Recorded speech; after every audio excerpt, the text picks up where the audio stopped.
What I can't do, no turning back.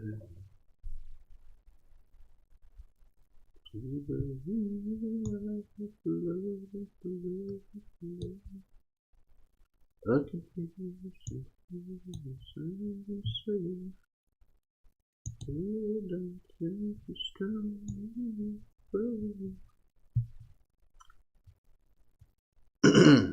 Okay. So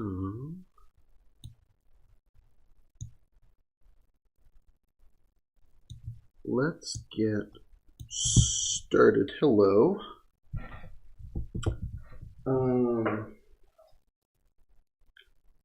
Do I have a description here? That's a good question.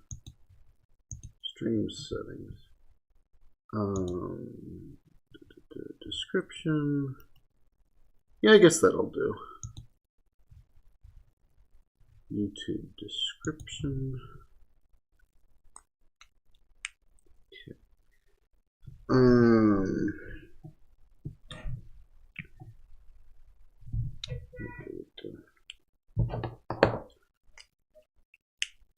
I got the squeaky chair. That's occurred to me. That's not normally a problem unless I'm streaming.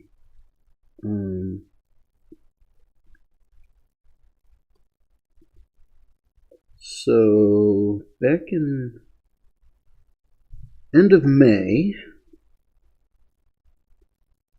around that time, I streamed myself inking some artwork from this film, or otherwise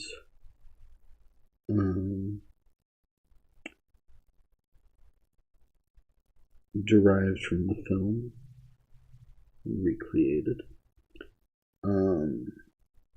I wanted to make a poster for the film and for the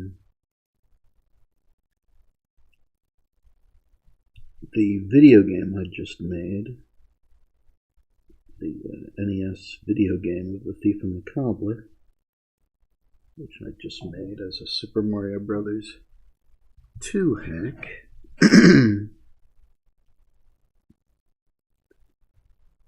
That was back in May, and I inked over 100 pages of material, which was a lot more than I needed for a poster, for a single poster. But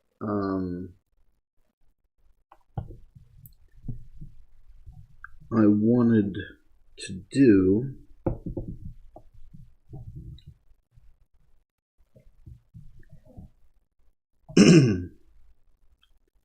a coloring book of the film. And so I inked all that artwork, figuring I could make a coloring book of the film. And I moved on to other projects for a while. And I didn't release any of that artwork, pretty much. Well, I released some of it, but not most of it until now. Until very recently.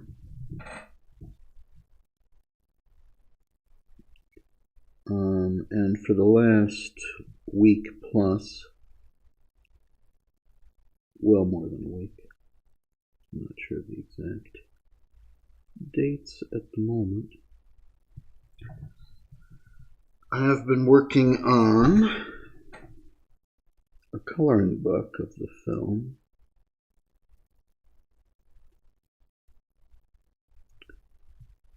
And I've been releasing the finished artwork, photoshopped and assembled and corrected, to my social media. It's on Patreon, Facebook, Twitter, and Archive. Secretly, I put out a lot of that artwork.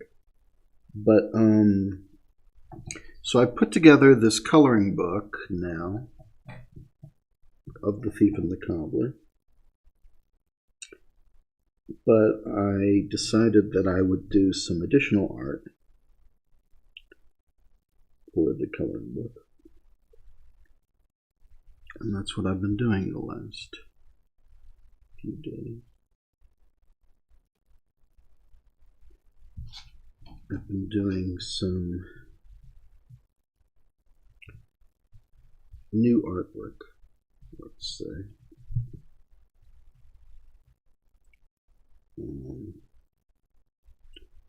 From the film.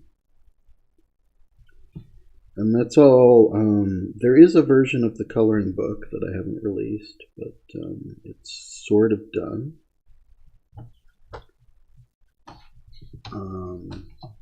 But I decided that I would like some more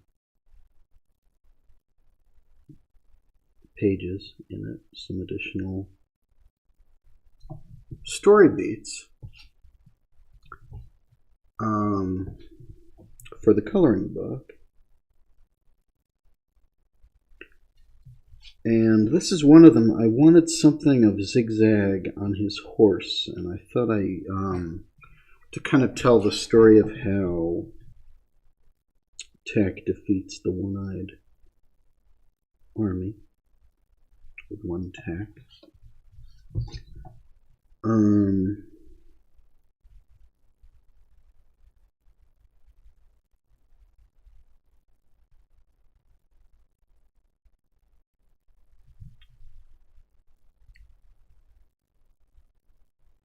It's kind of hard to ink and talk at the same time. It's like walking and chewing gum. It's like a different part of the brain. I don't know.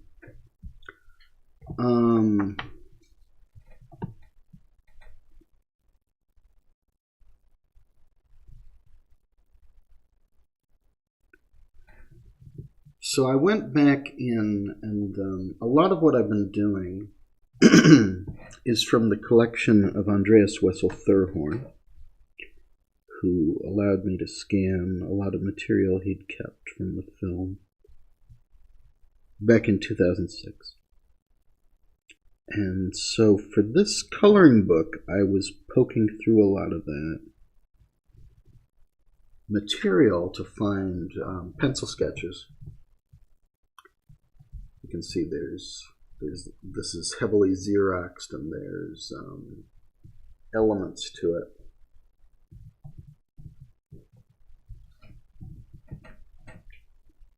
Left over from rough pencils. And I'm inking it. So I went through Andreas's Wessel-Thurhorn's collection that I scanned back in 2006. And I was looking for material that could tell the story. And I've added a few more pieces. Currently, the coloring book is 124 pages. It's going to be longer than that.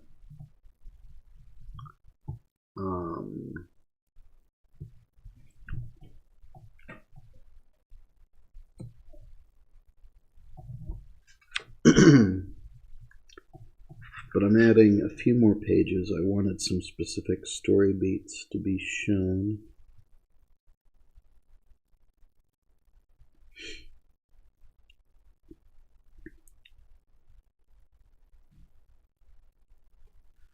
And if you look at my Patreon, or in the Recobbledcat Cat Facebook group, or search for tweets I've done, or on my Tumblr, you can see some of the artwork, most of the artwork that I've done. Last night I was mostly inking Princess Yum Yum last night. I kind of realized I'd done a bunch of Princess Yum Yums for this already, but I did kind of realize that there's not a lot of reference for Princess Yum Yum, and I wanted just one more version of her for the book. And I wound up printing out a bunch, which are all kind of varying levels of on model. Like 2 of them are Calvert and 1 of them is like an early one. But that's something that's in this batch that I'm doing now with them. Some more princesses in there. And I also have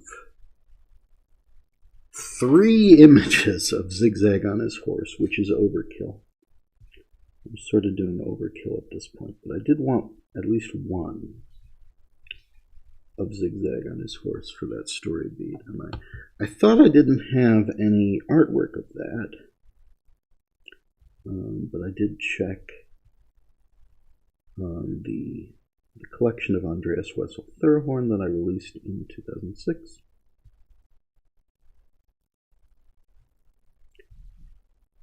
And as it turns out,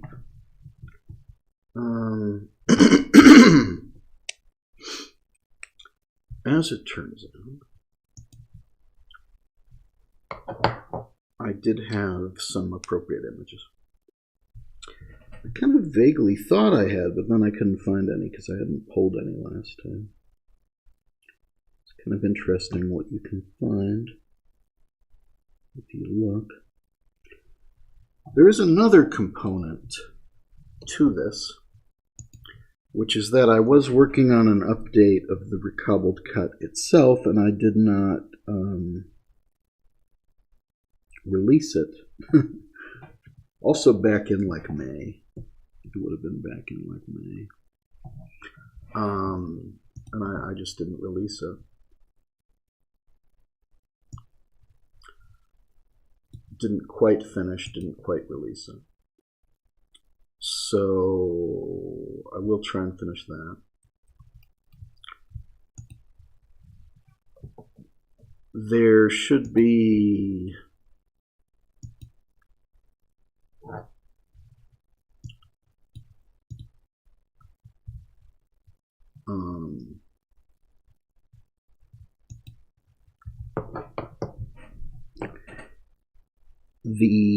it's not a recobbled cut Mark V, but I was working on a recobbled cut 4.2 is what I called it. And that I'd cleaned up the scene of the thief in the war machine. I'd done a lot more cleanup of that scene, which is one of the HD scenes. But I'd done a lot more work on that. And there are going to be 3 newly animated shots in this version.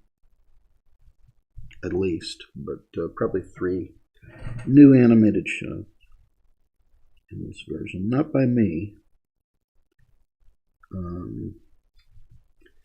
By Dennis Van Hout did 2, and someone else is doing 1. New shot, new animated shot. But I didn't release that version yet. Didn't finish it, didn't, etc. So we'll see how that goes.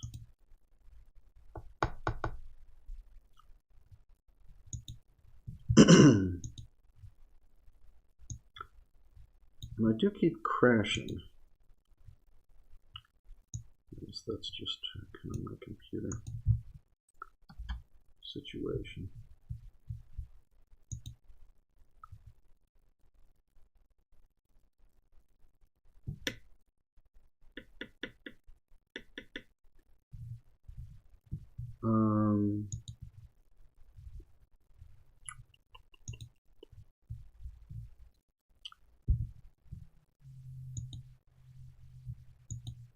Where are you telling me that? It's telling me my streaming is poor all of a sudden. I don't know.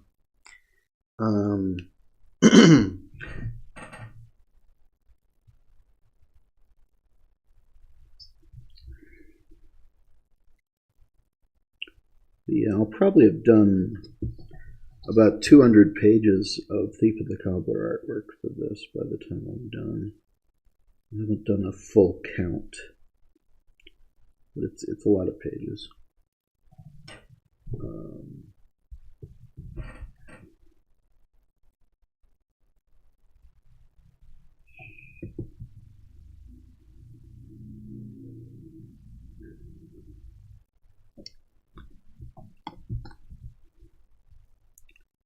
I will try.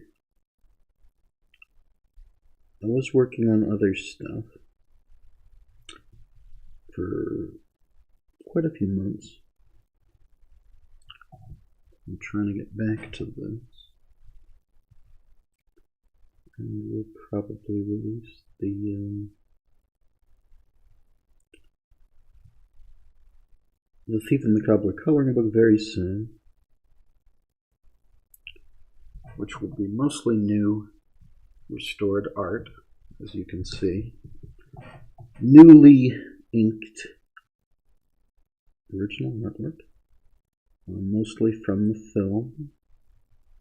Some stuff that isn't quite from the film.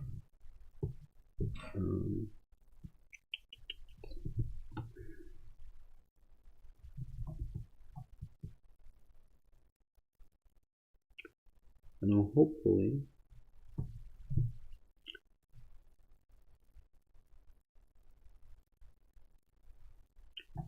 be releasing a new version of the Thief and the Cobbler recobbled cut, the recobbled cut 4.2, before too long. I'm not sure when. I was working on both of these things back in May, like end of May, and I did not finish them at the time.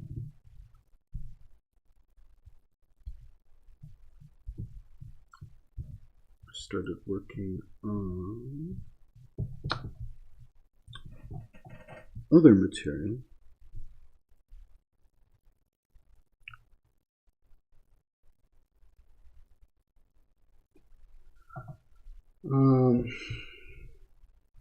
Some of which I'm not going to talk about because it's under NDA or whatever.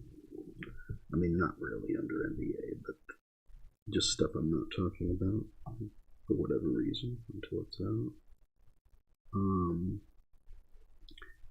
But I was also doing some Nintendo game ROM hacks for a while. That was kind of a hobby of mine, that whole situation.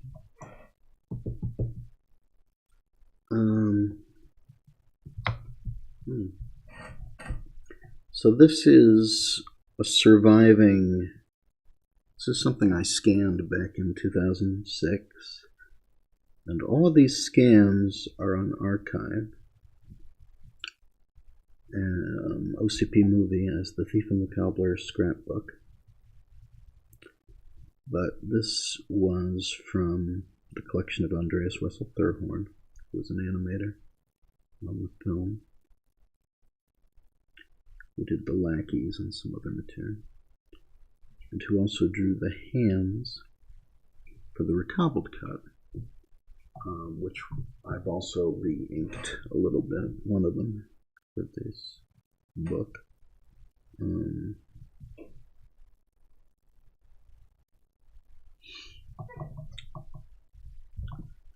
But I've printed out some of this original art from the film, or which sometimes I've had to sort of recreate it before printing it out. But in this case, this is just a printout of something from the production, which was like a Xeroxed pencil sketch, or a pencil drawing, I should say, because this looks pretty finished. And I'm inking it. I've printed it out large and in a light blue. And what happens with that is I then scan this in color and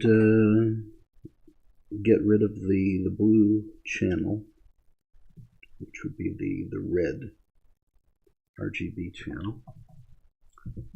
And then I work with it from there. This is an old trick because it used to be that photography and Xeroxing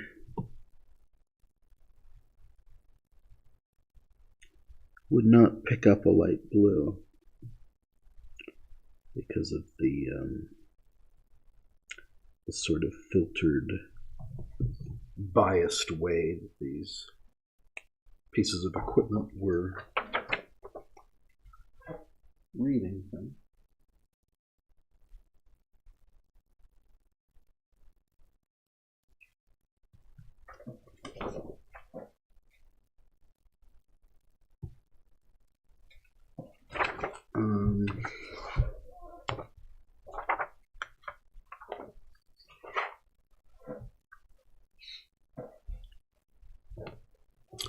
So I've just printed out as much of this material.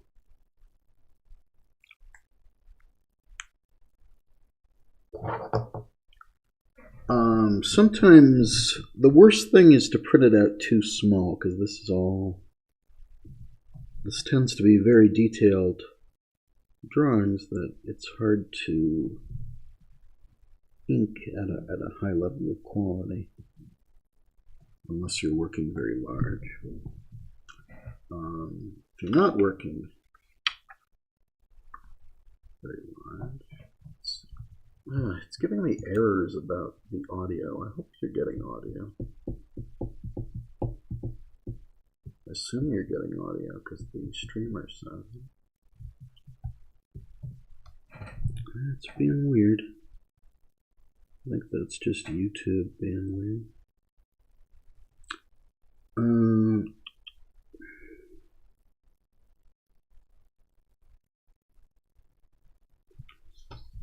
But I sort of printed out large on multiple pages so that I can actually improve on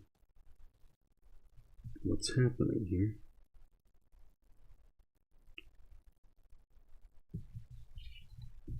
I had a night not long ago where I printed out a bunch of material too small, and I kind of just powered through it, and I shouldn't have. It drove me mad. So on this sheet of paper, I only need to ink that.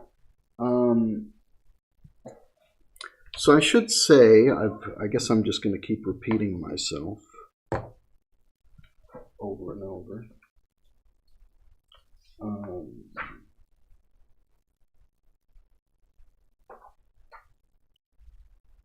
But this is not for the film, I should say.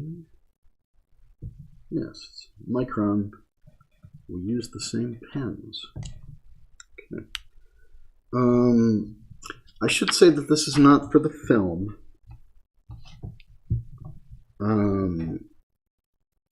I was working on a slightly updated recobbled cut, which I haven't released. But it's only minor fixes. There's going to be 3 new shots, and I did some more work on the Thief in the War Machine sequence. And a couple other things. But this artwork that I've been doing, which is like 200 pages of material, is not for the film.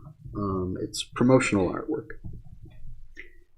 And I'm using it in a coloring book, which I'm going to release pretty soon. There is a version of it which is done, and I've released most of this artwork on social media. On my Patreon, on Facebook, on Twitter, on Tumblr, lots of places. Yes, this is more restoring individual drawings. For promotional purposes, it's not really for the film. It's more just to have some high quality versions of certain elements from this film. But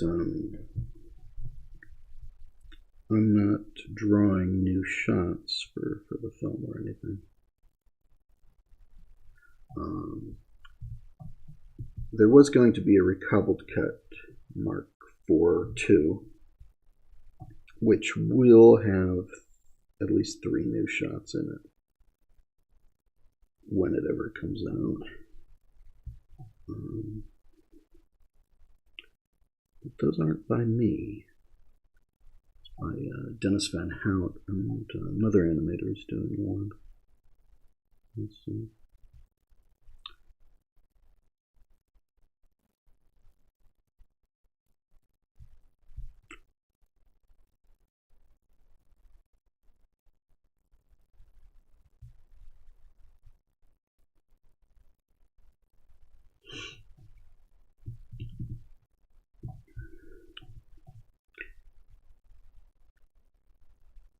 And it is hard to find high quality material drawings from this film because so much was destroyed.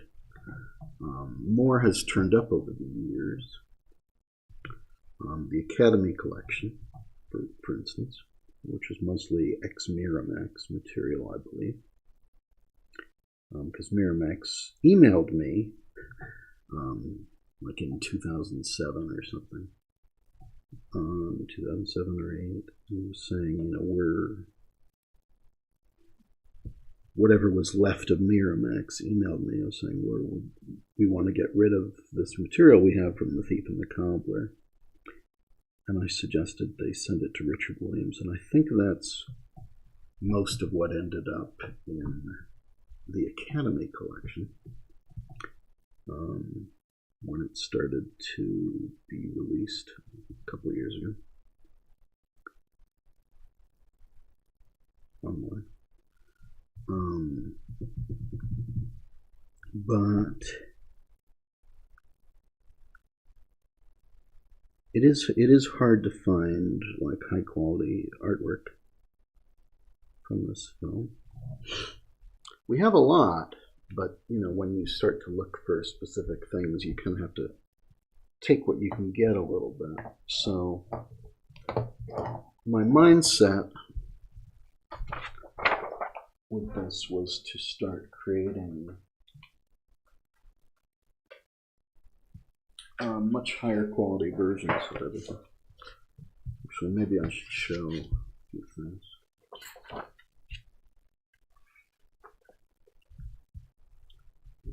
We'll just do it this way. You can sort of see. And then in Photoshop, I've got to assemble all these. So you do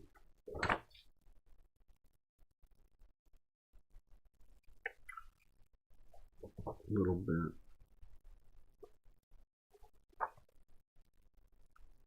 But these are like Calvert shots, some of them, of Princess Yum Yum, or stuff that was very low quality images that I'm inking at higher quality and trying to get it more on model. This is what I was doing last night with a lot of Princess Yum Yum.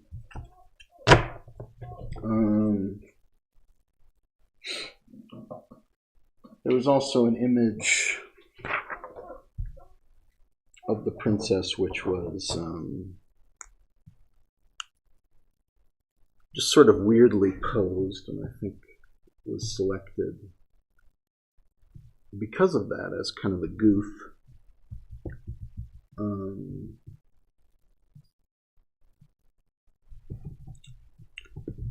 So I was sort of correcting some of these images also to be a little more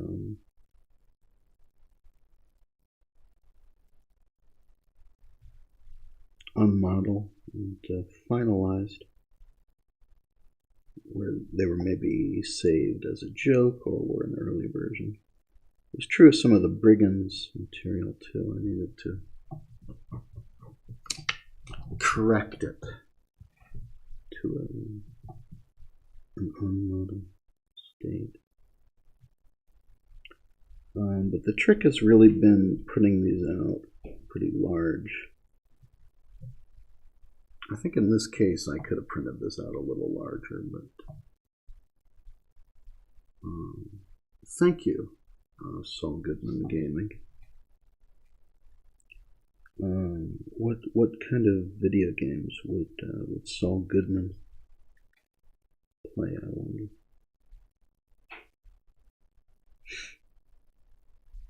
Appreciated.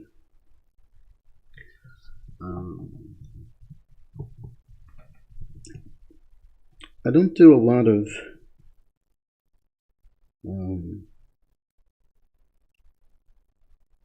gaming, but I was, as my hobby for most of this year, which is part of why I didn't finish any of this at the time, I was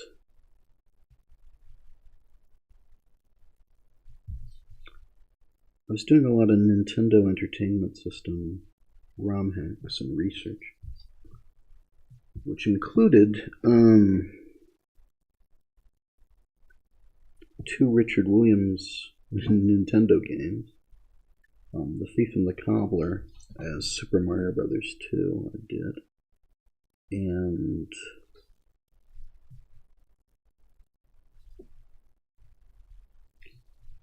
with Brooklyn Williams, no relation,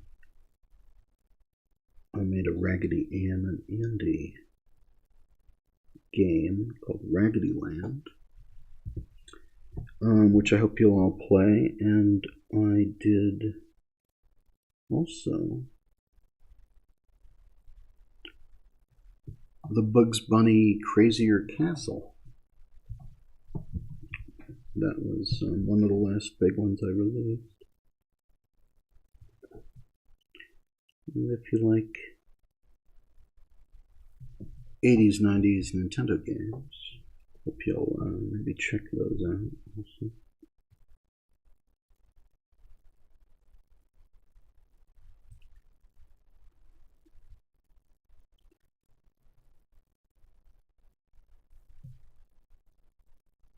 I'm not sure anything like this is actually in the film. I think this might just be something Andreas Wessel-Thurhorn drew as an example of what could happen in the film with more focus on the lackeys.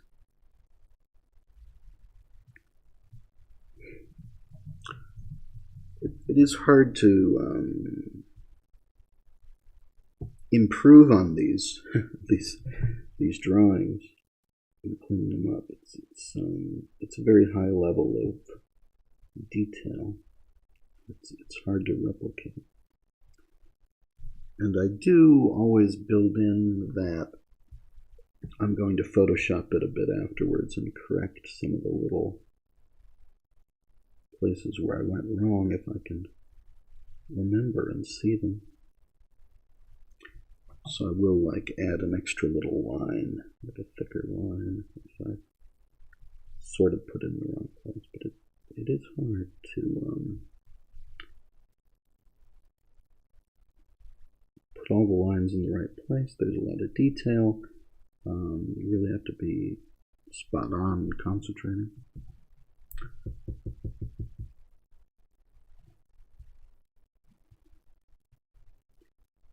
Hope everyone's having a happy holiday.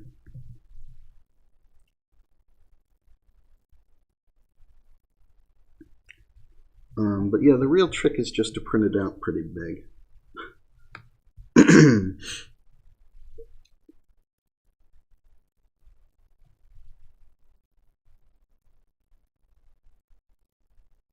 And I just work on it over multiple sheets of paper and then put it all together later.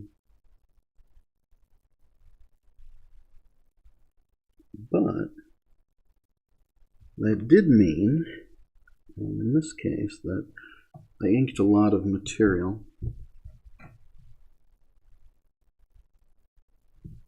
Back around the end of May, about 100 pages of material.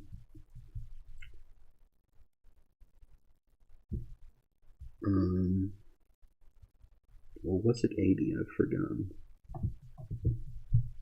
Probably 100. Should really do a count of this again. There's a lot of material. And there's physically only so much like my hand can take and these pens can take. I just bought some new pens. It's really getting hard to work on this sort of thing. And I'm using the thinnest pen for this, which I only have one of currently. I bought a lot of the 3s. Maybe I should have bought more 1s. The 1s are a little more fragile and basically turn into 3s after a while. So you can get a big pack of 3s, so I usually use 3. But you can get a little more precision with the 1s, at least when they're new. But I didn't get I inked all that material around the end of May. And I just didn't get around to photoshopping most of it. At least once I was done with what I needed for the new poster, which I needed certain things. But I did redraw basically everything I used on the old poster.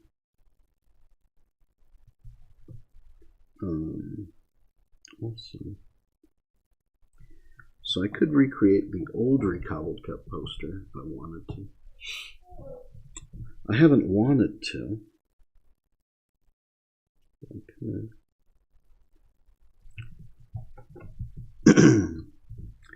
I think the thief from the old recobbled cut poster from 2006 or 2007, I actually just took that version and like photoshopped it, cleaned it up. I think that's actually still something I'm going to be using. If memory serves. I think that's what I did. In the new coloring book. Should I put up some text that explains this? I don't know.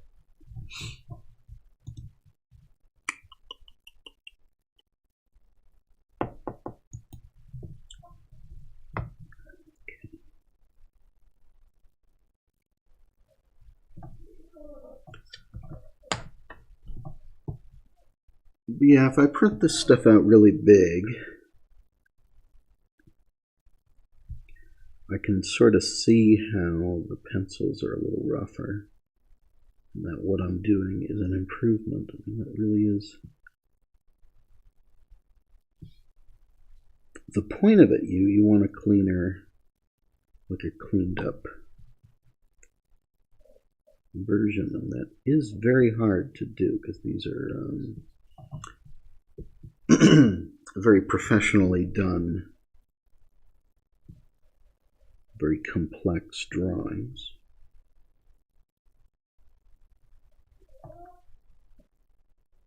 I'm sorry about the squeaky chair.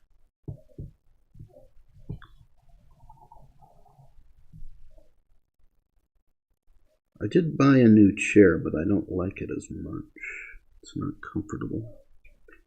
It's one of those like Amazon pieces of crap. And I shouldn't have bought it, so it's in the other room. But yeah, if I print these really big, I can start to see like the roughness of the pencils. And at that point, I know that I can actually make an improvement. And that what I'm doing is a restoration.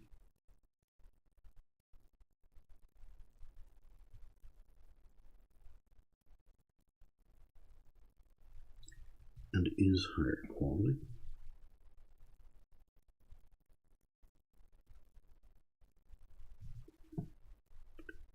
But I've got to concentrate.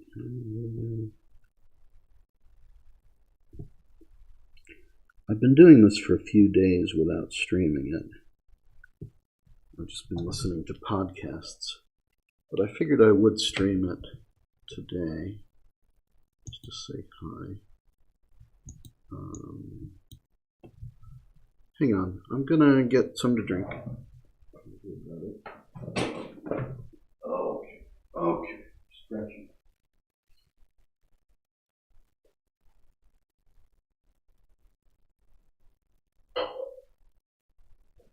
Okay.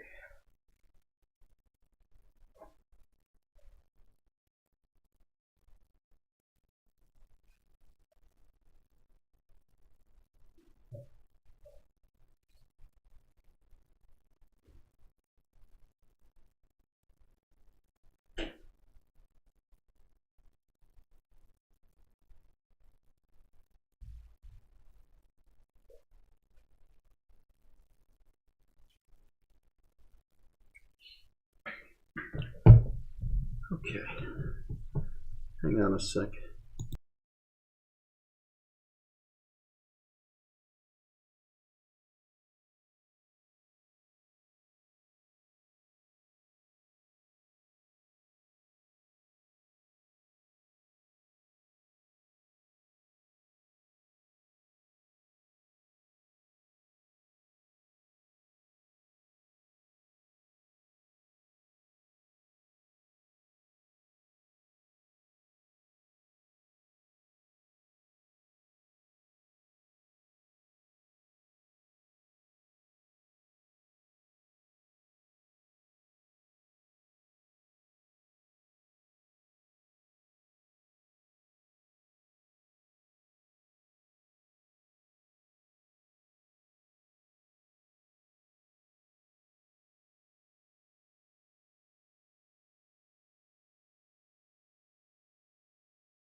Tangled up.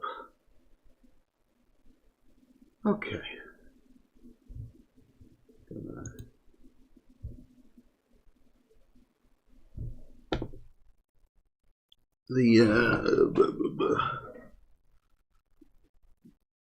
Okay.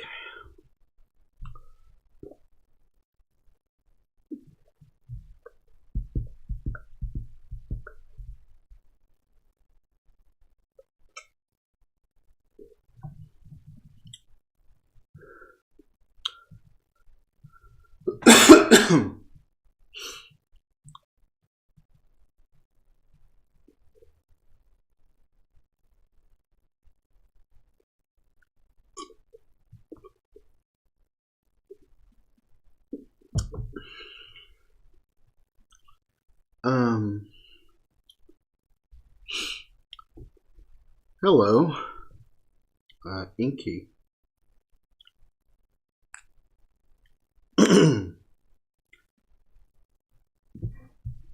So, this is actually a little smaller than maybe I should be working on these characters. little smaller. But pretty good, because you can tell they were originally drawn smaller than this. So they're originally drawn pretty small, so I think I'm okay. I don't think this particular scene is in the movie. Would have to check, but this might just be like a little more focus on the lackeys than you actually get in the film. Just to be clear, this is not for the film, this is promotional art. I am releasing a coloring book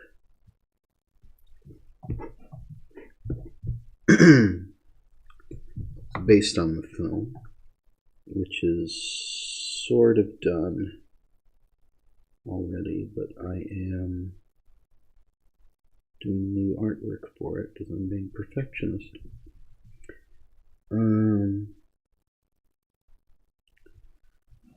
And a lot of this material is material that I scanned in 2006 from the collection of Andreas Wessel-Thurhorn, who was an animator on the film, who worked on these characters, the lackeys. He also drew the hands for us and some other stuff in the Archival kit.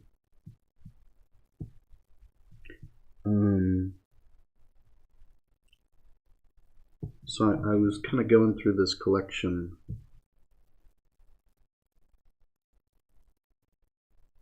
again.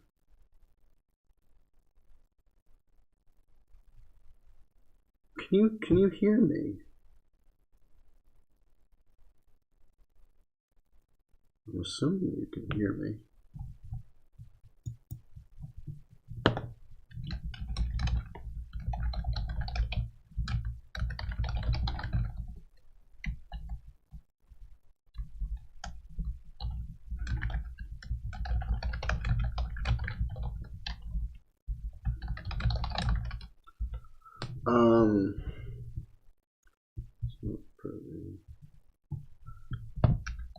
Promotional art.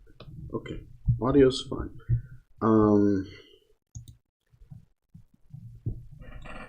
So I'm sort of done with this coloring book, which I inked a lot of material for back in March. I inked like 100 pages, at least 80 pages, I forget, back in March. And then I did some more just recently, and I finally released all the stuff from March. But when I started putting the book together, I wanted to tell the story a little better. And so I felt I needed certain scenes and wanted to see more of certain characters. So I started going through what artwork we had again, and seeing what I could restore.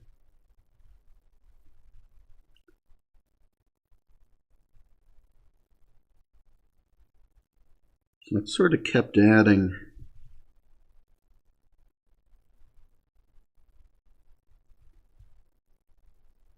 to the coloring book.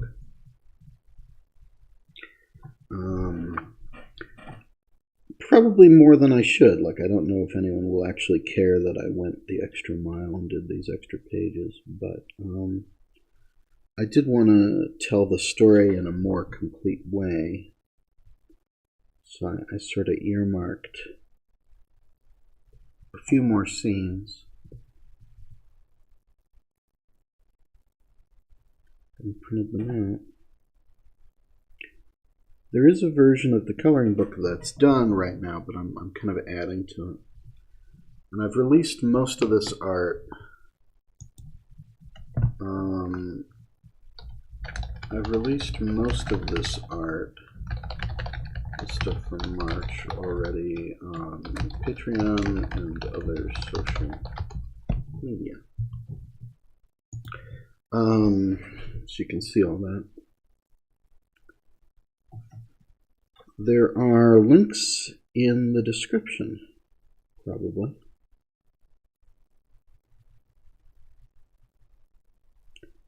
But yeah, I wanted to do a little more with it.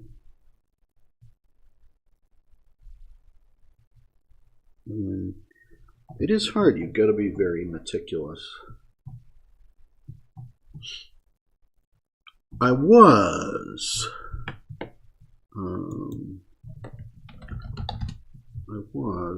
didn't release that. That was also back in March or thereabouts, March, April. I think what actually happened was I had some surgery, some sinus surgery, which didn't go well. Thank you. Thank you for your comment. But I had some sinus surgery around that time, and I just kind of lost my train of thought while I was bleeding from the head for a month. I just felt like not doing that, I guess, afterwards. I needed a change of pace.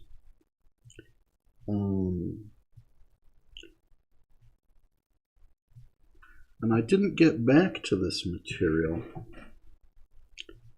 until like this month or so. But I did finish all the promotional artwork from March,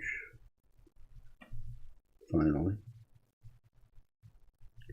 But yeah, there was going to be a recobbled cut for 2, and that'll probably come out eventually. I just need to get to it.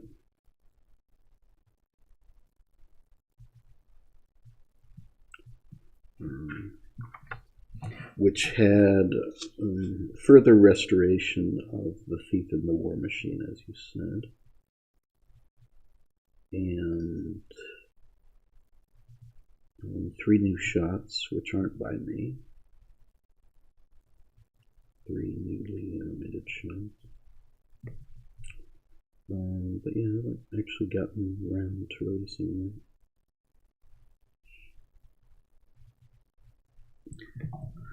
But I thought I'd finish this stuff, which is me back in the Thief and the Cobbler mindset, you might say.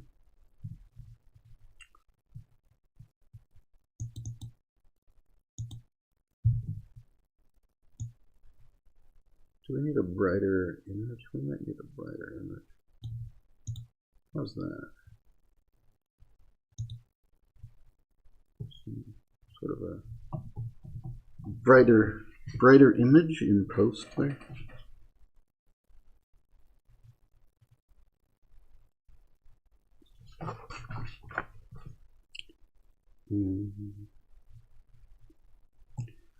Yeah, hopefully I'll get to that eventually.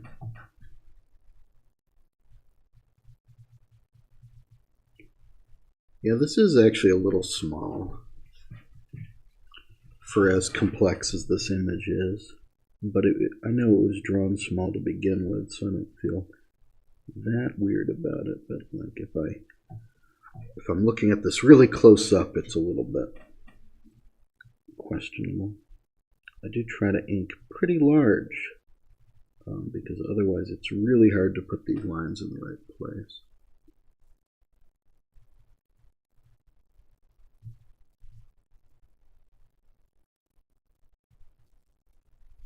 Thank you all for being here. And once again, this is for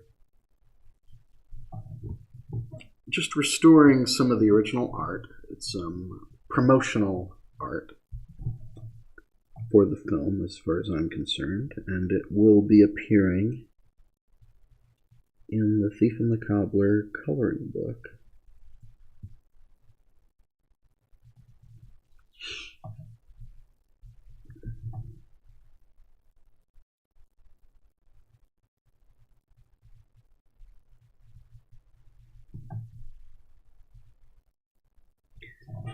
really have to be meticulous, and there's only so much that a hand can do and that a pen can do. You're sort of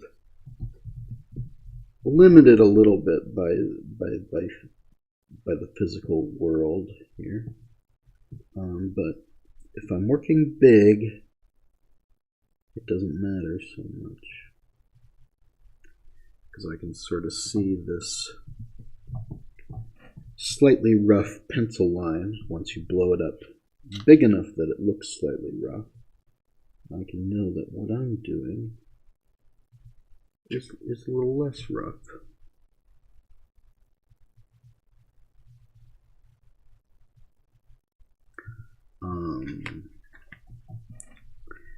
This image also had like a zigzag falling down and tack on his back, but those were very rough. They were from somebody else's rough, probably Richard's rough.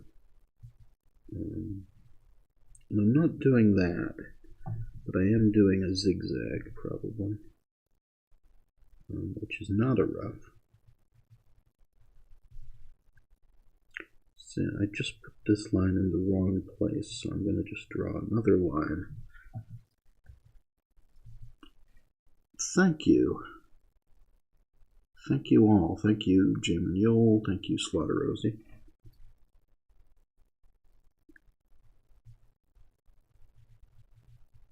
Appreciated.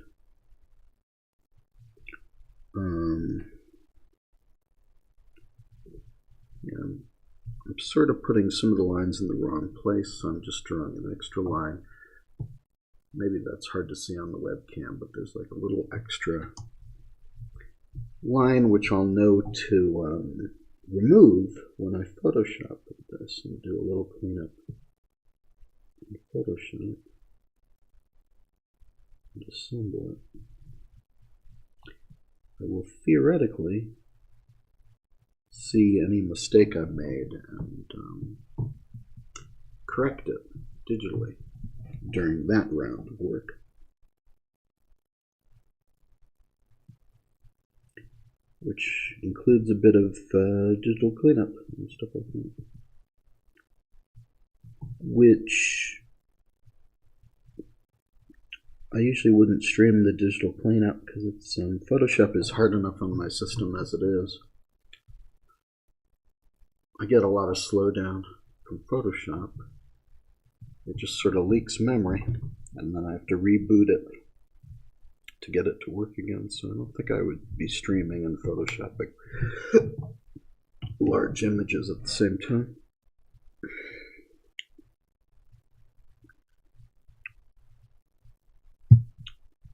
But thank you for your kind words.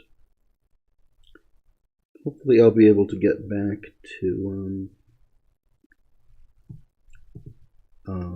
finishing and releasing the Recobbled Cut 4.2. Apparently I've got to change the credits. I've been looking on Wikipedia and people have been very insistent about the voice credits from 2013 being wrong due to various statements that we've uncovered in the years since. People are very insistent about the voice credits looking rather different than they did in my 2013 edit, so I think I might have to change the credits a bit. I actually did already render out in like March or something a new version of the Recobbled credits, which had like one change, but I've got to do more changes, I think. Because of course I do.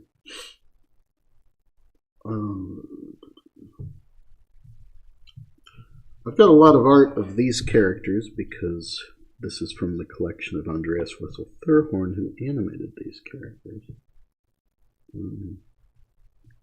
So I already have a lot of nice art of them. I have done a bunch of work on them for this, but they're probably overrepresented at this point.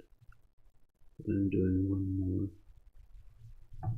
I guess I'm doing one more of them.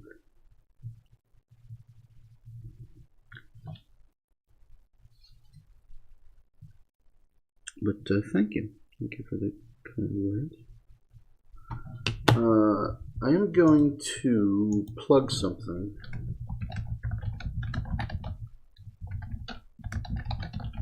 I'm going to plug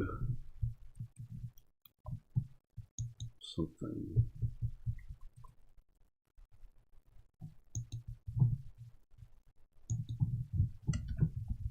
Sit around and wait for you, I can't do that. There. That's my plug for the day.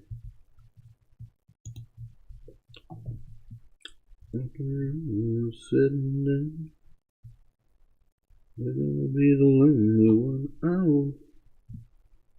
Do you believe in life after living? Share if you agree. I can feel something inside me say. There's a lot of subtlety and detail that's very easy to lose during this inking process. But as I said, I printed it out pretty big, and I'm using a thinner pen, and I'm being very careful. But I printed it out at such a scale that I think this is in 4 parts. I could have printed that bigger, like some of the other images are like in 6 parts or 8 parts, just to get everything in there. But like about 4 parts is pretty typical. Or no, a lot are 2 if it's a more simple scene.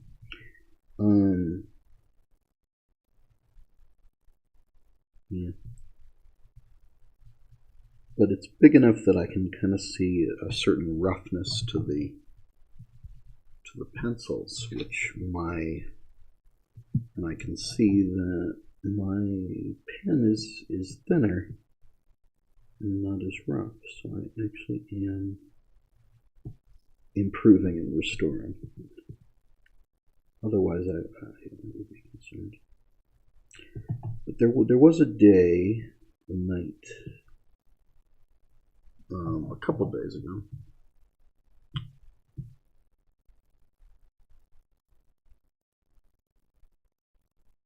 where I'd printed everything out a little too small for how complex it was. I was doing these same characters, in fact, and the mighty One-Eye. And rather than reprinting it larger, I just kind of powered through it. And I was kind of making myself blind and a little crazy trying to work that small.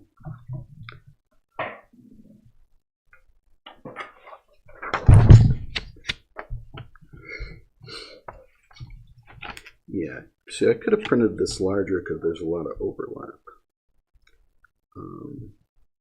Yeah. I only need to do a little bit on this page.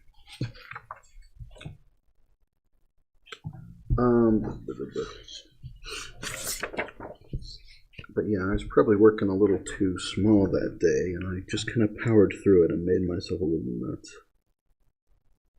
But I did buy new pens.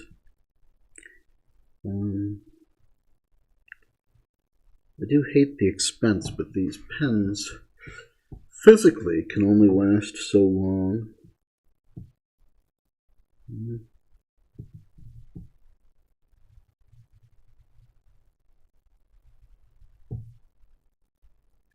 It's much better inking with sort of brand new pens that I'm not fighting with. But the larger you print, the less you notice these little imperfections. Because you can't be perfect. And it is hard to reach this level of detail. in the art. So you just want to work a little bigger. When I originally did these back in 2006, I did I'm forgetting now, but it was like 2006, 2007 too, probably. Like, I drew a number of images from the film for promotional purposes to make a poster and this and that for the Recobbled Cut, which you've probably seen on the internet because it's been around for that long in various forms. And the quality I could get back then was much lower. Much, much lower. Even though I would have had access to this same reference if I'd wanted it. But some of what I was doing was from low-quality screen grabs from the film, which I hadn't cleaned up enough in Photoshop. And then I was printing them out black, kind of lightly onto paper, and then using a light table, like a light-up table to trace them for the inking. And I'm drawing a little arrow to note exactly how I fucked this up, and it's something I'm going to fix in Photoshop later.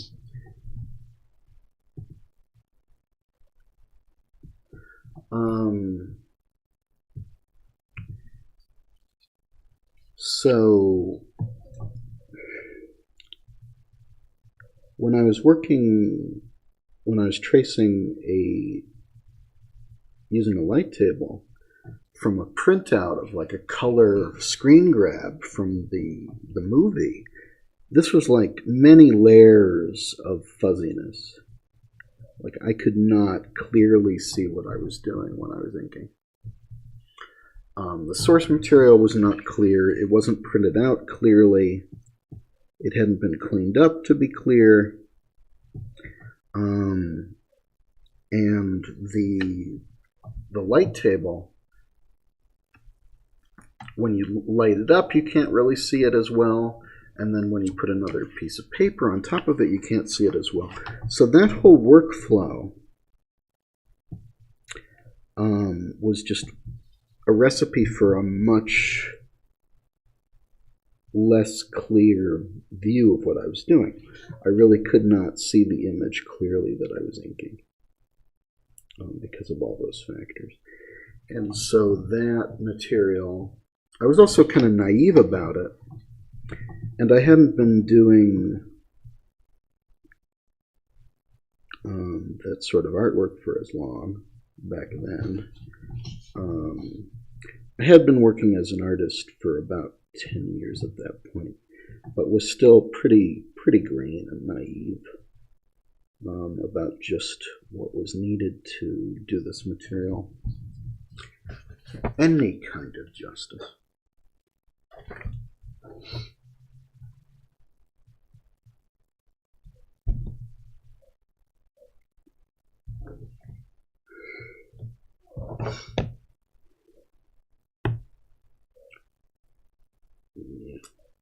I'm going to use a little blue pen to sort of pencil in what I need to do.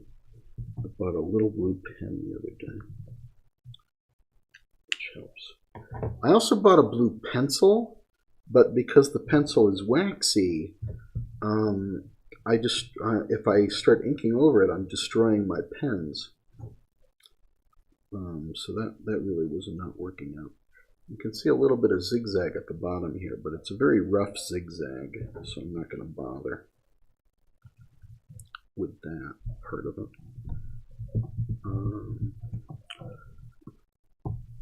I was thinking of having a competition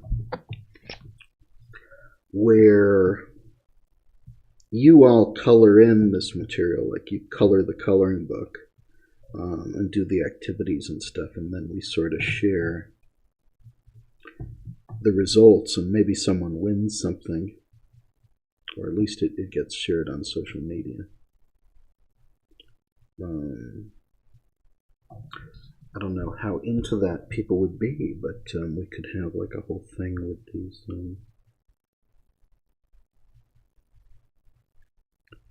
Yeah.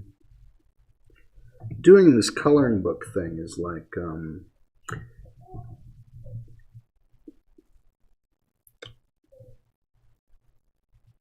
it's interesting because I just now saw somebody like coloring some of the pages on TikTok, doing about 4 of the pages, and then apparently not saving them at high resolution. They put out a video and then didn't save them. I don't know why people are like that, but they were doing a very nice job of coloring one of my old coloring books.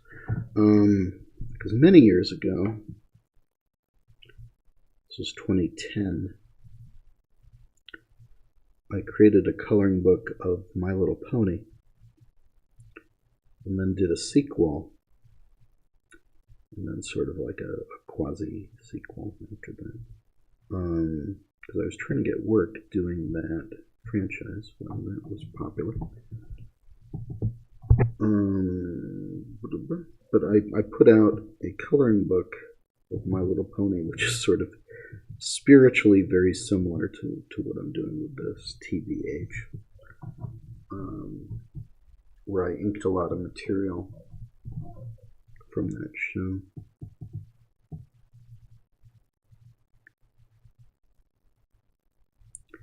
I'm not using this blue ink trick, though. I was using a light table and stuff like that. And that My Little Pony was very much not my art style. It was very flash-like and very vectory and curvy. And it was not at all like my art style. So I was kind of fascinated by inking it.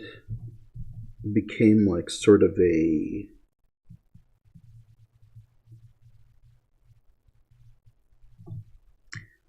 learning experience in patience and kind of the discipline needed to recreate something which was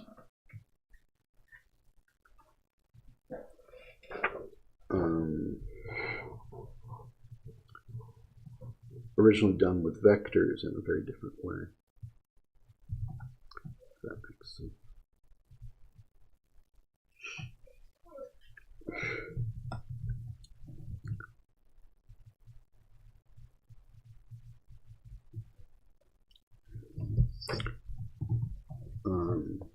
So that's something I've sort of carried forward in my work.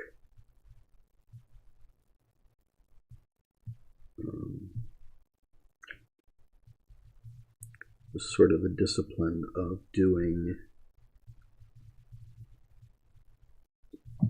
of inking My Little Pony stuff, and especially Doctor Who, because I had an animated project for Doctor Who which never got bought. I was animating the lost 60s episodes of Doctor Who, in theory. It was much copied, but it didn't get bought, I'm afraid. Or picked up properly. There was also an Adamant Lives project that I was supposed to be animating in 2019 based on the same art style, but that fell apart also for reasons. But the Doctor Who project was originally 2007, 2008, 2009. For the most part, and that also taught me a lot of discipline when inking and drawing like realistic people, which is something I've sort of carried over into my future work. Yeah, there's definitely a lot of overlap on these pages. I think it's just sort of the, so I could have inked this bigger. I printed this out bigger for inking it bigger. But I think it was just sort of the shape of it. I wanted to make sure that it was roughly 2 times the size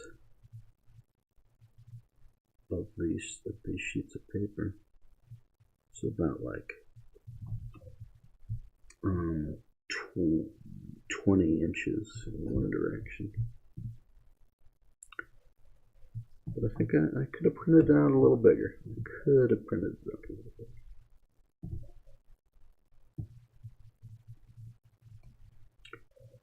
I know this was a relatively small drawing to begin with, so I'm not that worried, but it is pretty complex also.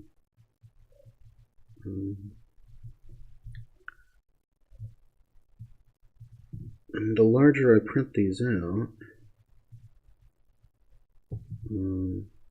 better I can do. There were some that I was going to do. Sometimes the source material is a lot rougher than I would like it to be.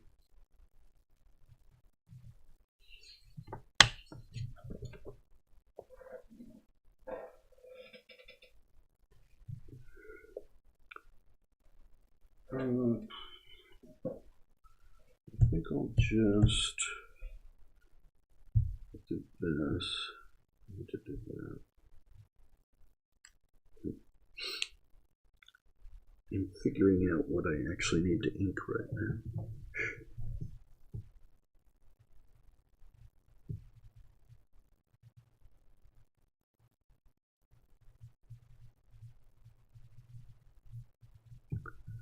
Then in Photoshop, I'm going to assemble this.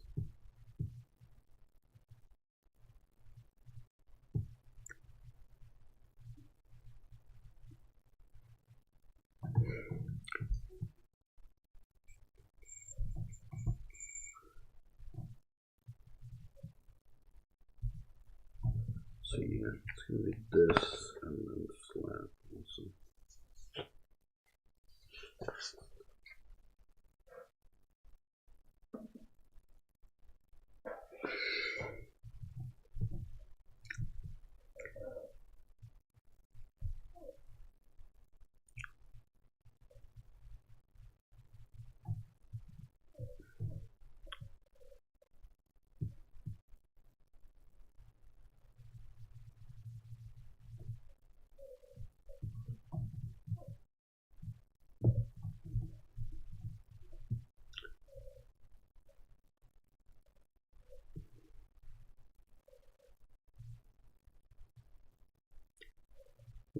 There's a lot of details here, but I can tell that it was drawn relatively small to begin with, so I don't have to go too nuts.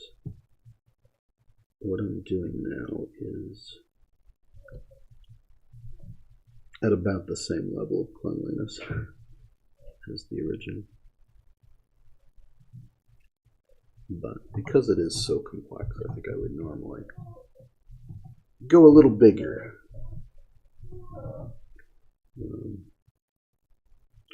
It's just hard with these more complex scenes. Because I'm like, oh god, do I really want to be printing out like on 6 sheets of paper or 8 sheets of paper or this or that? Even 4 sheets of paper for one image is a lot to deal with, and it feels like. But it pays off, you know.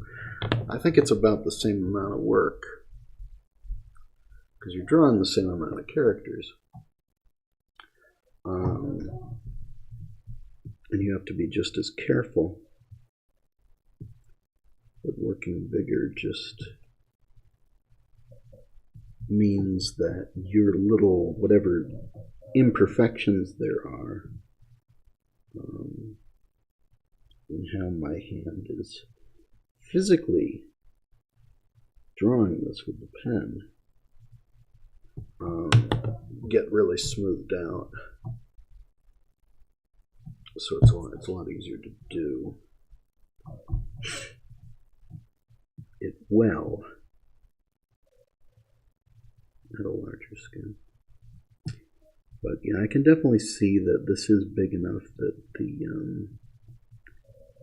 the pencils look a little rough and are thicker than my pen line. That's really what I'm going for. When it's like that, I know that what I'm doing has a point, that it is going to look better when it's done.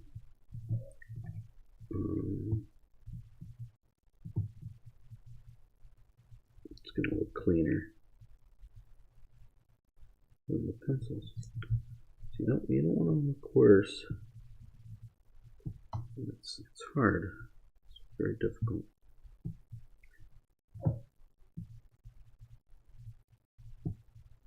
There's also, like, these are old Xeroxes, so you lose some details too. Sometimes you gotta, for various reasons, you've got to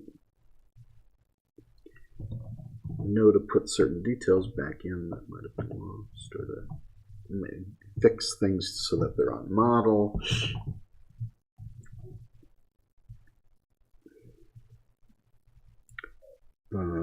A lot of the pieces that I did back in 2006 for the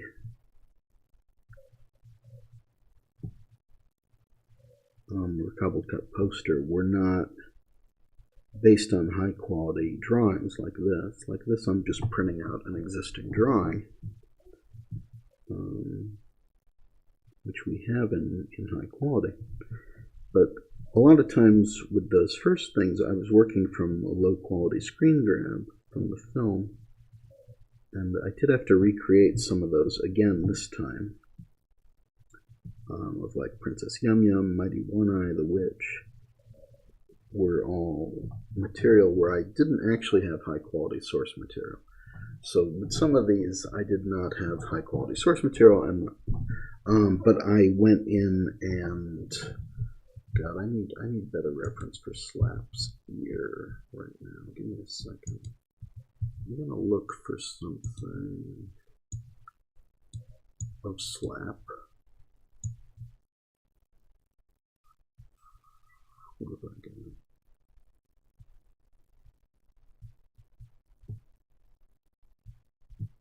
I'm sure I have something. Try this.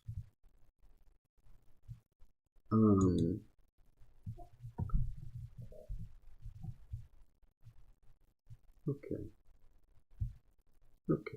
Let's see what I need to do.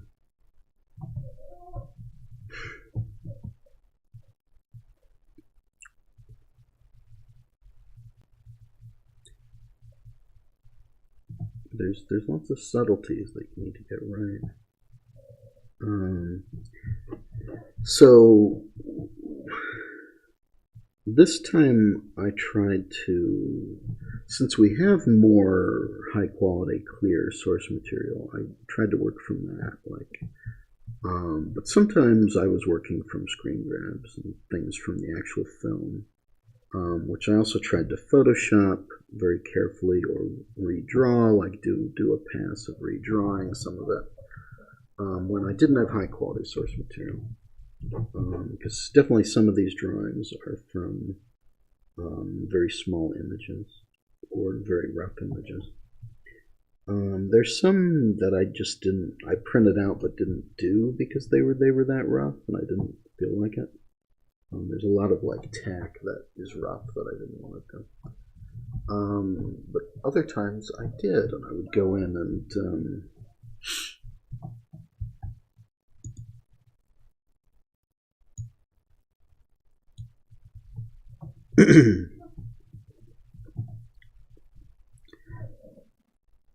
clean up the material as much as possible before printing it out. Because when I first did this in 2006, I was printing out like screen grabs that I'd stitched together and done a little work on, but not work to make it as clear as possible in a printout. It has to be really, really clear, otherwise that's going to show there's going to be an indecisiveness to my inks, which there was originally.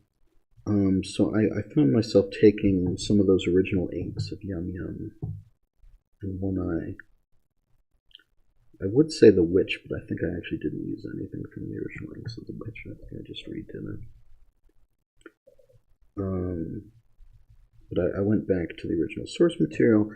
I did some AI upscales of a lot of these things so that I could get more clarity.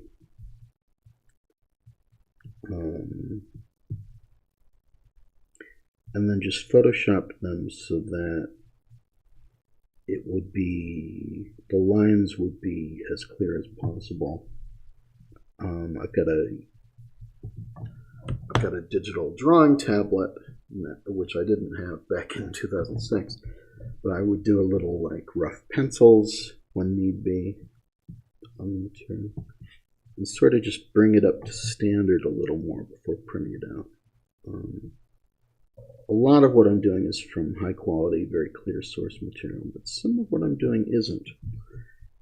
And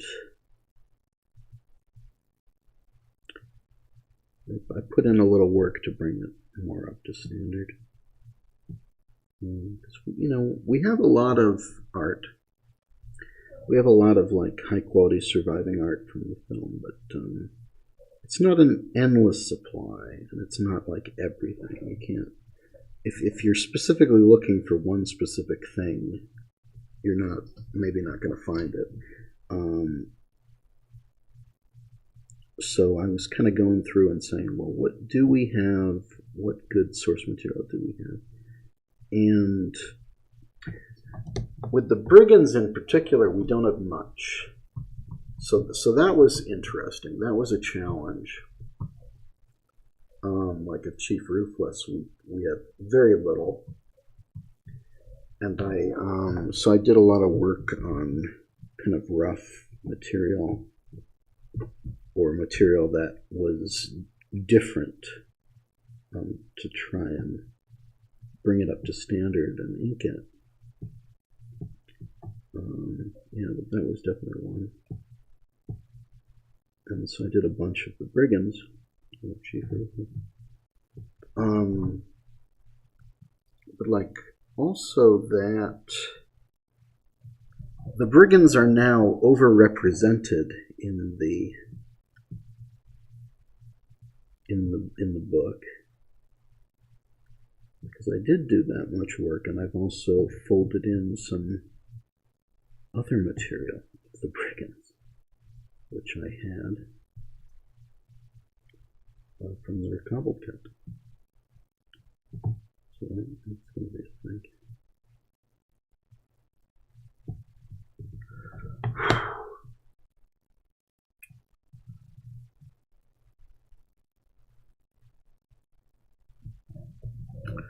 It's true. The devastating thing is that so many characters or scenes couldn't survive because of so much art we lost. That's very true. Although in terms of footage, we need an actual print of the film. You know, we need Arabian Night or Princess and the Cobbler. We need A Moment in Time, because these versions of the film do exist.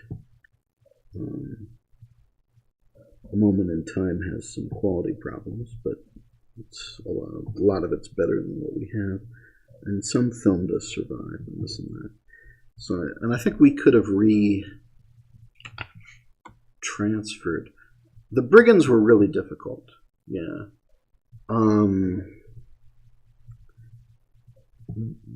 You might recall that back in the day, in 2011, I think it was, for the 2013 recobbled cut, whenever we were doing that,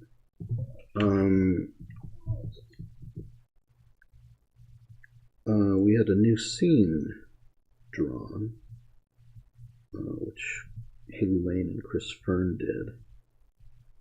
I'm glad I didn't have to do it, because that's difficult. So when I was doing the Brigands, that was one of the harder ones to do for this. And also Chief Ruthless's design was hard to pin down, because again, so much of it was Calvert material, which wasn't really on model. So I wasn't exactly sure what needed to be done with him. But I did a lot of Chief Ruthless and the Brigands, and then I kind of folded back in. I should admit this. I included some of that other material in the book, at least in its current incarnation.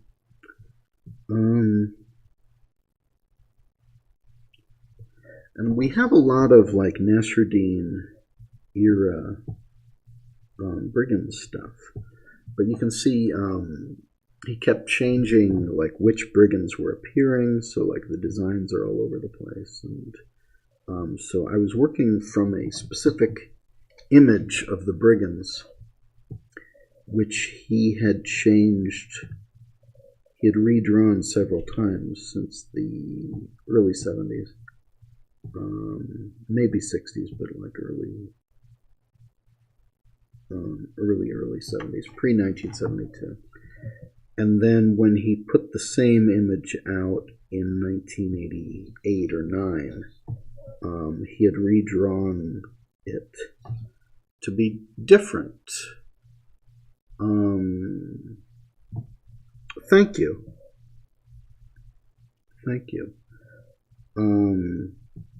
Yeah, it was drawn by Haley Lane. Did the roughs, and Chris Fern did the final drawings over those.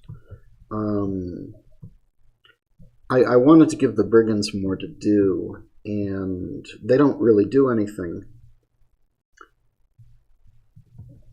in the work print in the final battle, and that always felt like that was the joke, but it also felt like a missed opportunity. And then when I check the script, the Brigands actually do a lot. You know,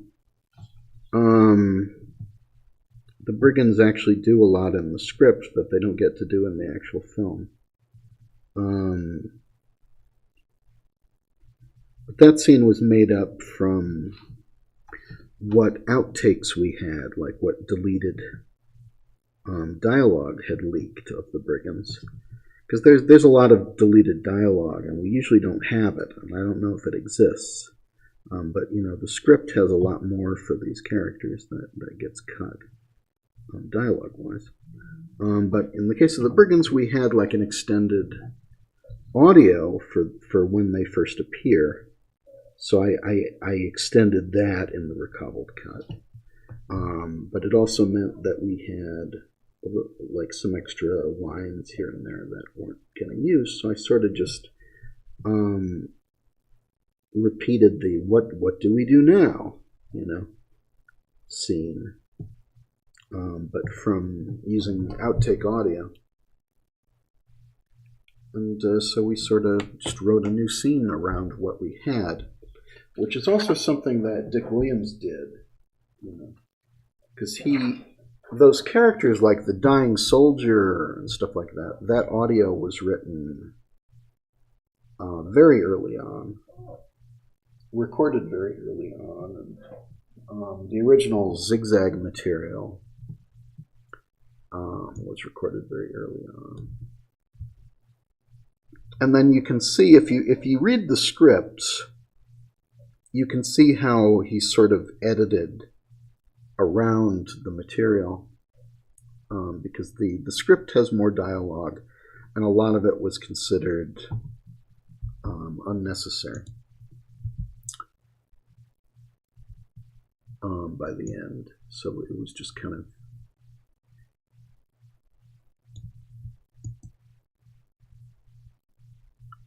there was a lot of using re-editing it to be a little more concise, or using audio from somewhere else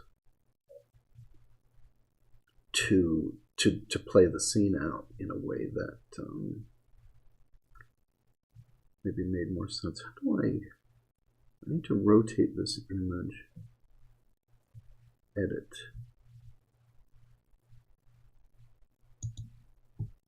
Okay. I need to flip it too. Okay, so this tickle is very off model. Can I fix that? This must have been like an early tickle, because this is all wrong. I feel like I shouldn't draw in this way. Maybe I can correct this at least a little, because this is like way off. I don't know.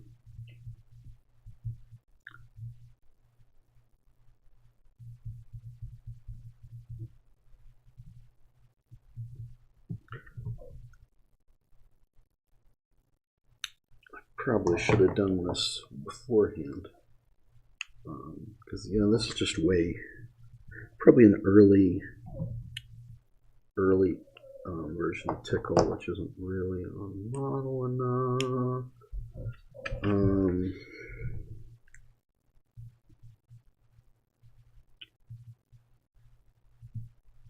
But I can at least bring it.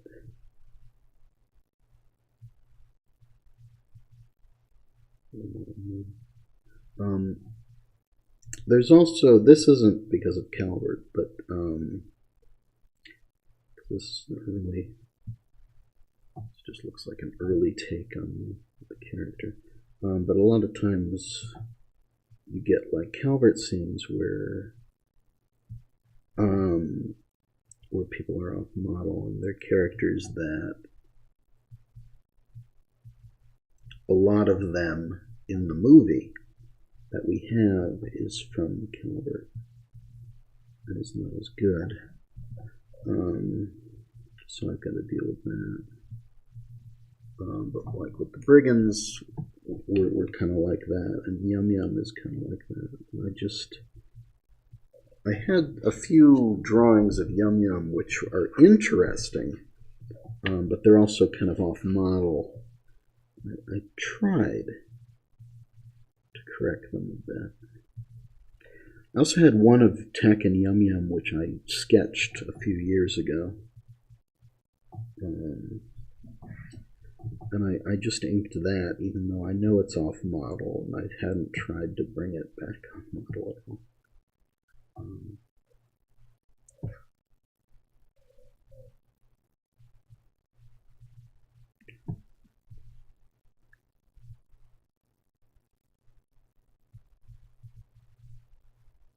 It's one eyelash too many. TH.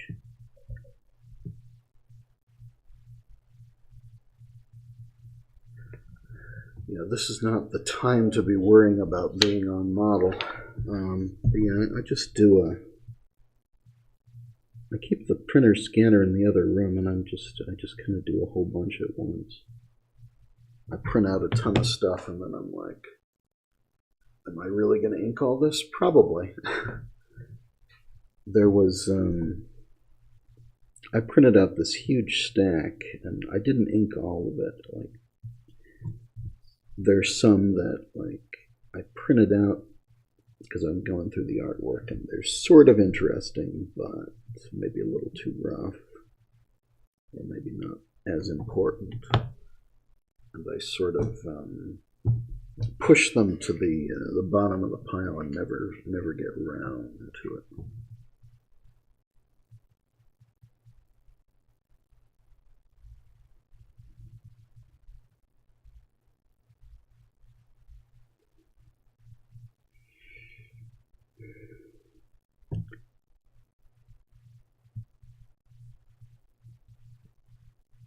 Yeah, thank you.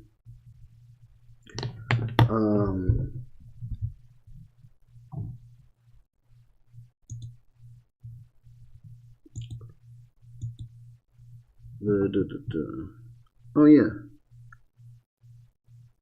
Thief Who Never Gave Up took like a pact. Yeah, no, I hear you. The Thief Who Never Gave Up is it's still the same movie, but it's got a lot more dialogue. And the 1990 script is more concise. It's still got more dialogue though. You can see which like zigzag rhymes got cut, you know. or where they were repurposing some zigzag line from elsewhere to make the scene work in maybe a simpler way. Now we're getting into the realm of like, these are fingers and I don't 100% know what, even though this is a very clear drawing, I don't 100, I think there's a few lines missing and I don't 100% know what was intended here. That's probably it. That's been the best part with when I'm inking these. It's harder when the material's not clear, but if it is clear, you feel like you're not accomplishing anything by cleaning it up. So it's nice to have material which is very clear but also needs work again, where I can clearly see that my version is going to be clean. It's absolutely difficult and demoralizing when I feel like what I'm doing is not clear or up to the correct standard.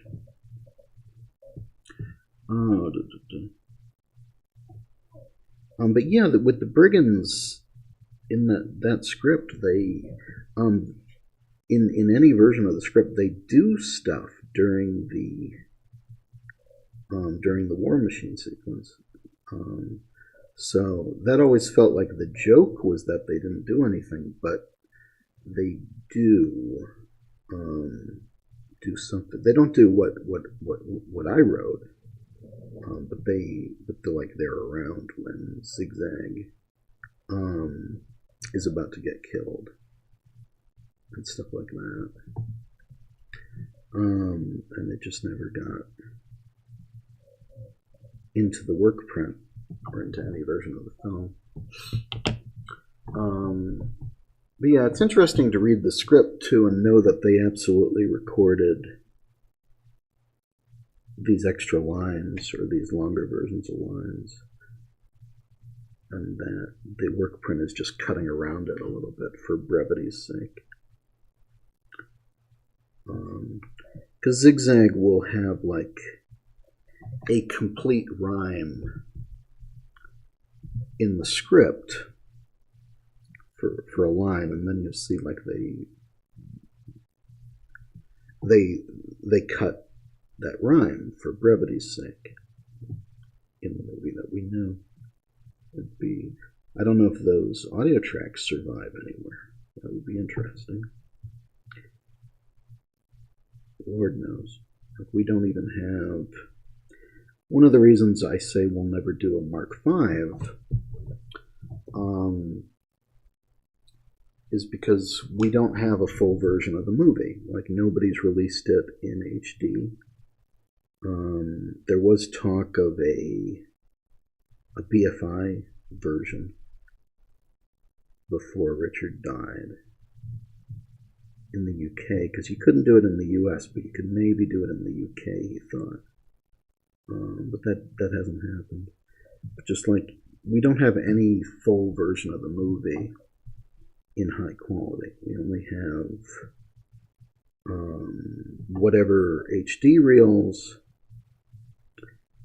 and that I had for transfer, or that someone had for transfer at the time, and some really shitty DVDs and VHSs and U-matics and stuff. But we never had like an HD version of the full film in any form. Princess and the Cobbler, Arabian Night, A Moment in Time. So if anyone released that, but it's also, you know, politically, it's always been a problem, and it'll probably continue to be politically a problem until nobody cares anymore and everyone's dead, you know. Which is already sort of what happened with Miramax and this and that. That just the regimes have moved on so much. Hollywood politics that nobody was blocking this anymore. It's still, you're not going to get an HD version of The Thief to this day, because there are certain people who were in power who didn't want that. There's a lot of films like that have just been fucked around with their entire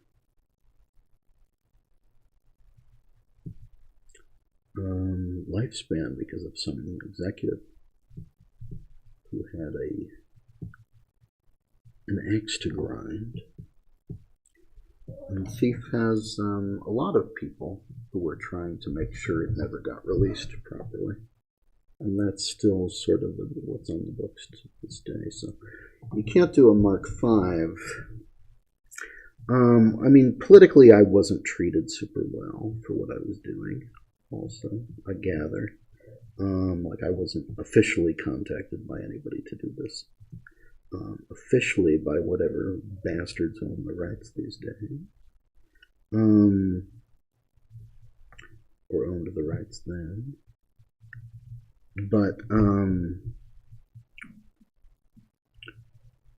like I would like to do this officially properly, I think that politically, I don't know if that will ever be viable. Who knows now? I mean, a lot of time has passed. And the BFI was suggested. But even, any HD release of the full film would be better source material, but also after... It's funny that I'm doing this now, because I put it down originally because I just felt that I'd spent enough years of my life on this film. And to come back to it now for a pretty extended period of time, a couple months,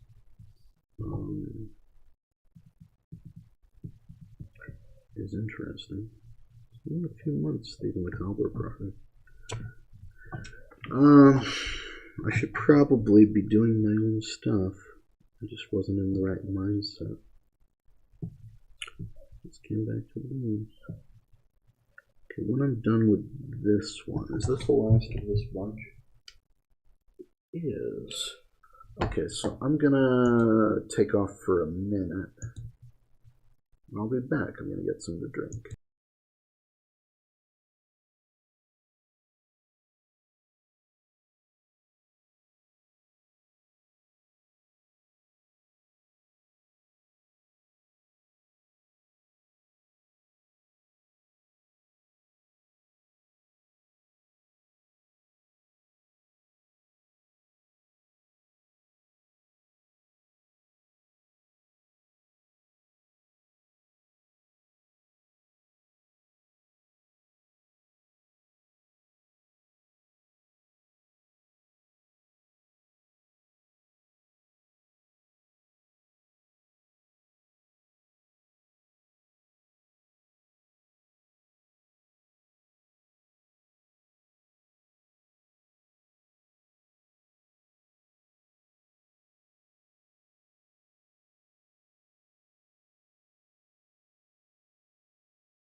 Oh, holy crap, have I been muted this whole time?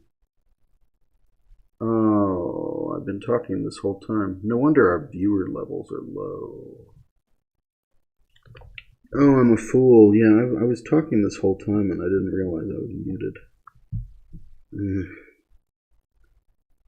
We were sort of hemorrhaging viewers, or had just a lower viewer level. And I was wondering why. I was like, oh, I'm muted. I did not realize that. I went off for to get a drink. I've been talking this whole time. Oh, well. You should tell me. I guess you wouldn't know that.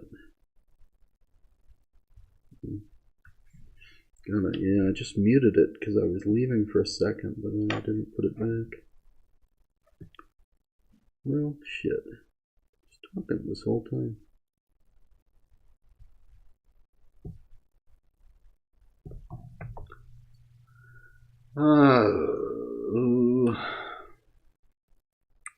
I'm sorry, folks.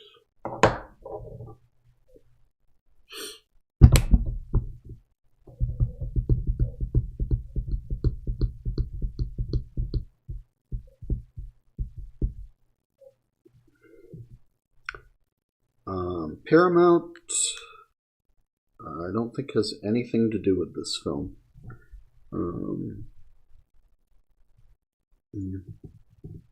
Not Paramount.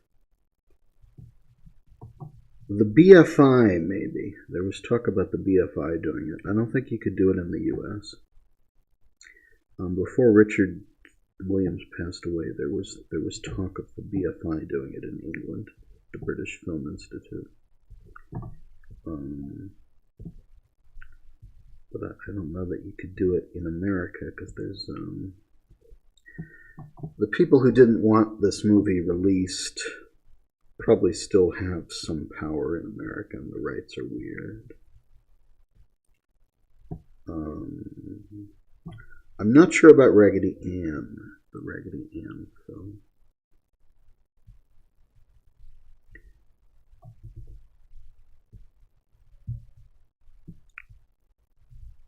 But that's why we never have a Mark V, because we don't have like an HD version of the entire film. We only have a few clips that we recovered and put into HD ourselves, which are higher quality than anything else that's out there, I'm sure. But we don't have like the actual Arabian Night or A Moment in Time or Princess and the Cobbler, these versions of the film. We don't have those in HD because whoever owns like the rights to the film at any point does not want that film released properly. Raggedy Ann's been in a weird position too. I think the whole property of Raggedy Ann has been in a weird position for some time.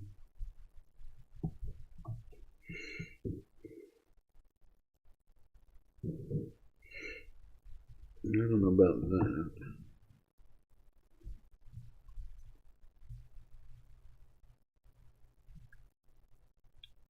Yeah, this is promotional art that I'm inking. And it's going to be in a coloring book that is. There is a version of it that's done, the coloring book, that I haven't released, but like I'm being perfectionist and adding more stuff to it right now. And I think I'd like to have a competition, a sort of social media thing. I did link. Here's some of the artwork. I'd like to see people like color it and do the activities on social media, and maybe have a competition about it. I don't know. Maybe we could give something away. I don't feel like going to the post office during an extended pandemic, but maybe we could give something away. I don't know if I have anything to give away.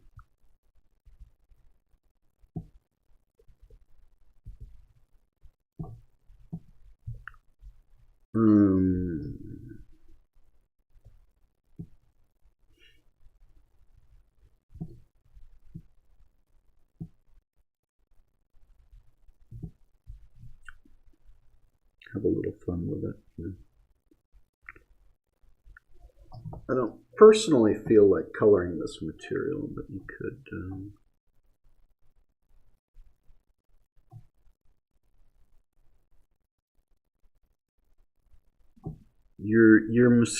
You're saying Cinemax instead of Miramax.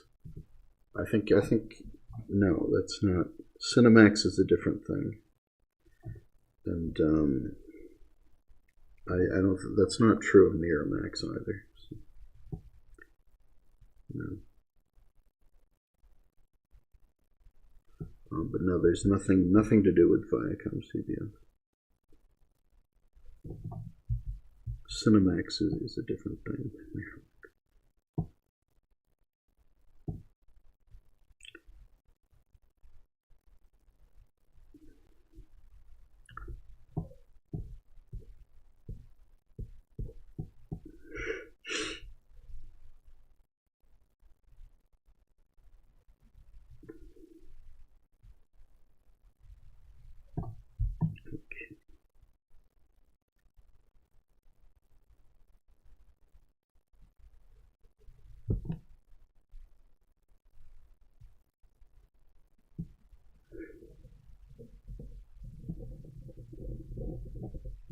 I'm just going to guess at where that line is, because I'll fix that in a post.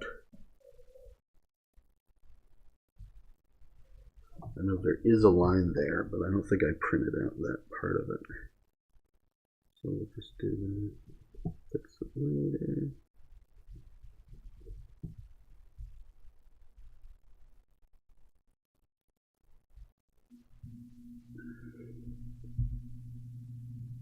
No, I have not seen Guillermo del Toro's Pinocchio 12 times.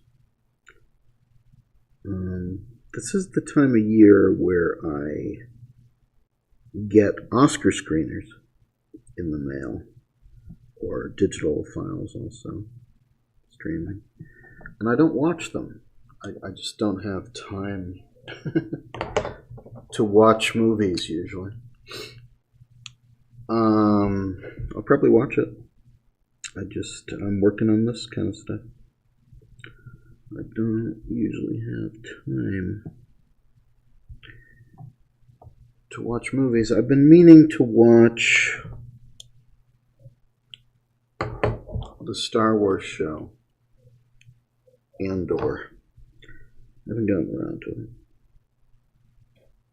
Because I've been doing this.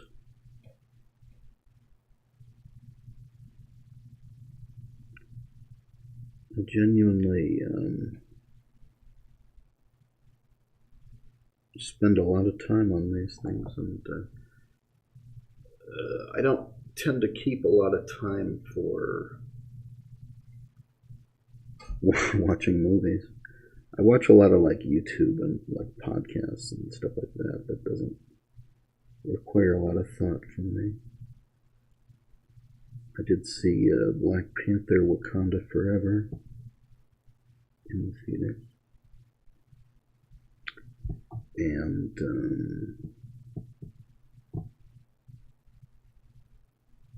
got the Batman. I forget what else.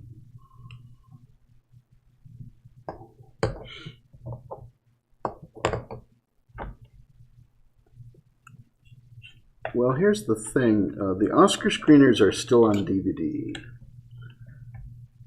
or streaming. They don't actually give you Blu-rays. I think they just want to make sure that old people are watching these movies. They probably will send me that movie in some form, but I don't know. I'll probably watch it at some point. Just I'm working on this. I don't always have the time. I don't watch a lot of movies. I really don't.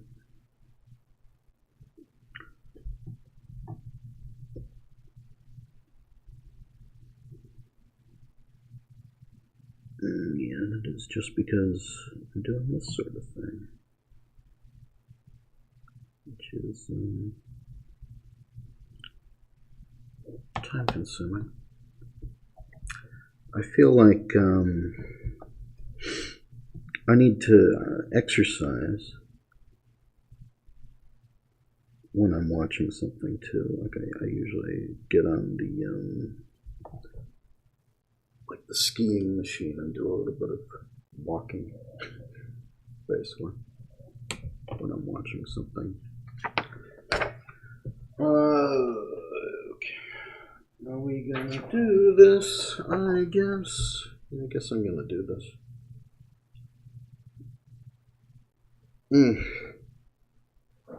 Okay.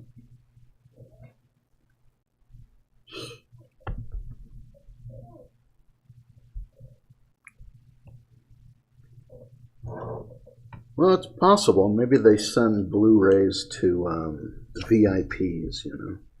Maybe I'm not enough of a VIP, but I still get DVDs.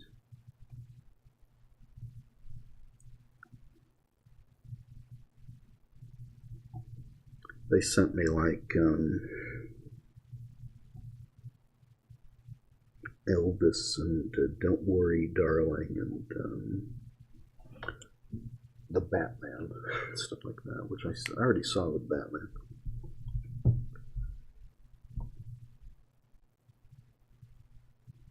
But in theaters.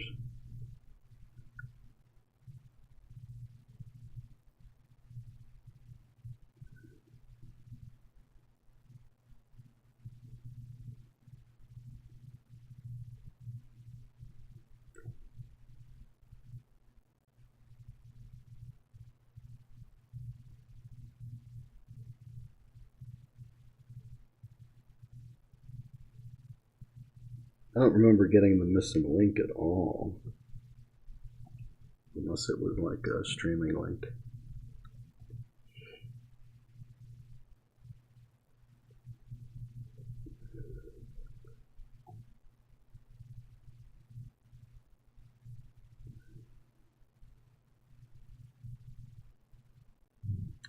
I have to look that up, but I don't remember.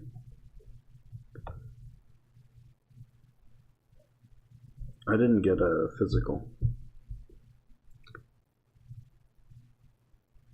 Well, you don't sell the, I mean, you're not supposed to sell the screeners. I just kind of keep them around. I remember sometimes they go nuts and send you like an art book. I think Rango sent like a full-on art book. Still never saw Rango. Or they send you like, it always has like, you know, photos and artwork on the DVD sleeve at least that are supposed to entice you into voting for it for the Oscars. I'm not really an Oscar voter, but I am technically. I'm a member of American Cinema Editors. Technically, I don't think I actually have any money or power, but technically I'm a member. So I think that's why I get these.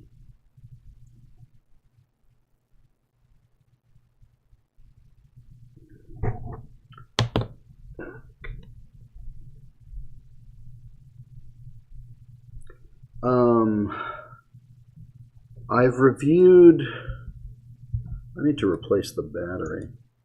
I've reviewed Marvel Studios She-Hulk at my website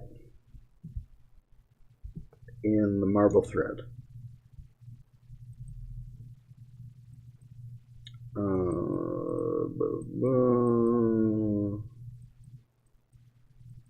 I'm gonna change the battery, but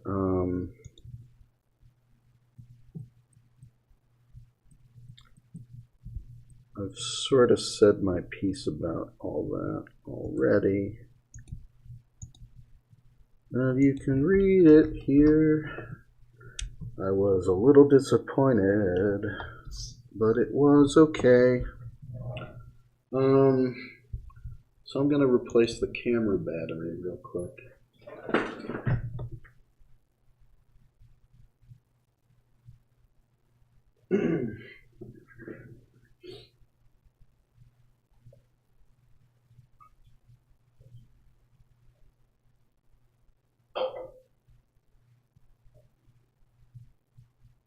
let's see what we got. Camera battery. Replacing it now.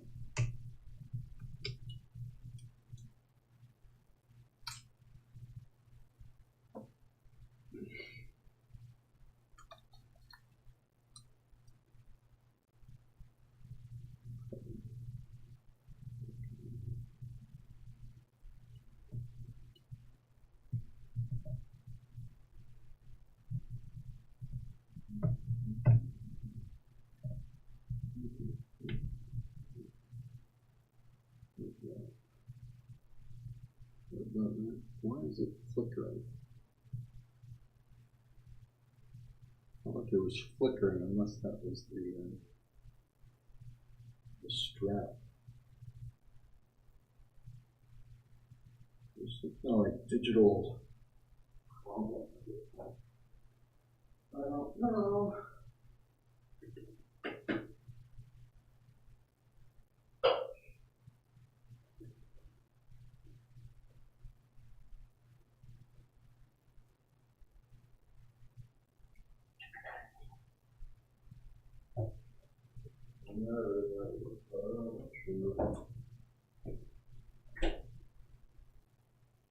But I can't break through. There's no talking to you. Okay, we'll be back in a second.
Does that have time? Think it through. Maybe I'm too good. I don't know.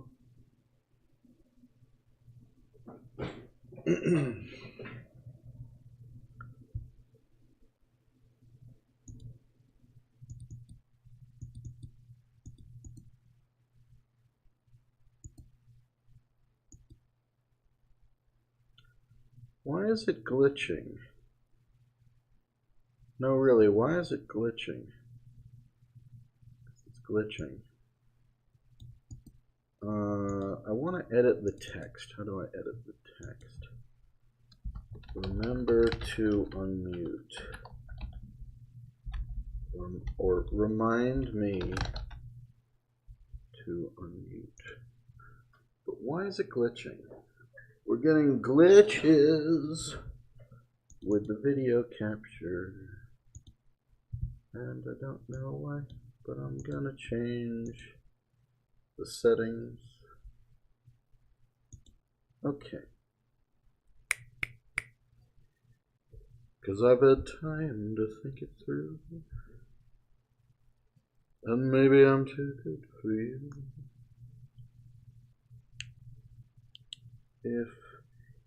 Yeah, it's glitching.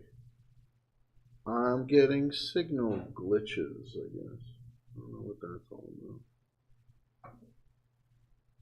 That is weird. Looks like it's crashed. Why did it crash? You see that? It absolutely just crashed. Right? Looks. Now we're back. I don't know what's going on.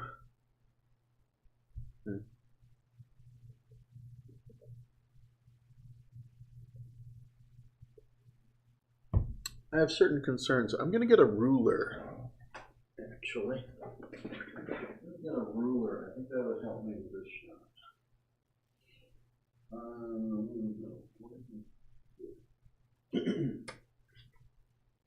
No, I can't make food.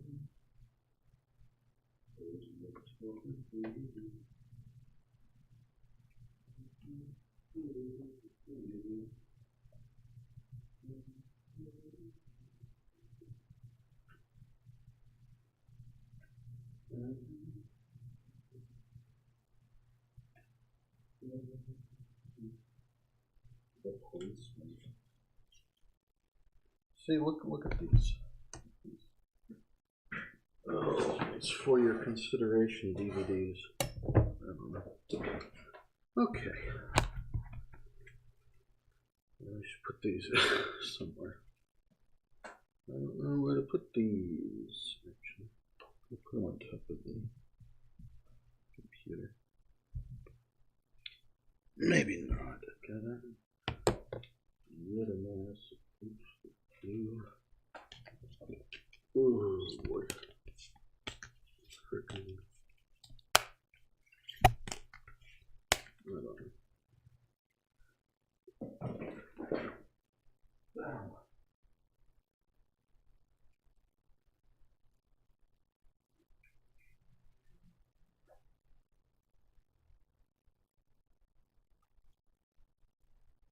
I stepped on something. I guess funny.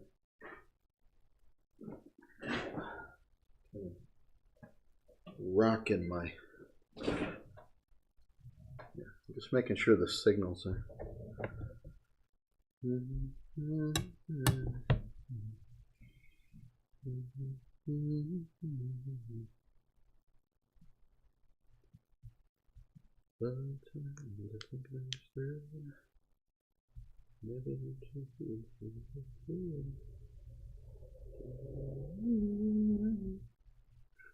I fucked it up.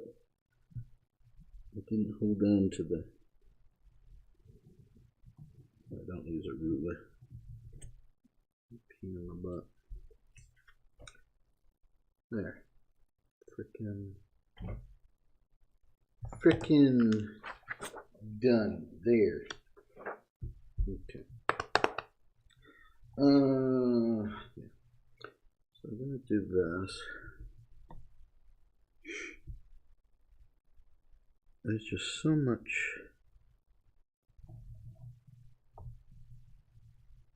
kind of like mechanical straight lines in this that never look good when I'm done. It's like I always think I'm fine drawing a straight line, and then when you actually see it, it's like, oh, I should actually replace this with a digital straight line that'll be straighter. Hate the glitch gone. Well, there you go. You know, I'm gonna plug.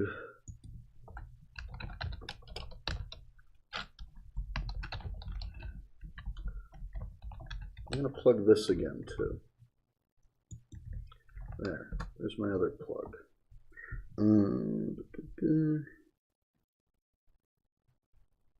You know, I can do straight lines in post. I probably should, but it's kind of the principle of the thing.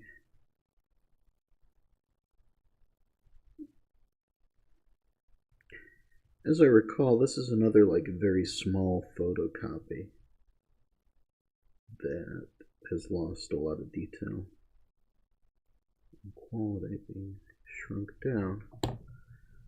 So I'm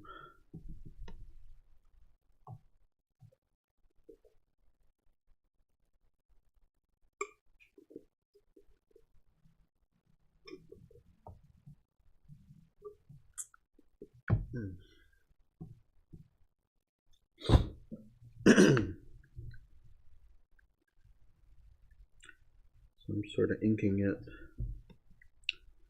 relatively large, trying to bring back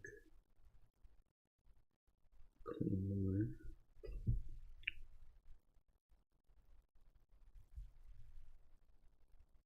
Do we really need this scene in the book? No, it doesn't hurt. I've got kind of a big stack of stuff I'm planning to do. Probably take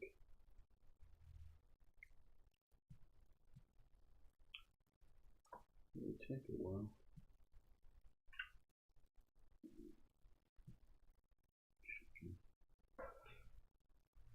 I probably almost have done already, but maybe not.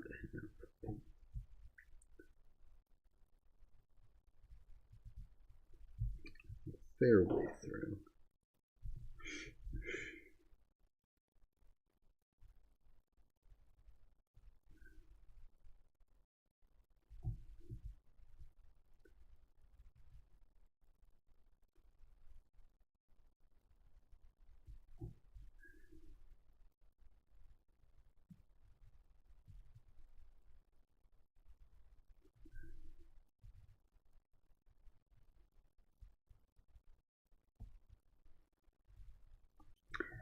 Sort of mechanical creation is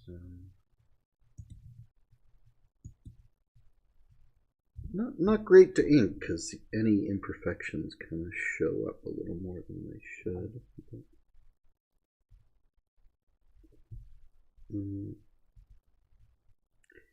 Which would tend to mean I've got to spend a lot of time in post redrawing it digitally. But whatever. We'll probably get pretty close, and this will be pretty small on the page anyway. Yeah.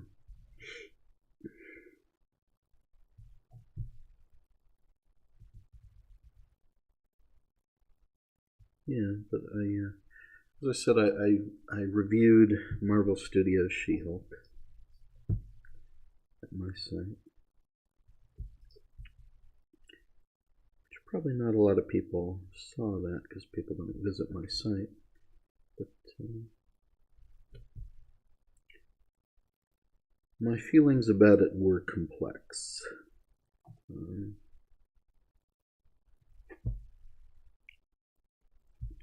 Since I had made a She-Hulk film back in the day, in 2007, and have a lot of opinions about how she should be presented, but it's fine.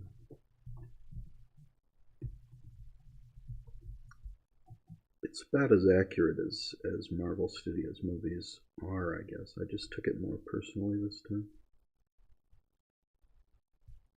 Like, they usually do change things. Marvel Studios movie usually will change things. Just this time round, I'm so familiar with adapting the character that I took it a little more personally. What they changed. But it was alright, it had its moments.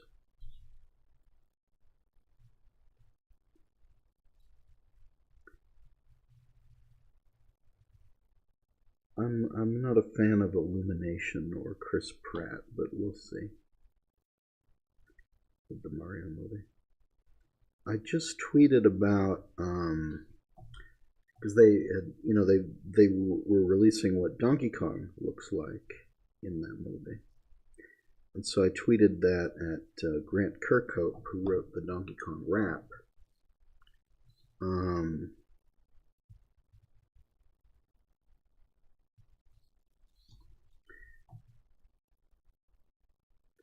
And I said, he came back when we needed him most,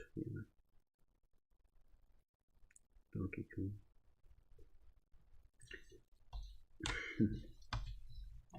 Just kidding around. As people may know, I had edited a restored extended version of the 1993 Mario Brothers movie with Bob Hoskins, which I had not seen before restoring it. That was something that I did though. Restoration.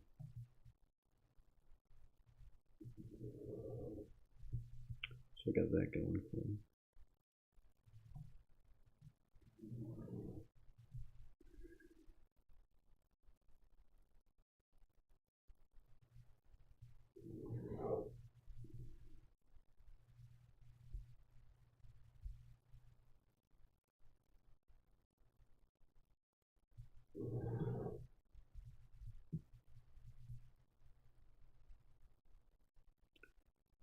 Smudging the ink with this cork. I hope not.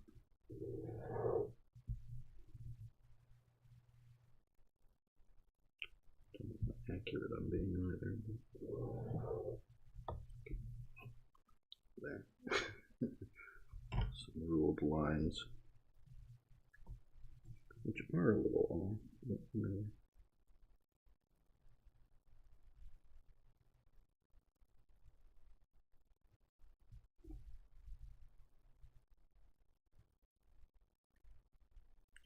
Yeah, these aren't in exactly the right place. TBH.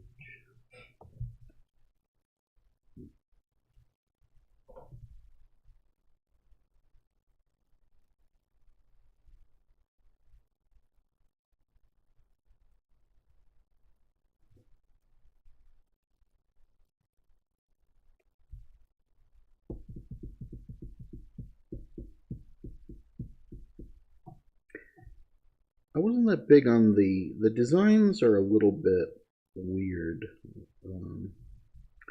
just because they're different. Like Peach looks a little weird, especially. They're okay. Like Donkey Kong looks alright. But, I don't know.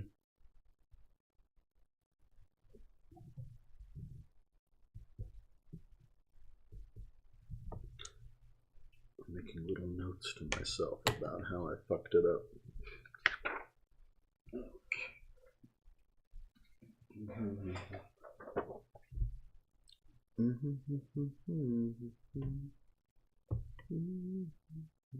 Let's do a few more straight lines, I guess.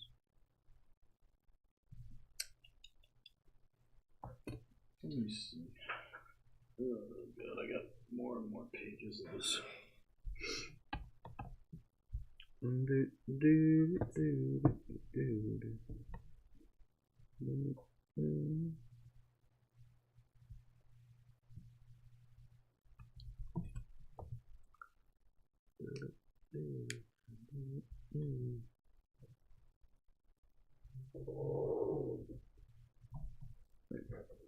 Straight line in sort of the right place.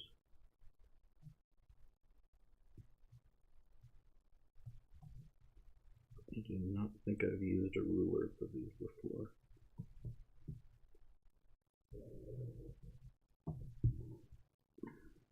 I should save a little bit of time. Tears. Just to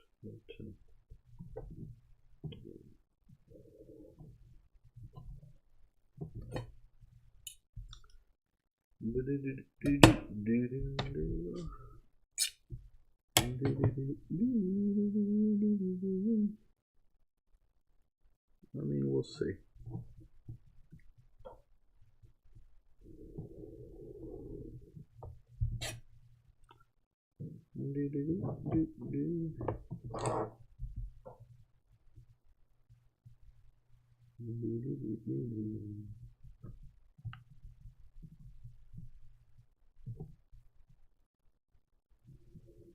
Yeah, it's not in the right place. Come on. It's a little bit off.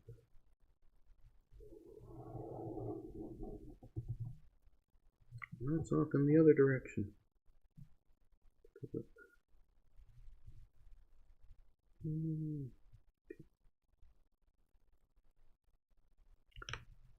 is what you're here for, to see me dick around with a ruler.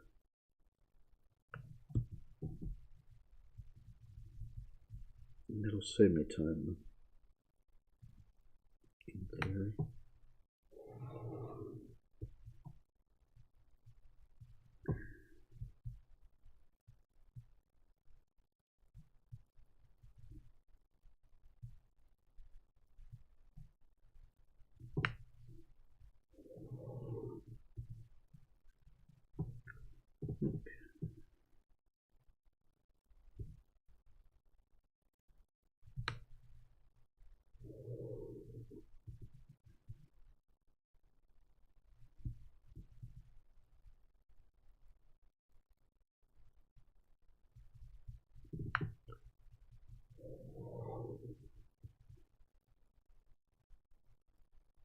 I think the last time I used this was I was making boxes for my Nintendo games that I've made.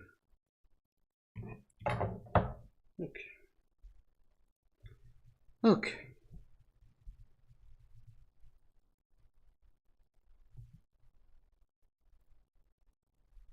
Let's just pretend that's accurate, because it's a little off. Which is what I was worried about. It's hard to rule in just the right place.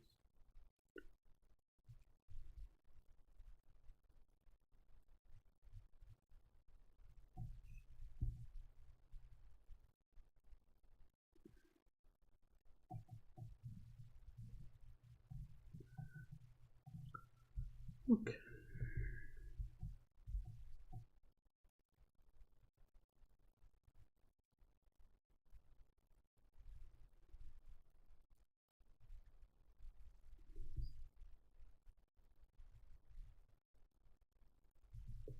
You kind of got to be mechanically perfect, but it also has like these rounded bits too. So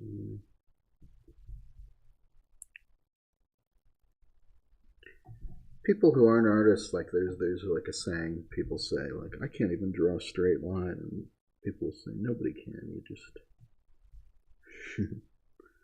it's not really part of drawing.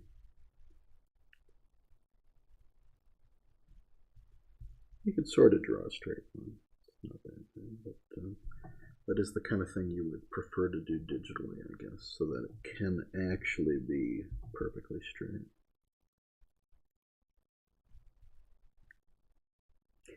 As I recall, I already had done some digital lines for this design.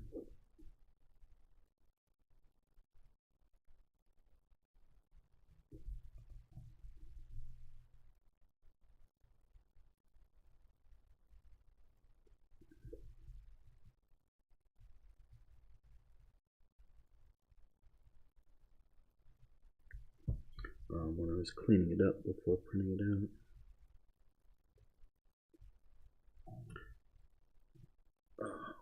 I have been cleaning these up before printing them out, in many cases. Probably didn't need to, in many cases, but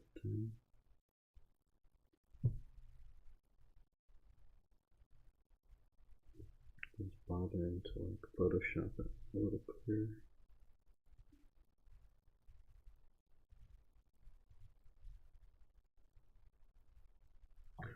This is what, 4 pages for this? So I'm working pretty big.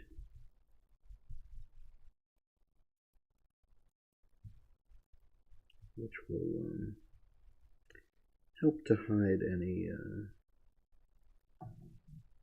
discrepancies or shortcomings.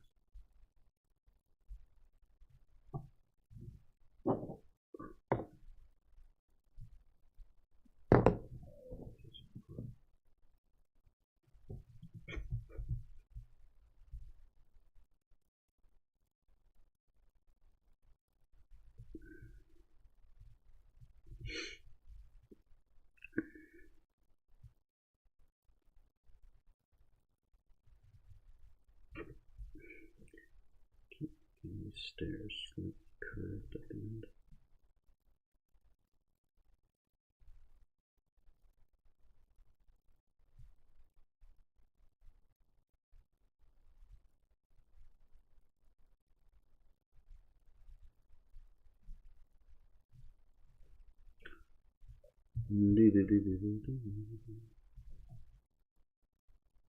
Yeah, I thought the movie Peach looks a little weird. Not too bad. Like none of them look too bad. Just a little weird. They just had to do something different with it, didn't they? To justify their budget, they couldn't just I don't know, throw some GameCube models up and call it a day.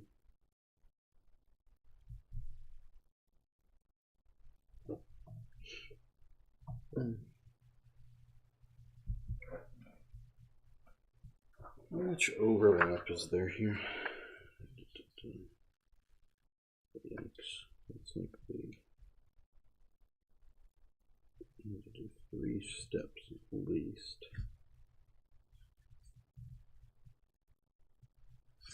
I will do 3 steps and then we'll switch pages. 4. We'll do 4 steps.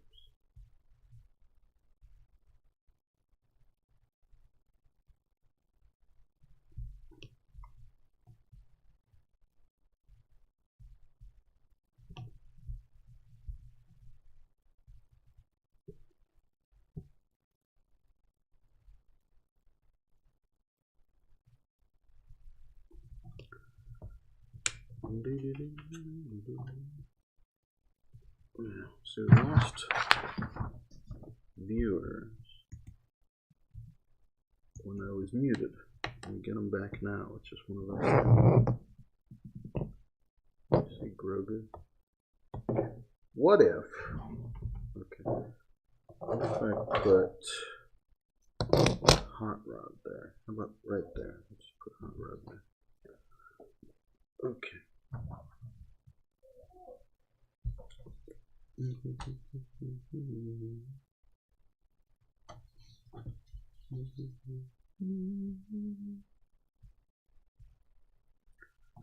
long have I been streaming? Should I have eaten something by now?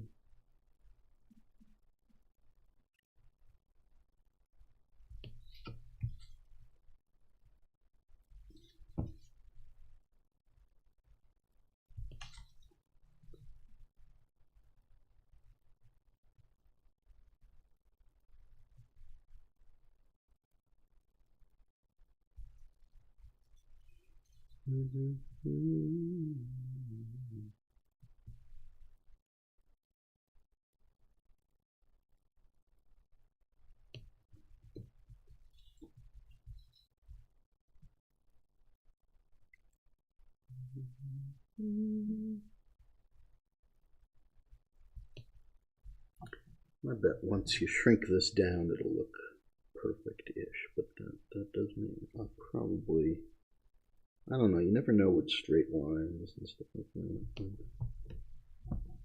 When you actually get into Photoshop, you start to notice the shortcomings.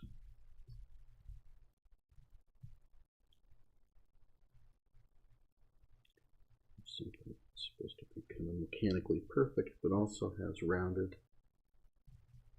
more organic looking sections. Not easy. A lot of these designs are very difficult and complex.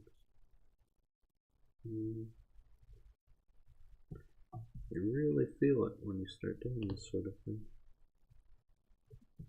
You really start feeling it.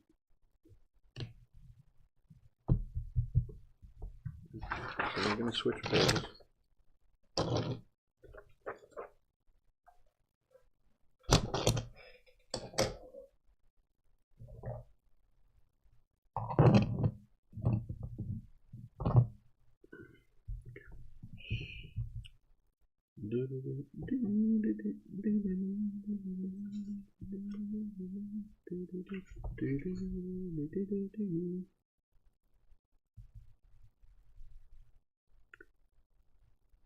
it is good to work on just regular sheets. This is actually thicker paper. It's like kind of the thicker paper that they sell, which I want so that the ink doesn't bleed as much.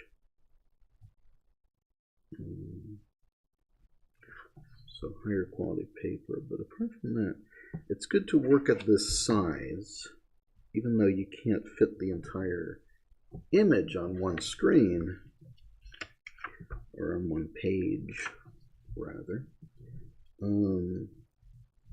It is good for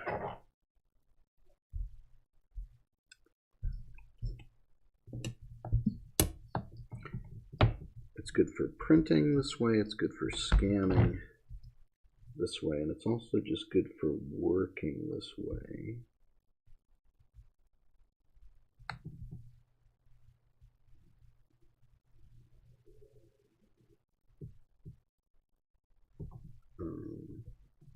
Because if it was big, I'd be like trying to draw the top of it with part of the paper mushed up against myself or something. I couldn't reach to really work on it in the same way. Whereas if you got like just a regular piece of paper,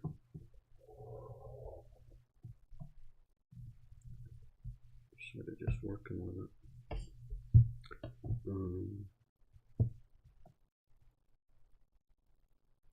It's not too big and unwieldy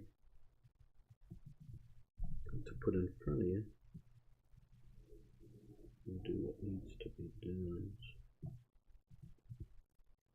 It's kind of off. It's really hard to get these in the right place.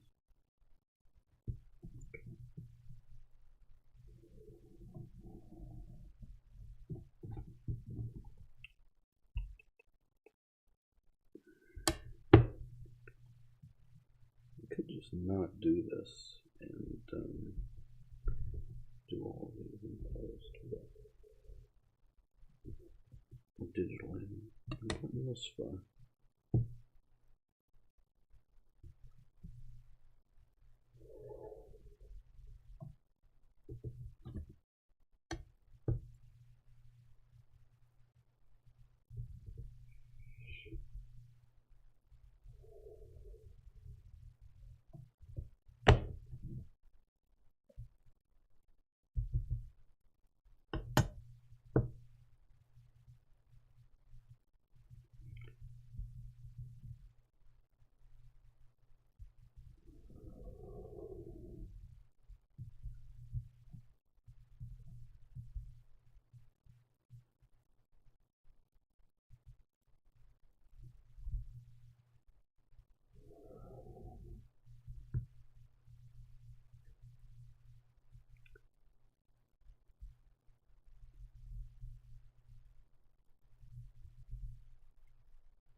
There. I did it.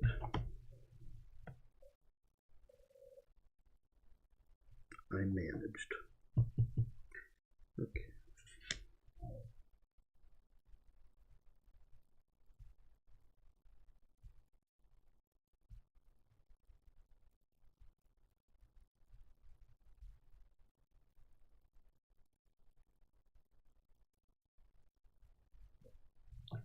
I bet that's something. Thank you, Inky. I bet that's something I didn't print out. That's okay, I'll deal with it digitally, but I bet you that's like a back part that I didn't print out. Oh, definitely. I definitely did not print out this this section. That's okay though. I'll do it all digital like.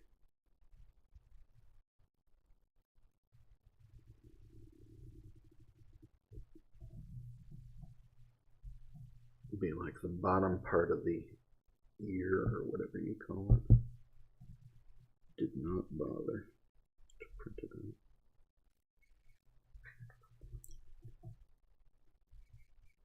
It does feel a little weird printing these out over 4 pages. It's like 2 pages, or it's 3 pages, or it's 4 pages, or it's 5 pages, 6 pages, 8 pages sometimes, I think. Oh god, this is a lot of pages, but it doesn't really matter. You know, you really want to work big, and it should be that many pages to really capture the complexities. It's the same amount of work either way, and you'll be doing a better job if you work bigger. So what I've been known to do is, when I'm doing original work, also when I'm doing my own original work, I will work digitally and then print it out, or I'll work small and then print it out bigger for the final inks and stuff like that.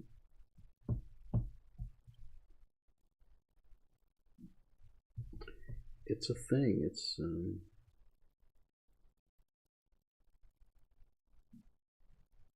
the original drawings are pretty big too.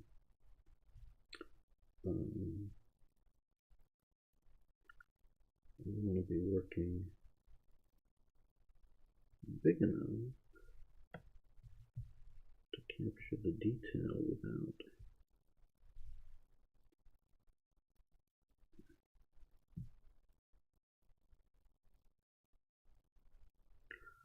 losing your mind over it, or you don't want to, you know, the bigger it is, the less that your personal physical imperfections are going to show up, because there's always going to be a little bit of that, like shakiness or just slightly off when you're inking something. And you need to be inking at a size where that's fine. I say this as I'm making a very minor mistake, which I'll probably remember to fix digitally in post if I see it. The little place where the line is slightly in the wrong spot. So I just draw an extra or thicker line and say to myself, well, I'll look at this very carefully in Photoshop once it's scanned, and I'll correct that digitally. And hopefully I'll remember to do that. But it is an extra step, which also takes time. Photoshopping this sort of stuff afterwards. You can see that I printed it out kind of lightly.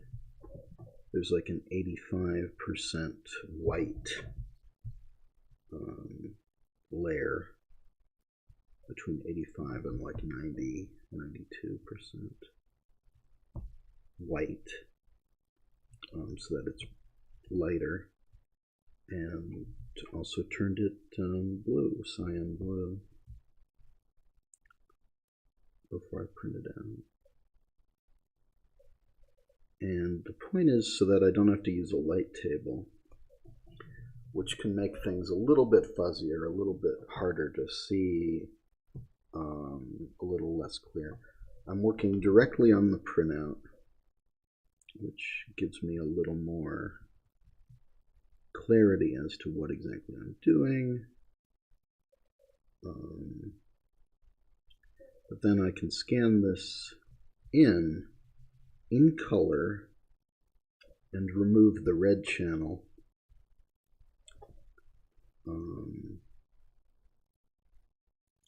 I think it's the red channel that you gotta get rid of to get rid of the blue.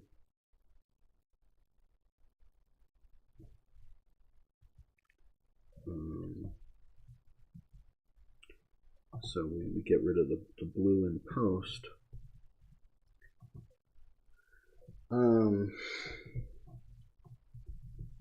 Which is that's a very old technique, because you can still buy like non-photo blue pencils and pens. I've got a blue pencil and a blue pen here.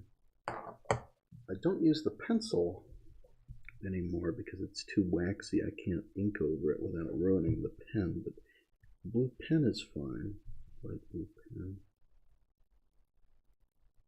But it used to be that if you Xerox something, it had an anti-blue bias, or some forms of photography, so that light blue wouldn't show up, so people would work in light blue, and then that just wouldn't get, that would get filtered away when photographing or Xeroxing.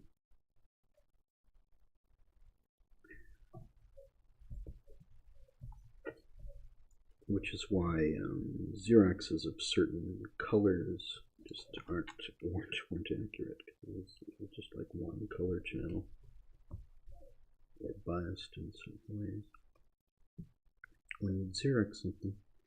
But yeah, there used to be, still is, you can get a pencil that this probably says non-photo blue. It does. That actually says, this pencil says on it, non-photo blue. I'm doing the same thing digitally by printing these out as blue.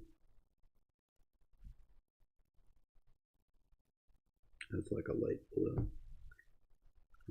Filtering it out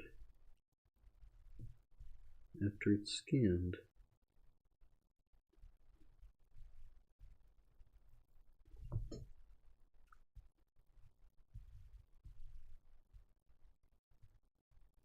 But this allows me to work directly on this sheet of paper, and has allowed me a lot more accuracy in what I'm doing.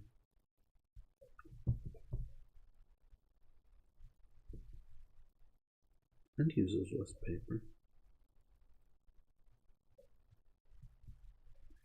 But in 2006, I recall that I was printing out things lightly, things that were originally color. I was printing them out in black and white, like these fuzzy color screen grabs, blown up to like one sheet. It wasn't like 4 sheets for one drawing. It was like one sheet, so it was smaller. It was about like half as big as I would ink it now. And it was really fuzzy and unclear because the source material was like a screen grab, which was really fuzzy and unclear and in color. I was printing it out lightly in black and white, and then putting a light table, and then another sheet of paper over it, and tracing. And the minute that light table turned on, it became a lot less clear visually what I was seeing in the printout, and it was just really fuzzy and hard to see what was happening at all. So for a lot of reasons, those old drawings just weren't as clear or accurate as I'm doing this time around. And it's been many years since then. I've learned many lessons since then, but I'm learning a lesson based on having done it wrong back then and being able to get more clarity now what I'm doing.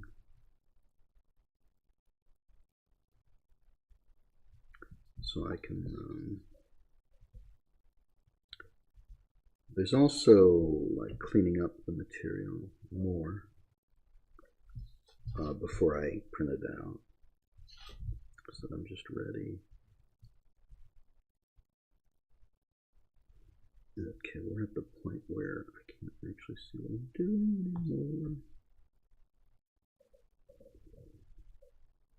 Let's just sort of extend this a little more.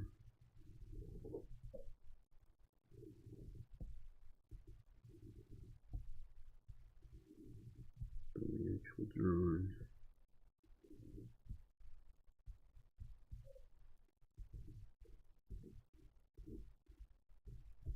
I might cut this out, I might not.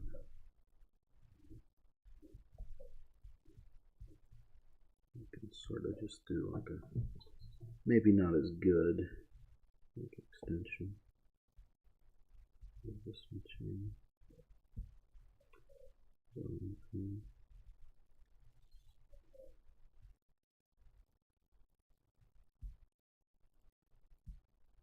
I'll fix that up a little later because I made some errors because I'm just kind of improvising. I don't know if you ever said your view on this, but if Dick Williams had finished the film as intended, do you think it would have appealed to a mass Disney-fueled audience with the focus on visuals?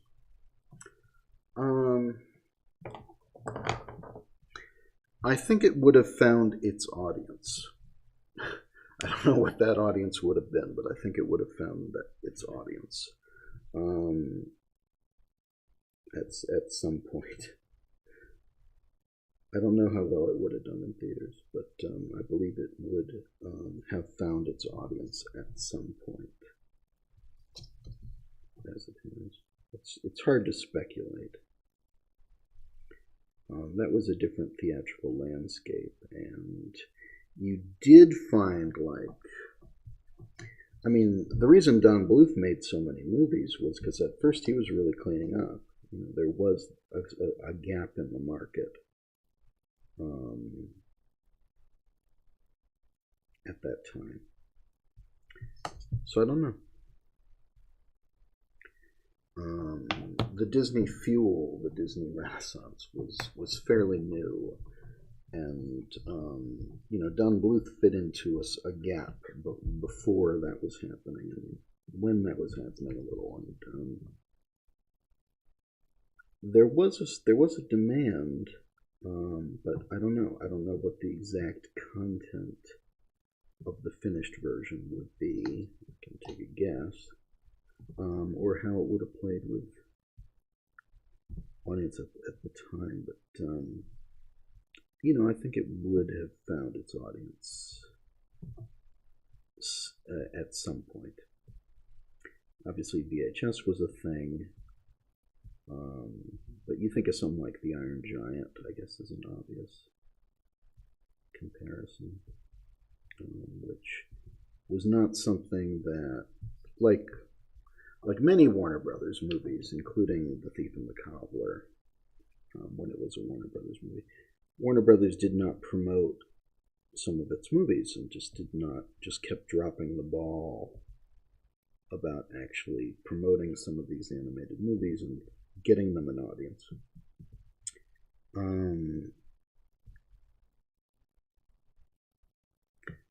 So I don't.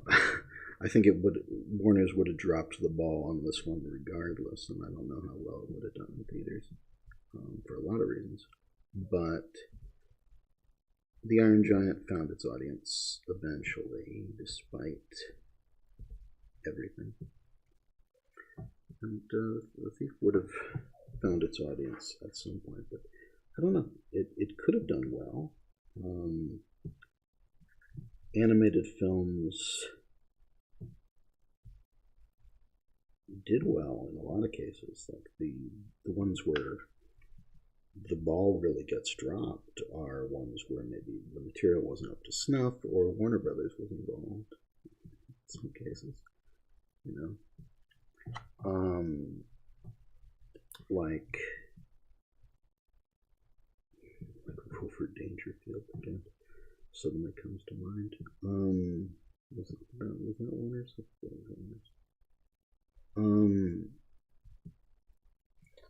And fucking Quest for Camelot, which was a heavily executive meddled into nonsense kind of movie that had more potential at some point before it just got kind of rewritten to death. Happens a lot where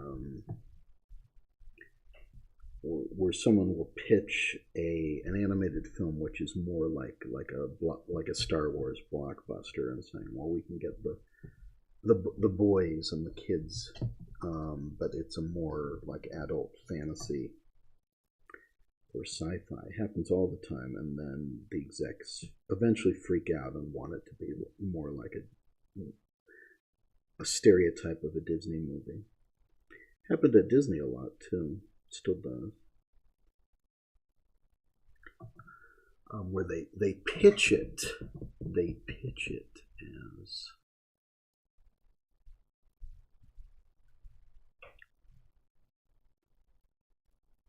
something more for a blockbuster audience, and then someone freaks out and wants it to be more like an animated movie.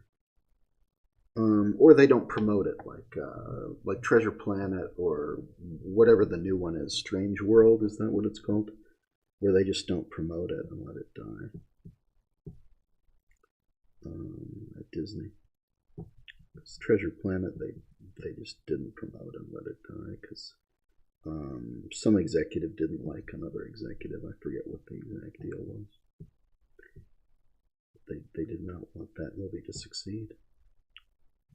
It's pretty sick stuff sometimes. These political assassinations of films.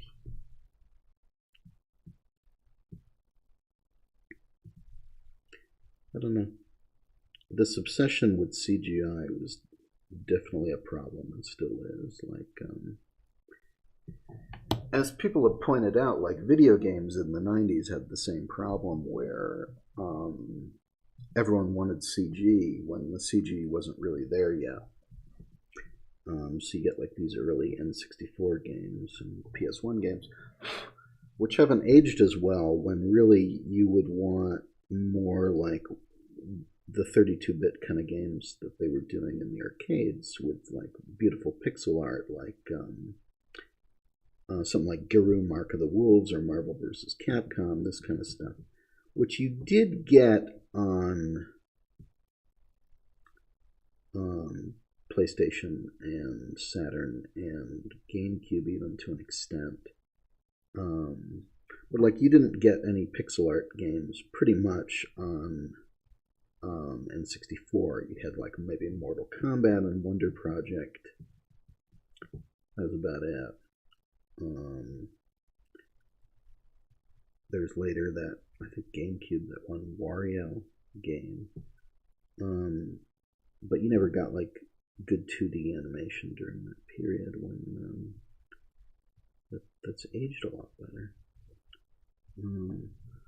But film is a lot worse. Yes, the Kroyers. It's unfortunate. The Kroyers, yeah.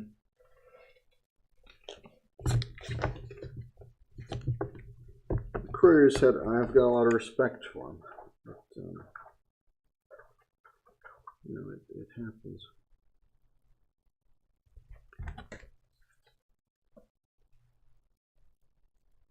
But Warner's, with Iron Giant, I mean, Warner's dropped the ball on a lot of movies, just for no apparent reason, you know. It was a recurring thing, including this film.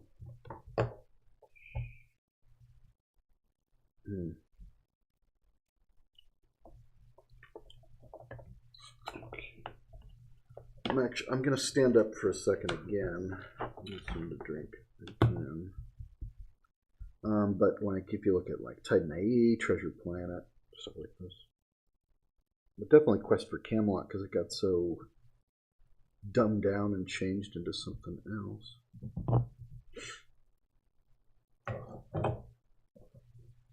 Put Bo-Katan Cries there. And I'm going to stand up for a second.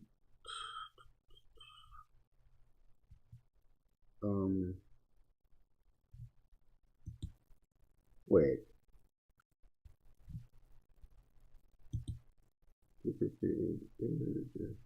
You can hear me, right? Like currently you can hear me. Or okay.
Okay, can you hear me? Shut the text off.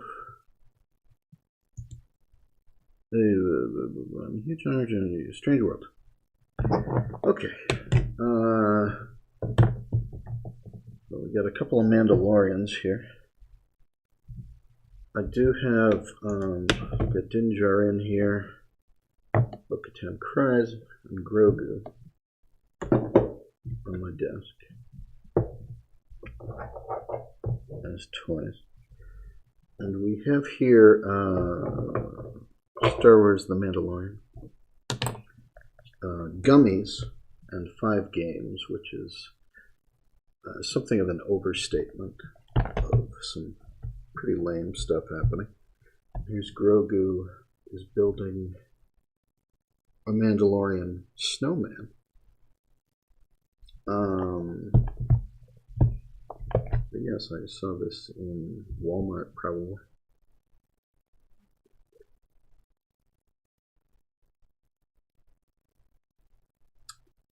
Or maybe the Dollar Tree. I'm going to open this up right now, because I really should have eaten something in the last however many hours I've been doing this.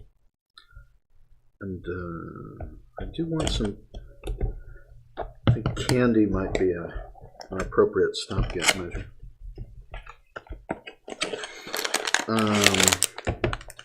Yes, we do have some Grogu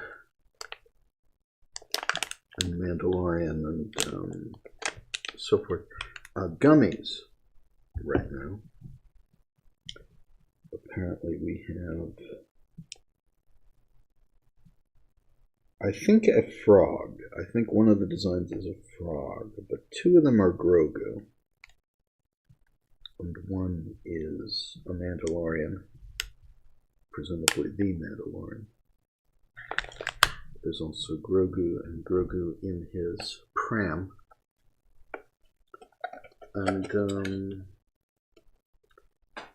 that's just how we roll here. So I'm gonna cut this open.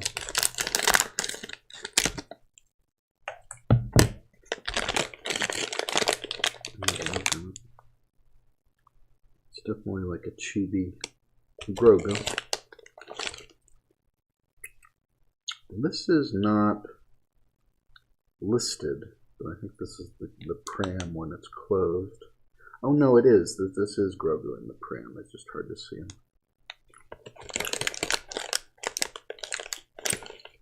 These are not very good. Grogu in the pram. Din Djarin.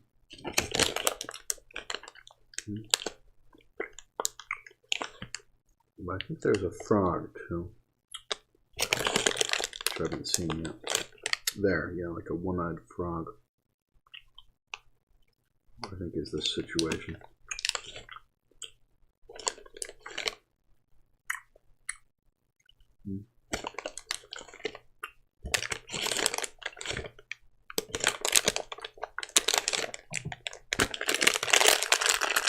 I'm legit hungry, but I shouldn't just be eating this. I guess I should actually get myself some more food properly.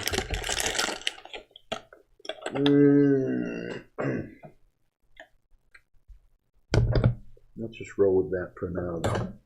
Okay.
actually pushing it a little with the size of this.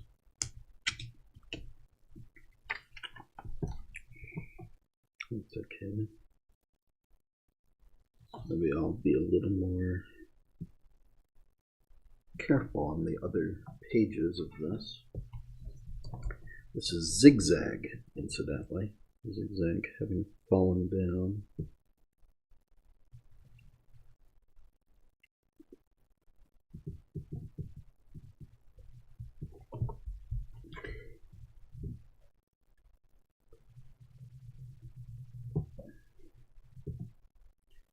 I did a lot of zigzags the other night. I'd already drawn a fair amount of zigzags.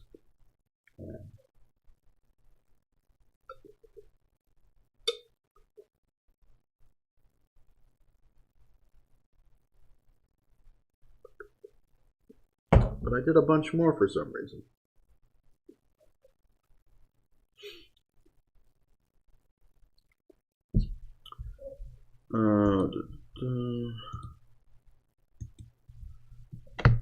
You can hear me, right? It's giving me one of those errors, but I think it's a little delayed. It says you don't have audio, but I just didn't have audio. A while back when I didn't have audio.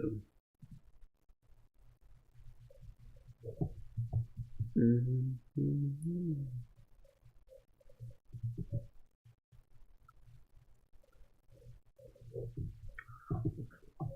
trying to be more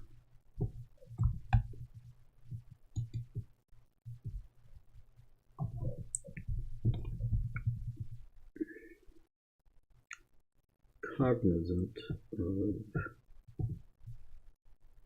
whether my audio is on or not, because I've just been burned.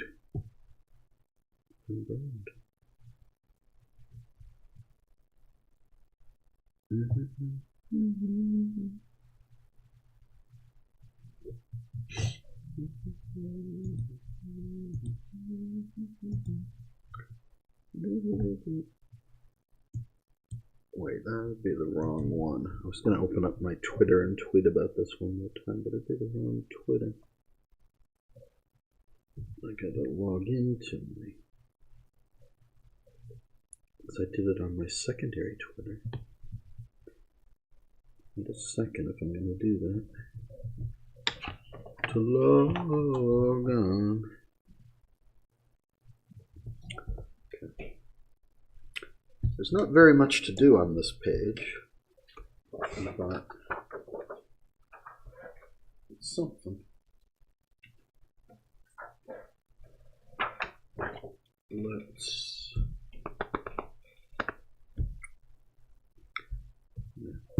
I'm going to be a little more careful because the hand is on here too.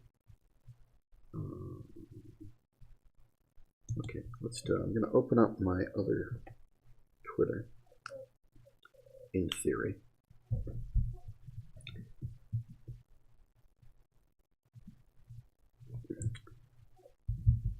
I think you can't see me doing this, but I'm going to tweet about this one more time.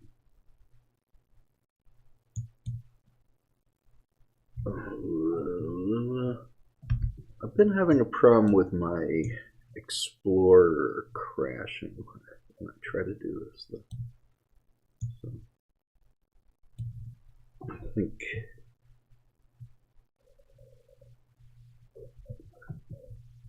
streaming takes a certain toll. You know what I'm saying? Just gonna switch accounts.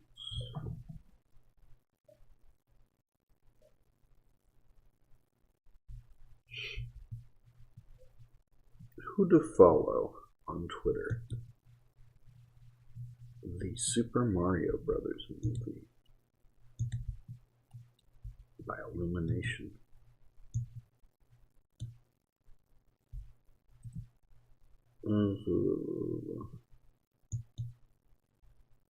Okay. I'm tweeting again. I've tweeted. There. That was a tweet.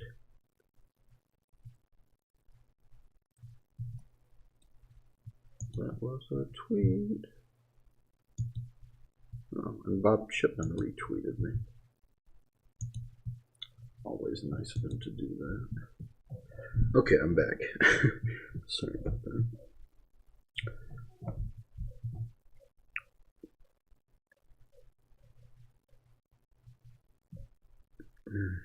It's hard to still be on Twitter these days. It's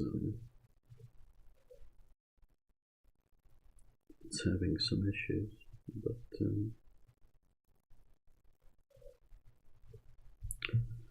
I'll probably still be on Twitter until you just can't be on Twitter anymore. There will come a time when he has ruined it completely. It's getting there. It's definitely getting weird.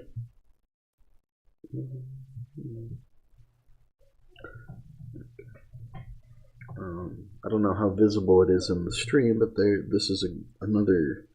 This is pretty large, I think. I think this was like across a couple pages, so it's fairly large. But it's Xerox, which the Academy collection are not Xeroxes generally, but this is Xerox. So there's a certain degree of roughness about it. Missing lines and just extra pencil mess that was originally colors.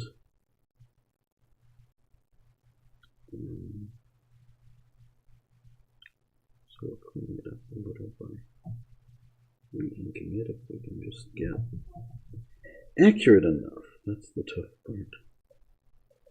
Make sure to put the lines in the right place. And I'm putting the lines in sort of the right place. And hopefully that's enough.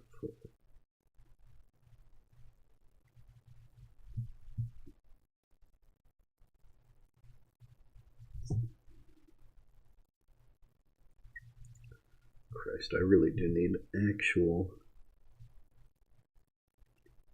food. How long have I been streaming? It says 3 hours 36.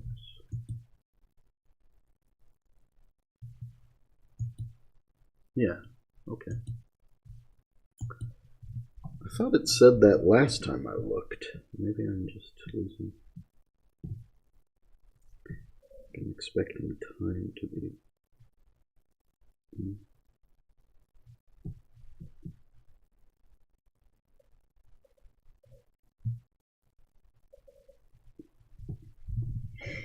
That's probably long enough that I should eat something. Not that I want to be eating something while streaming.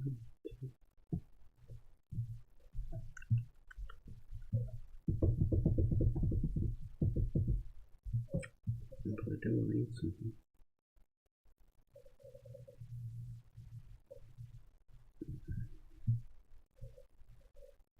Okay. How many frames is the shot you are working on?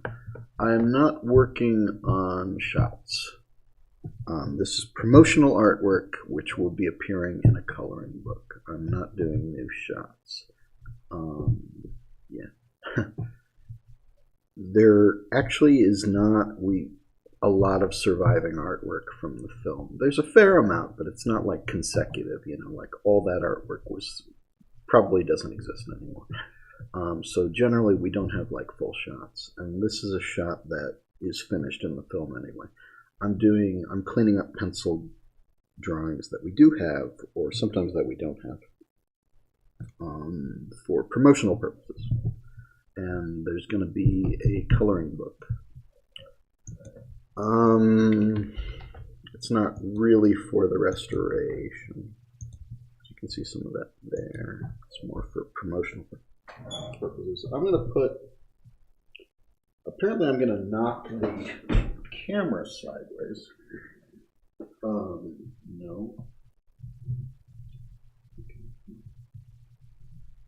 Come on. Do this.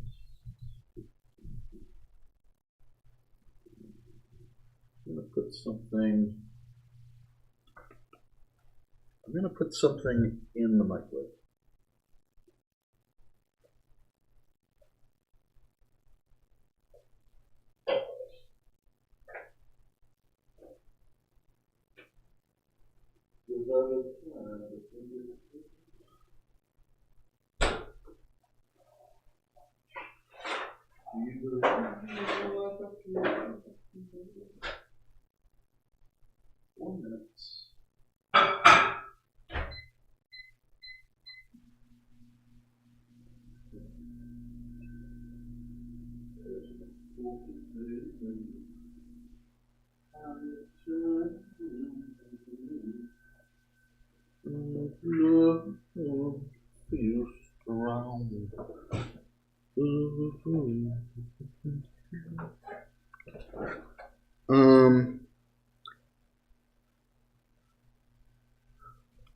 Well,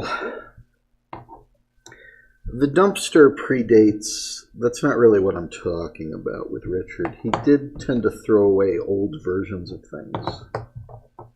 But when the real problem with the final film is more that when Calvert and the Completion Bond company took over, they took all the artwork. And a lot of it was discarded during the process of their production. And some turned up on eBay at one point.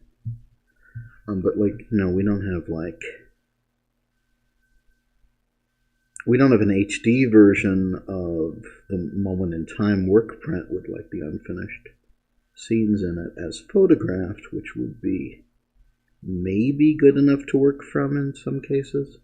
But we don't really have full sequences to be working from.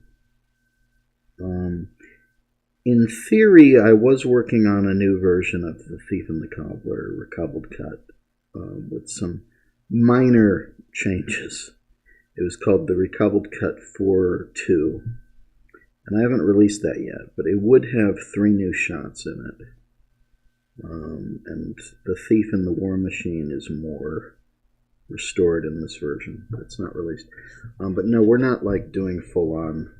This is not me animating new material.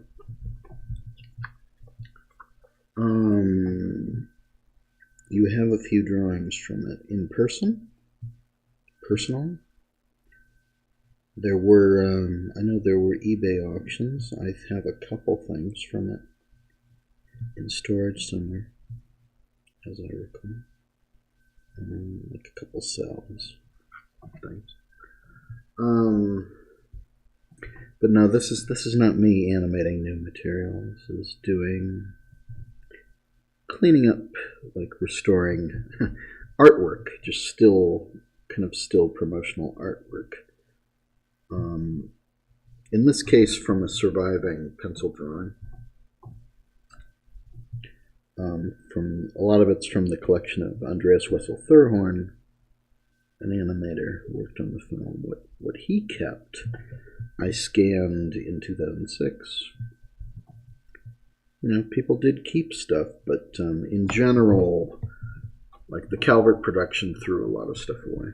And yes, I do hear that Richard threw the early versions away, probably, but yeah, that's not really the actual issue in this case. When the Completion Bond company took over, they took whatever their intention was to take whatever existed, and a lot of that got discarded during the process of their production, and some of it didn't, and that appears to be what the Academy archive is mostly made of.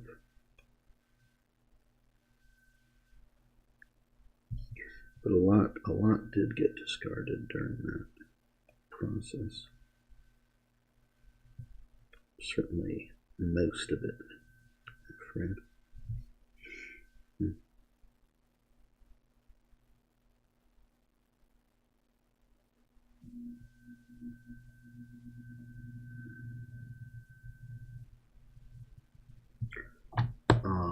But yeah, that's nice. The thief flipping around on the wire.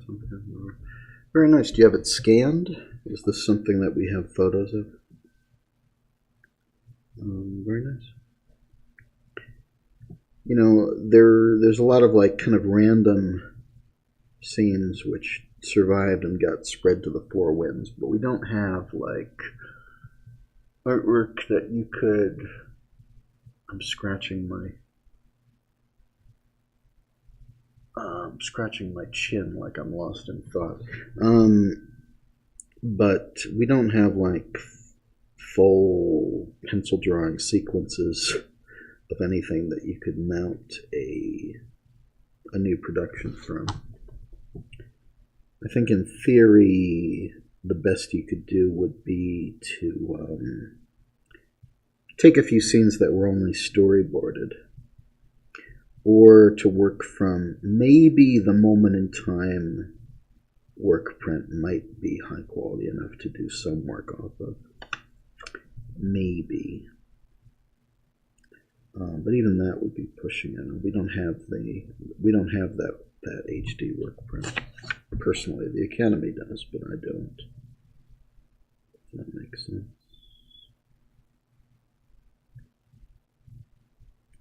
But yeah, this is just individual pieces. I'm restoring or re-inking individual pieces of artwork, which could then be used for promotional purposes or whatever. This is something that I did originally back in 2006 at a much lower quality, frankly, for a lot of reasons. And this time around, I'm working in a higher quality. I'm being very careful to get more quality out of the material and to try and capture this. It's difficult, but to try to capture the original quality of the material as best I can. And I've done a lot of it. I've inked. I will probably have. Well, you should get it scanned or photographed or something.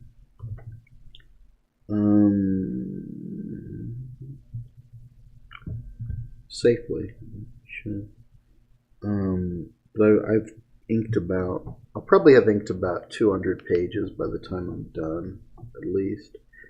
I'm not sure how many I've done at this point, but it's a lot. And I do have a version of this coloring book that that is like done-ish, but I'm adding more material to it right now. That's what I'm doing because I can't help myself. I kind of went through the collection of saying, well, what do we have scanned that's like good, interesting drawings that I could re-ink, and that would help tell this story. Because we don't really have, we definitely don't have like drawings of everything from the film. We do have a lot. It's all just kind of random. And in some cases, I'm working from new material or like low quality material, or like screen grabs or this and that. So it's not all from the actual drawing, but a lot of it is.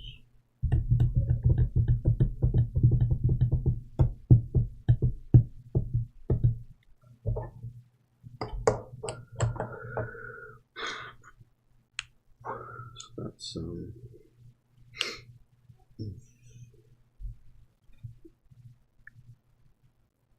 but yeah, this is more like individual pieces for other purposes.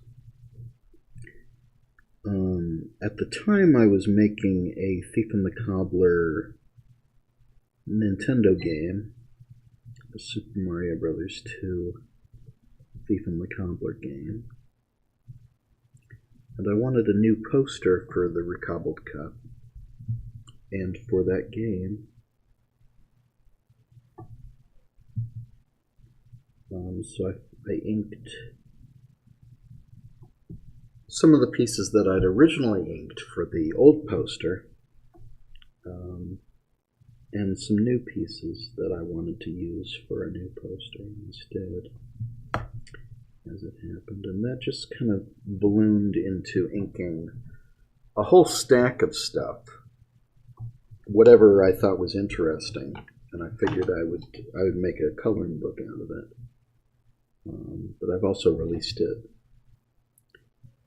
all that artwork on its own, but I'm doing more now.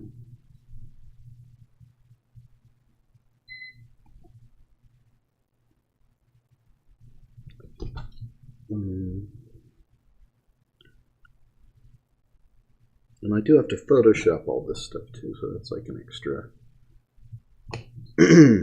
it's an extra level of work that has to be done, and that was what held things up, because I inked all this stuff in March, end of March, and then I didn't release most of it because I hadn't done the Photoshop on it, and I was doing other projects in the meantime. A lot of, like, I was really into Nintendo NES Famicom ROM hacking this year. That was part of it. And there were also some other projects which I'm not talking about because they're not done or they're not released. But there's a lot of that. So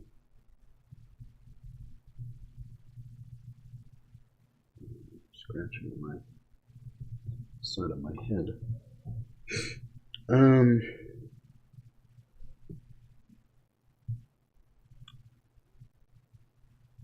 So I didn't get back to it until recently. I was working on the Thief and the Cobbler, the inking, and also the recobbled cut 4.2, which is, you know, a slightly improved recobbled cut, back in March, April. And then I had surgery on my sinuses, which I think was a botch job. I'm not happy with the results.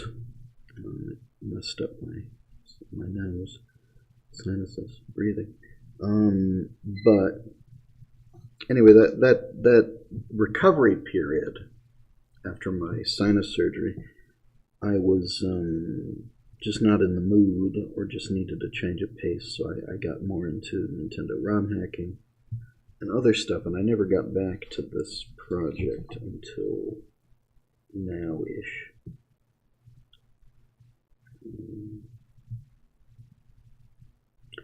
But I said, well, I need to finish the recobbled cut 4.2. But first, I'm finishing this. Actually, I'm doing all this art, and I've kind of, once I was done with the art from March, I was like, well, I want some, and I'd laid out the coloring book, but I started to also look into what else I had, because it was like I didn't want to keep. The amount of art that I'd inked was kind of limited, and I wanted to tell the whole story of the movie. So I started pulling more reference and just putting these sketches like this, these pencil drawings. If I had pencil drawings at the moment, I started putting them into the coloring book as well. And then I was like, well, I should actually ink some of these. If I think they have a place in this coloring book, I should also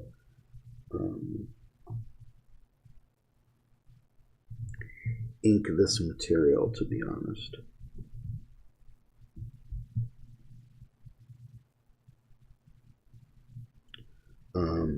So some of what appears in the coloring book is the actual original art, not by me, like if I found an appropriate piece. And so I've just started inking some of that too, and inking additional pieces and just fleshing things out a little further.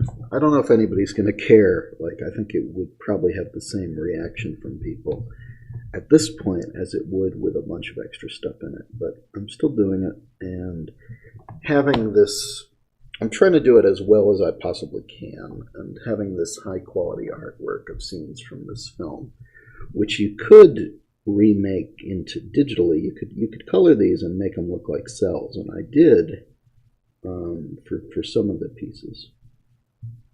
I'm not going to do it for all the pieces, but you could. So this sort of coloring book challenge, or you could color it digitally, do stuff with it for promotional purposes. So it's sort of, we don't necessarily have a lot of good quality color art from this film. We have some, but it's all pretty random. We don't have a ton of good quality like sketches, pencil drawings from the film.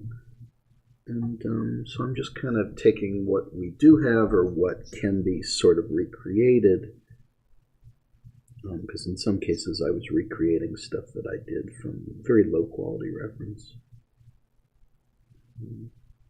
Originally, like screen grabs, or like a lot of artistic license. Stuff that I just drew myself in some cases, but most of it's from the film. I'm just working with it and seeing what we can put together. It's going to be sort of a reasonably accurate collection of high quality artwork, sort of from some of the best of what survived, or what at least can be recreated from what we have.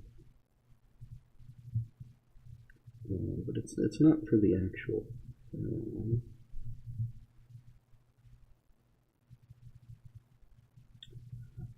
Because what we have from the actual film is usually too low quality to work with unless you're really reinventing it. And it's not like I have a team of animators on staff, but I do know a couple of people. Dennis Van Hout did 2 new shots for this. And there's another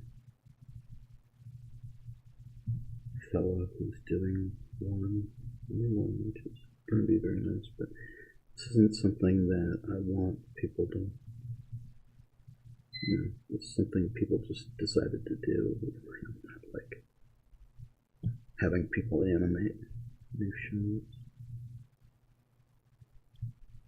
But I think if you were to animate new shots for the film, first of all, you'd have to be pretty good, and most people aren't. But secondly, you'd be working from the storyboards rather than scenes that have already been like penciled in. You'd want to be working from something that's pretty rough, so that you know that you're doing a better job.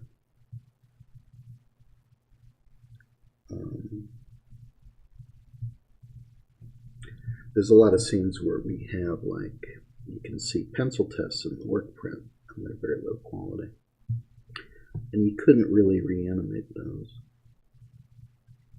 because we just don't have the high quality source material. But the storyboards, maybe. Maybe come up with something. They're reasonably clear, right? But you need proper professional animators, please. Which we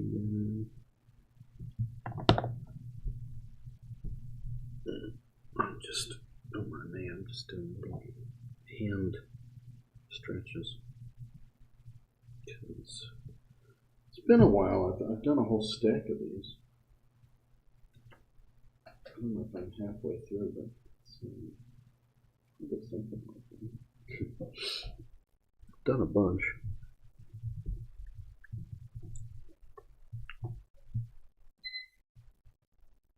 That little beeping is the microwave food reminding me of its existence. I'm going to eat something. Aren't I?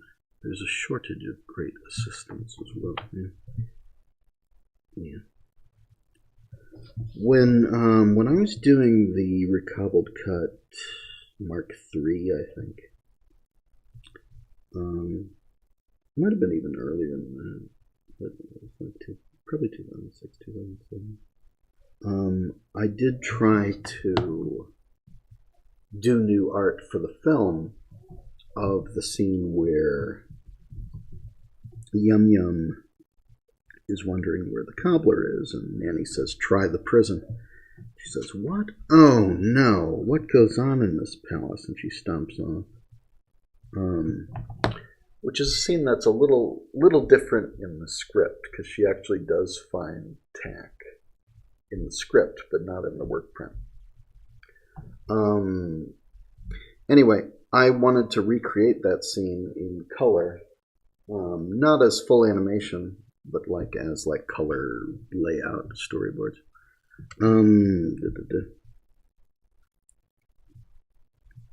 And what I drew just wasn't up to snuff. It wasn't up to standard. Is the word I was looking for there. And so I never used it. But that has been sticking in my mind lately, because obviously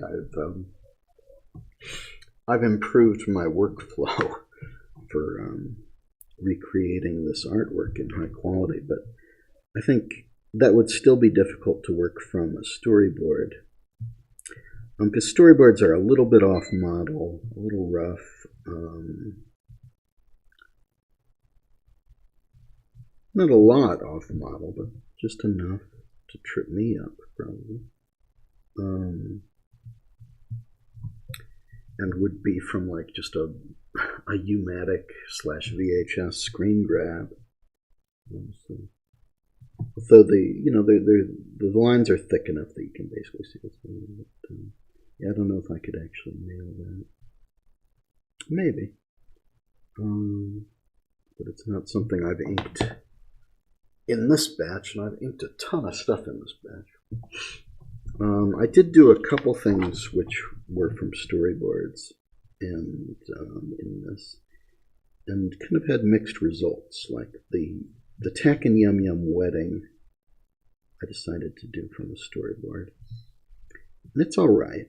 But there was definitely a feeling of, okay, this was a rough, and it wasn't incredibly on model. I'm just kind of hand waving that away in this drawing. It's not going to be as good as working from a final drawing.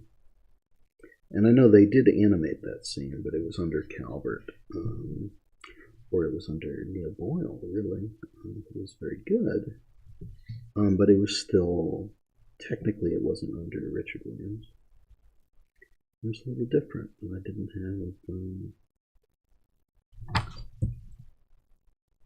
anything from it except screen grabs. So yeah, I went with the storyboard. That looked better for my purposes. But the results were probably middling. I don't know if anyone else would notice that there's something off about it, but there's probably something a little off about it. Okay. I might take an eat break after finishing this page. Oh, really? There's another zigzag. I'm actually going to do that. Ooh, zigzags. There's a bunch of zigzags in the pile. I'm actually going to do that.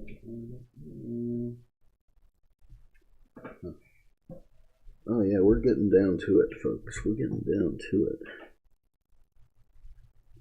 We're kind of at the point in the pile where I started shuffling stuff I didn't want to do immediately downward in the pie.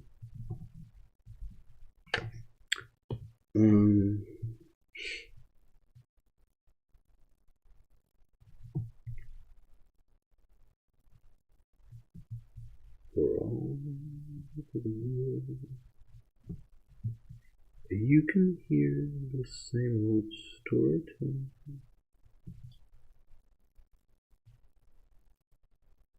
Saddest of all is that it happens to be true. There's no one at the top. The precious few.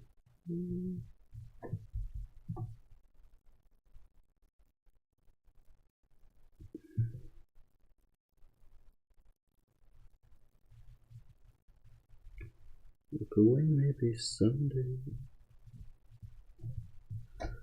Greed will stand trial, but meanwhile, you're never alone. At the bottom of the pile. Okay.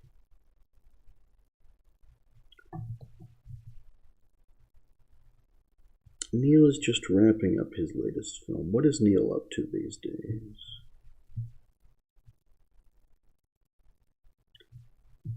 He is very good.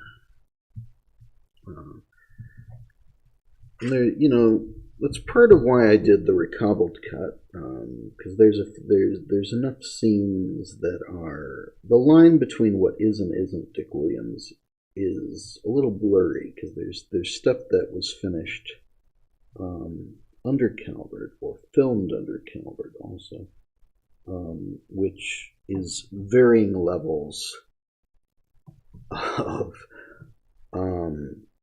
like some of it is indistinguishable from Dick Williams, and some of it is close, and it varies a lot. And there were animators who, for a while, were trying to keep the quality up, even though it was under Calvert. And you know, Calvert didn't give a shit, but some of these animators gave a shit and put in reasonable effort. But you know, it's all over the place. The quality is all over the place. And once you accept that, you know, the recobbled cut, but there's still aspects to that. I'm going to see what I've got left. Kensuke's Kingdom. I haven't heard of this. I need to.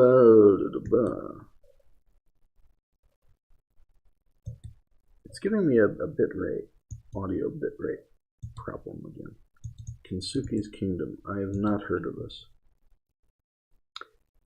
A novel by Michael Morpurgo.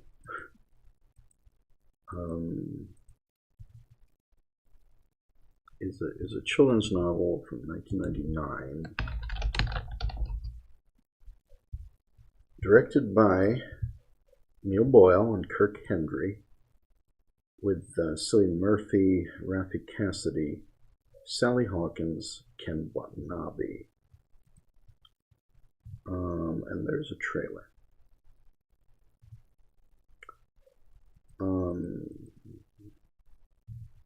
So that's a thing.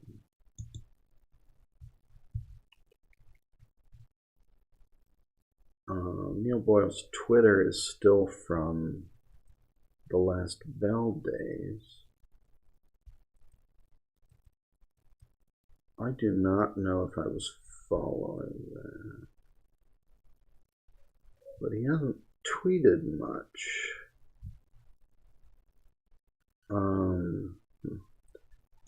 He was hiring last year.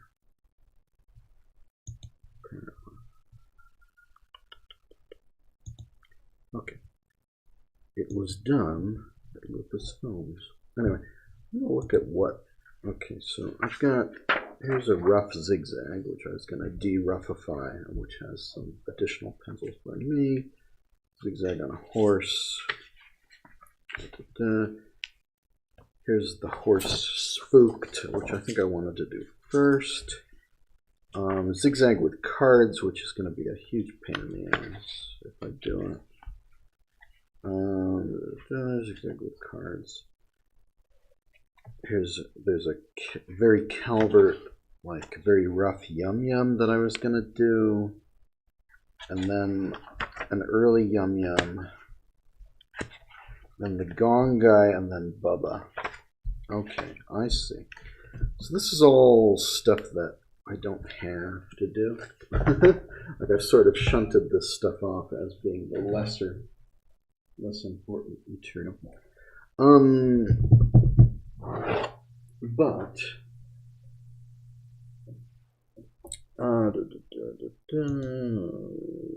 slideshow.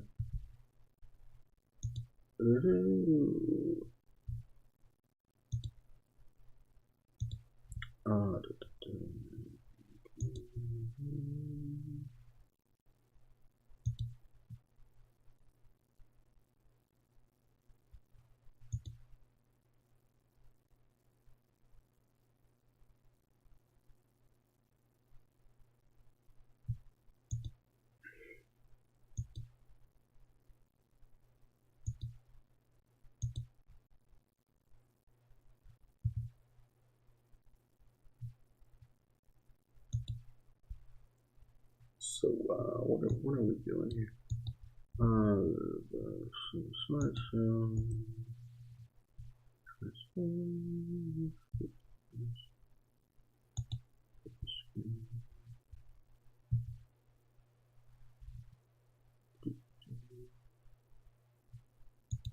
Tim Watson, Gary Dunn worked on the film. Yes, wonderful animators, good people. So good.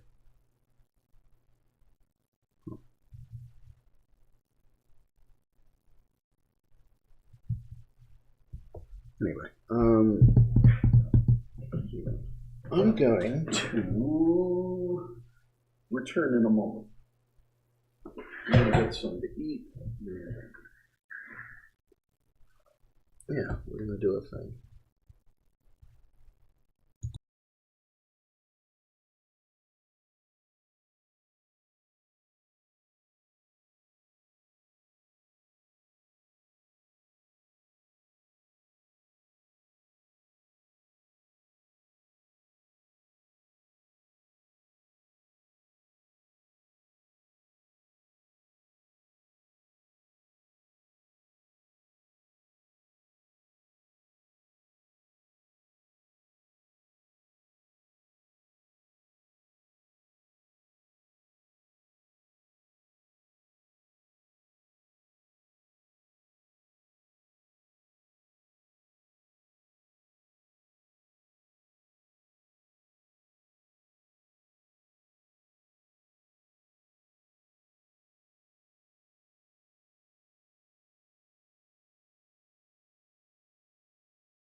Okay. Feels like it's only loading the first few pages. I'm going to have to change the... I'm going to eat something. Should I say we'll be right back? Even though we're here.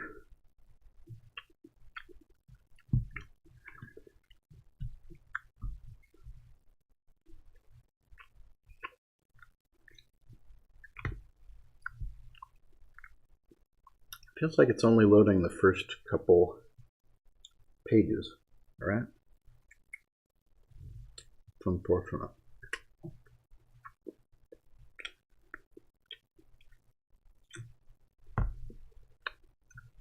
Yeah, well, that's some bullshit. I wonder.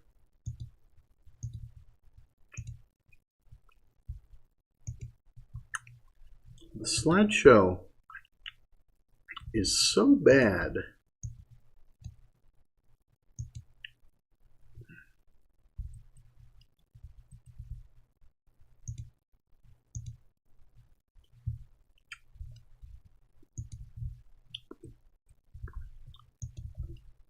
Let's see though. Okay. Will this work? There, that's at least that's a different one.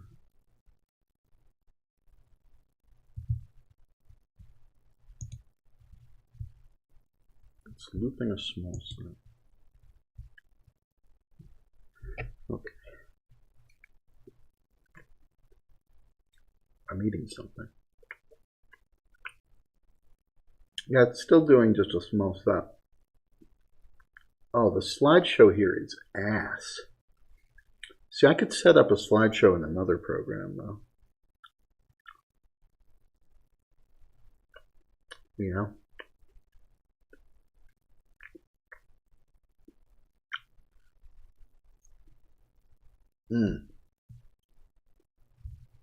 God, this sucks. Why is it so bad?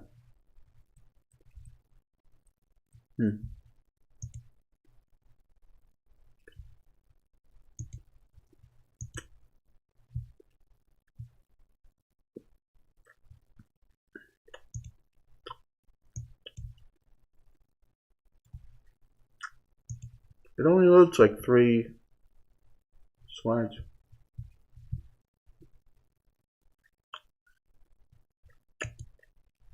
Ain't that some shit?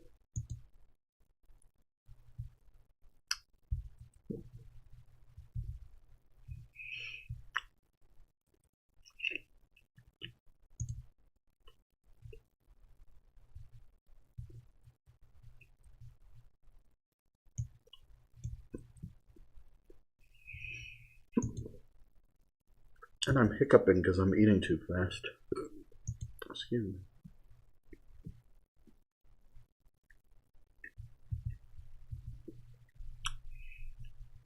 Don't they do screensaver anymore? Okay. Okay.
I tell you,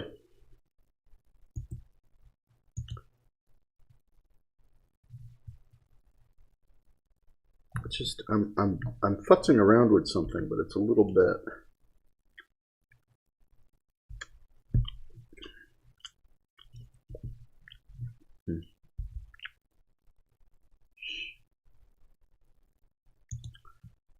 So window capture. If I edit a window capture,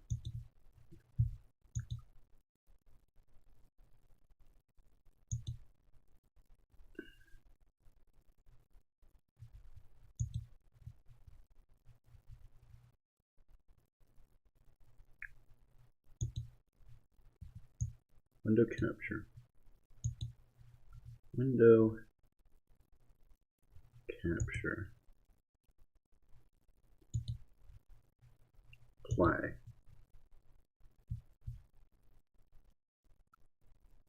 So what does that look like? It's probably zoomed in though, right?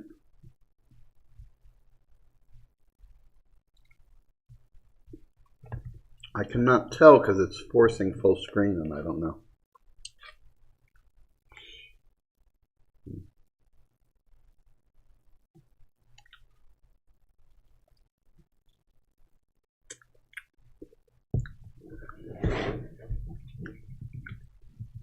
I do not know if that actually looks good or what.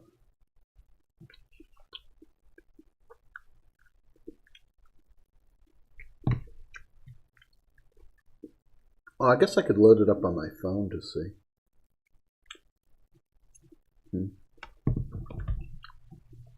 Yeah, where's my phone?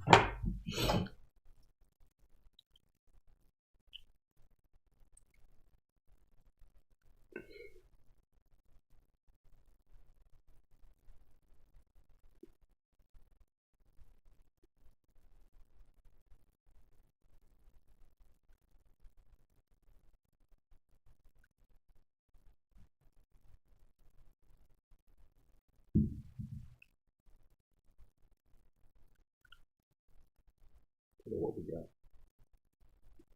Oh, it does kind of work. It's a little bit wonky. Yeah, okay.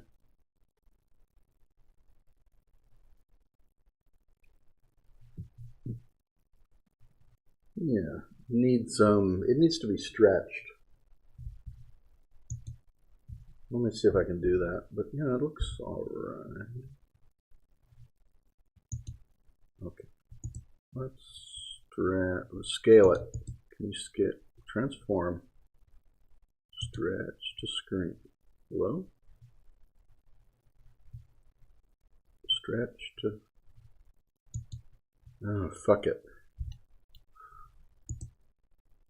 Slideshow. This will play. Work. Is this going to work?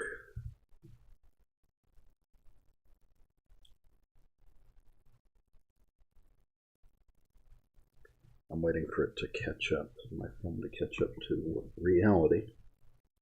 But I have just thought I stretched it, but I mean.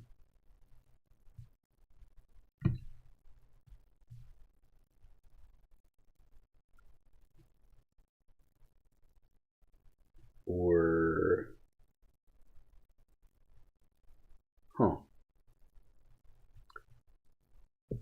I'm thinking it's playing the wrong window, like it's not actually running anymore, right? Well, that's stupid. Okay. Window capture, what's your slide show? Okay, so I need to have just not done what I just did. Great. Okay, so there. And then window capture, transform, stretch to screen. How about that? That's probably what I need to do. What? Okay. I screwed up. or screwed up, but now I think it'll run.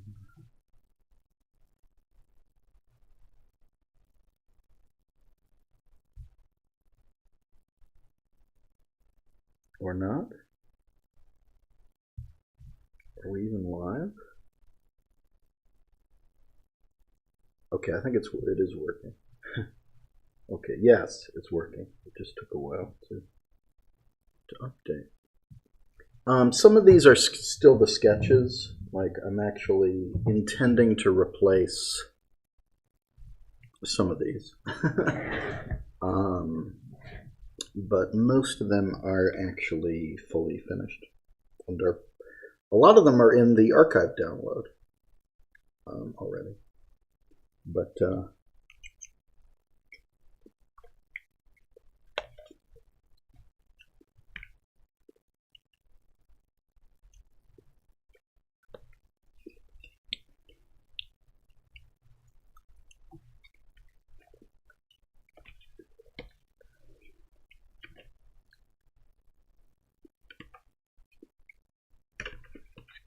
you get the idea. So there's a few that I'm going to redraw, which are just sketches right now. And the Brigand sketches I've just included. And I've also included sketches sometimes as part of puzzles. Or if they're good enough, I guess. But I'm still working on a few things.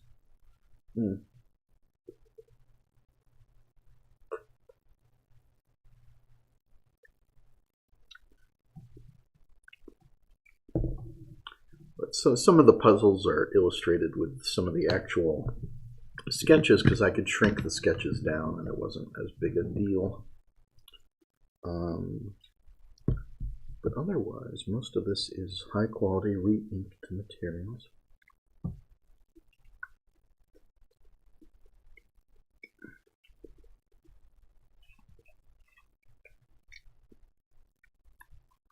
One does one's best with it.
Okay, that should do it.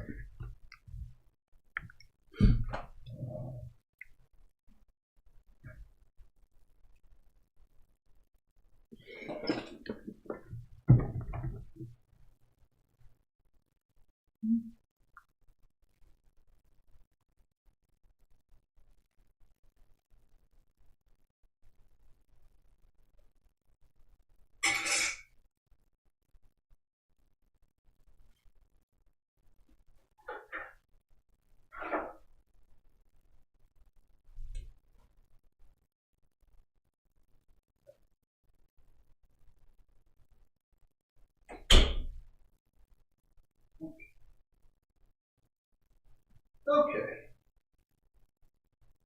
Well, I gotta change the battery.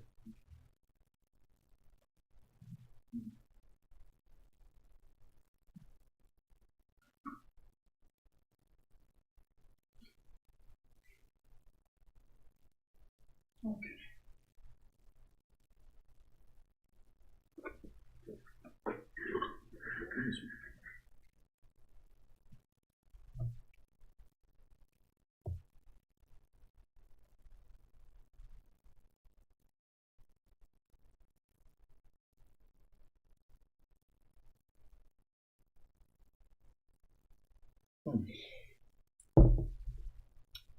Changing battery. Yeah, I'd like to do a competition type thing on social media for people, maybe coloring these or doing the activities and stuff just for fun. Maybe a giveaway. I don't know.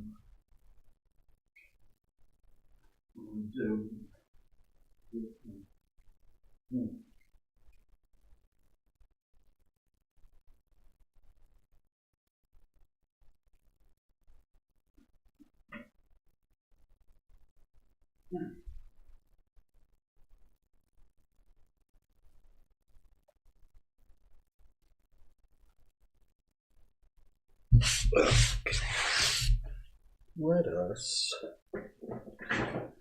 resume.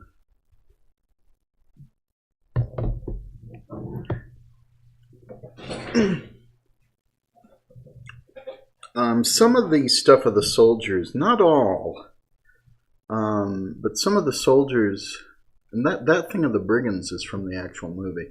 Like some of the soldiers are from the actual movie. But I did redraw 2 one-eye soldiers, and I made them into a whole army, so that's a thing. And there's the Brigand storyboard. Yeah, that one I've redrawn, but that's still the sketch. That's one I originally drew, the mouse. So that's kind of off model, but that's something that I originally drew myself. Completely. So that's why it's the weird way it is. I just left it as my artwork. I drew that of the brigands too. That one. Oh, I was going to redo that page, wasn't I? Or maybe I did already. Anyway, text off. Can we turn video on? Are we on? That's a good question.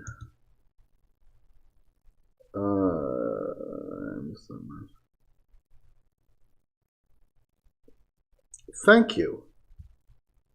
Yes, I did include some lines that aren't actually in the final film here and there. That was a little touch. Question.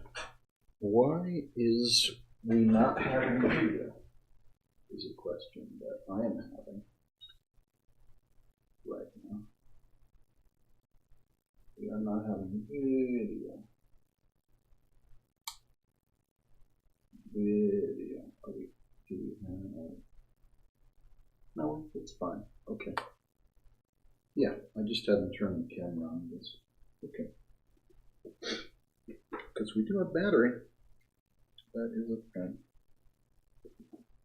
I'm gonna knock the camera over.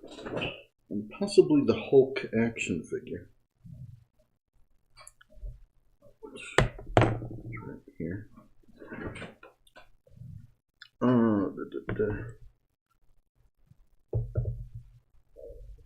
Okay. I think... No. I don't know if this is the ideal angle. Glad you liked. Thank you. I appreciate it. Yeah, Tim Watson and Gary Dunn are wonderful. Thank you. Glad you enjoyed. There's a few pages in there that are like were placeholders for stuff I'm inking now, basically. But I do use sketches in, like some of the original sketches in the coloring book, but usually for bonus pages. And some of the One-Eye Army stuff, I just cleaned up the existing scans and put them in.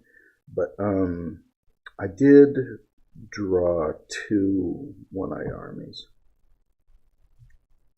and 3 Mighty One-Eyes, including one very, like, let's say one simple One-Eye and 2 very complex Mighty One-Eyes. One of which I haven't assembled yet. I gotta assemble.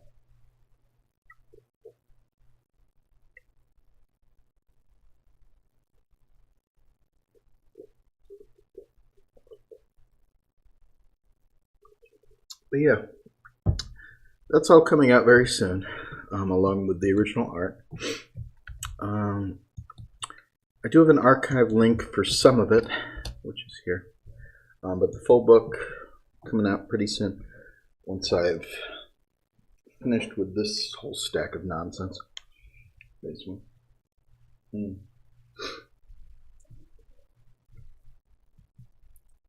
Thank you.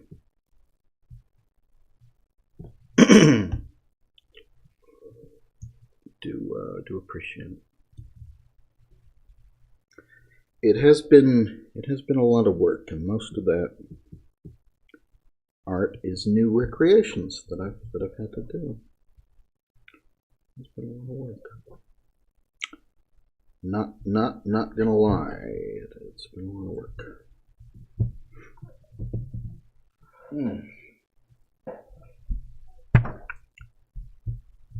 Hope you all enjoy it. I would like to do, I think, something on social media that would sort of be like about like coloring and doing the activities and seeing what people come up with. In truth, I think I would also like, I just doubt anyone would do it in the exact right way. But it would be nice to have these colored properly as cells, which I've done for a few of these. You know. Wow. I did just eat, and right now what I'm doing is way off. Like, this is all rubbish. Like, I've got like 3 errors here that I've noted already. But that's fine. Maybe I'm just a little off that now. That's also not a trace. I had to actually just do the whole thing, but even so. Rubbish. I did just eat, so maybe I'm a little off right now.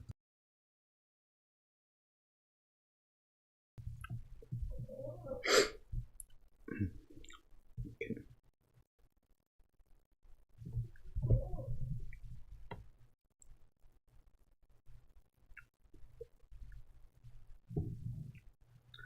I also sat down really weird in an uncomfortable way.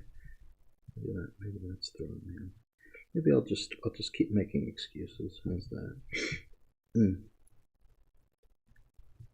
Just made a little mistake. But I would say I'm down to the stuff which is maybe less important. Which when I got down to that point in the original batch, I just didn't do a lot of them at the end.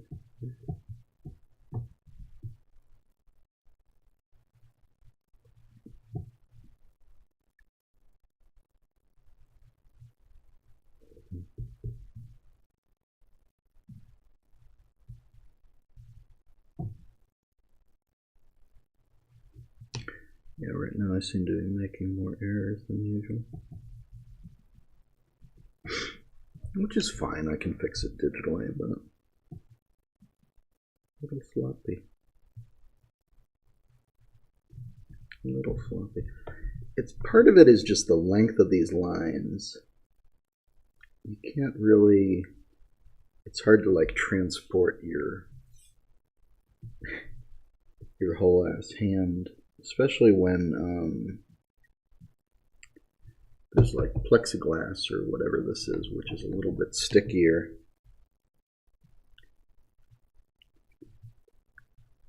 At the bottom. It doesn't have quite the same consistency as paper.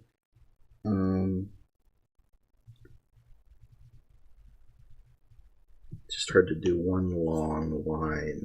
And also have it be quite right. So there's that.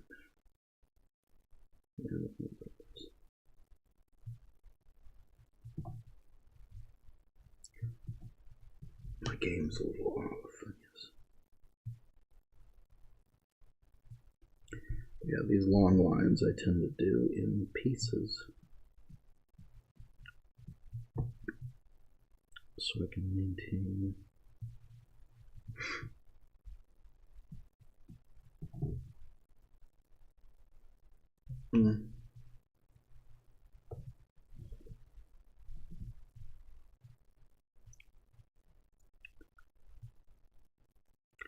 the line in the right place, you know.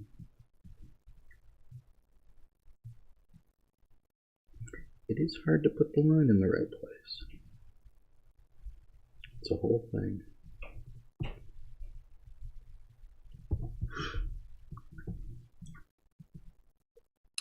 It's really all I'm doing.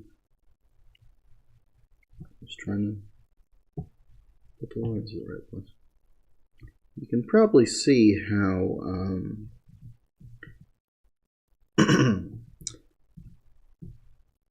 how slightly rough this Xerox scan is. How it's got like extra pencil lines all over it.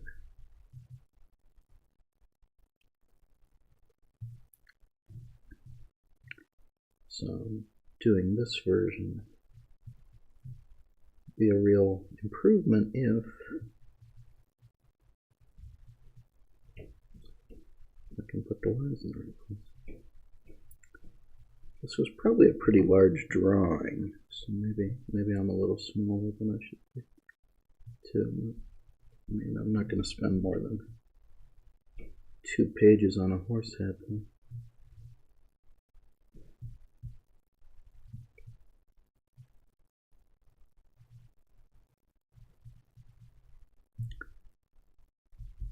Not enough respect goes to assistants. I agree. It's hard work doing this kind of cleanup, and I don't know if my work would exactly have passed muster over there.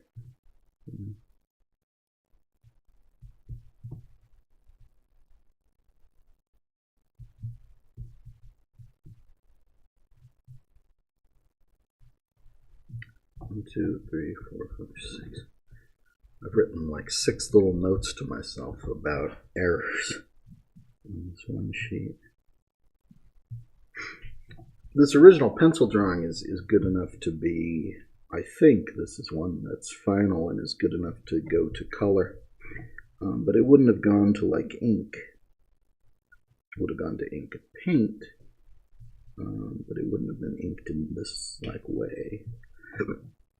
Maybe under Calvert, but it was properly painted in color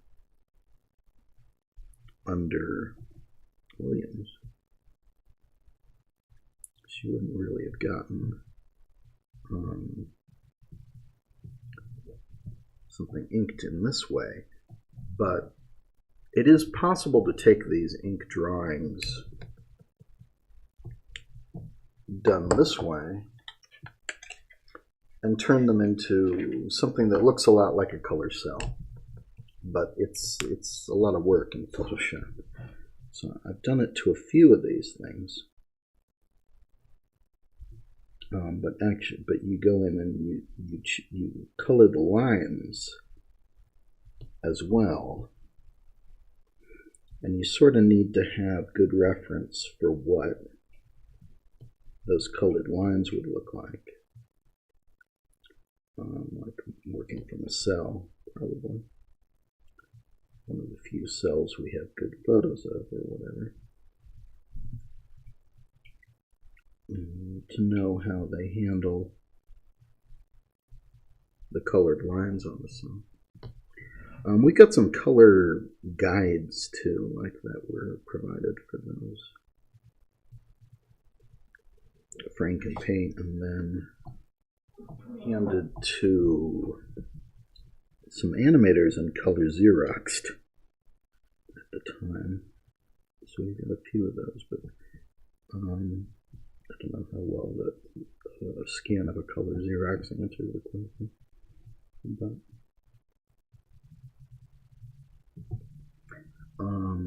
recreating this with colored lines in 1990 would have been very difficult.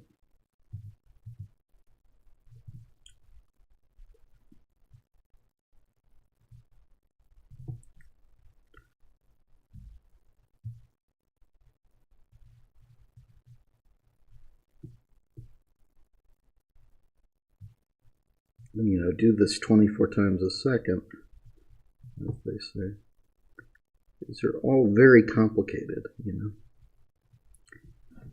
know. And you really realize how complicated once you start doing this kind of work. I'm stretching my hand because I'm hurting my hand.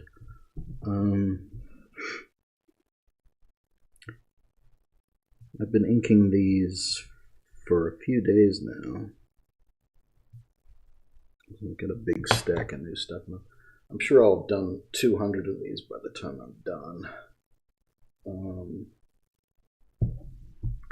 I forget what was in the stack that I didn't ink before. I don't know if any of those are better than what I'm inking now. It's possible.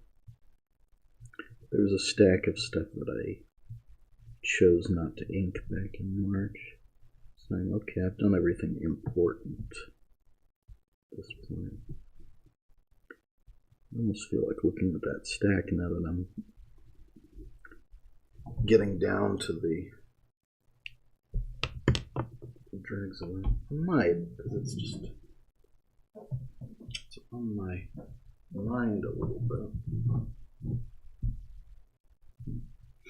Hang on a sec. Let me look. Okay.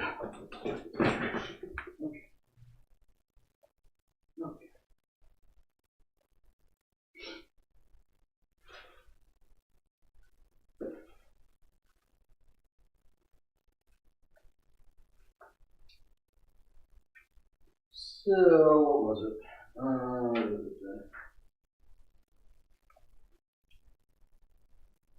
What did I not ink back then?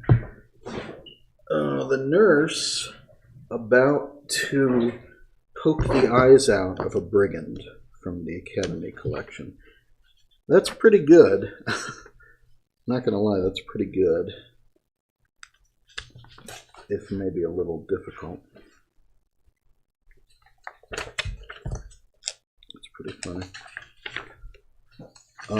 A King Nod. A pretty intense King Nod. The Thief Running, which I didn't do because it's so abstract. But see, I would put that at the top of the pile. And Tack Running, which I didn't do for the exact same reason, but it's a little bit abstract.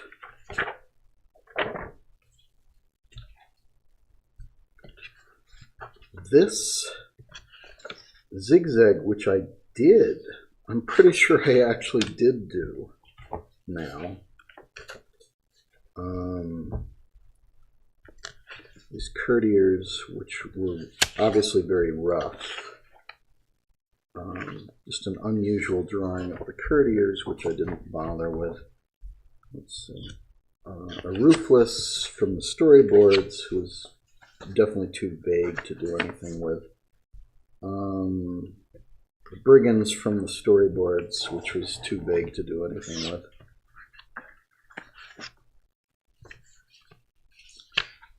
No, I could have done this. I absolutely could have done this.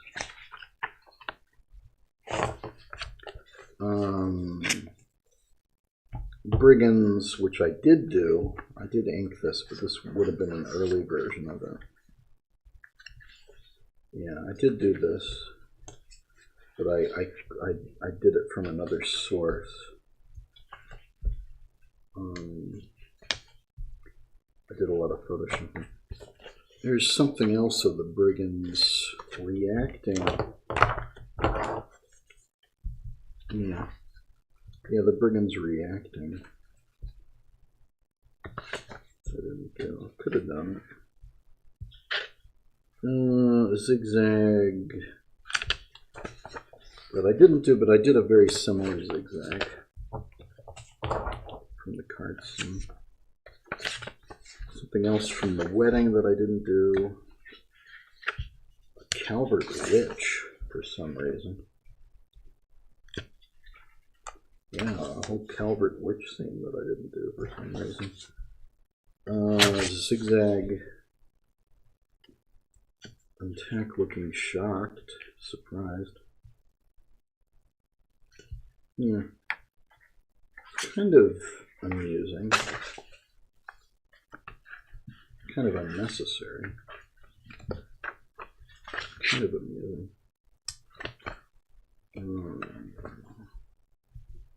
A lot of pages, though. A lot of pages.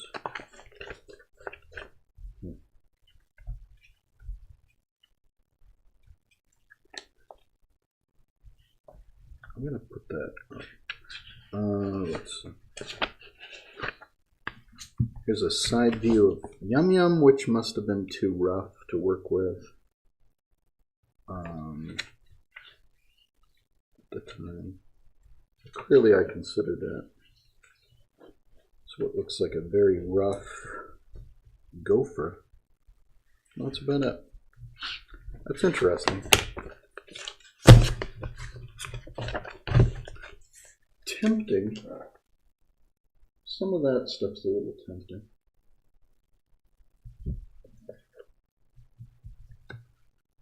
Yeah, it's all the stuff I didn't bother with. I guess I like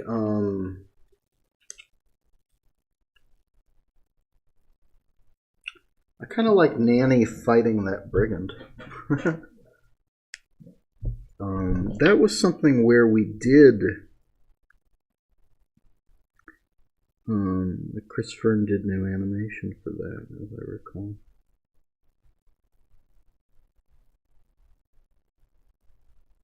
Let's see. It was one of the few ones we did do back in the day.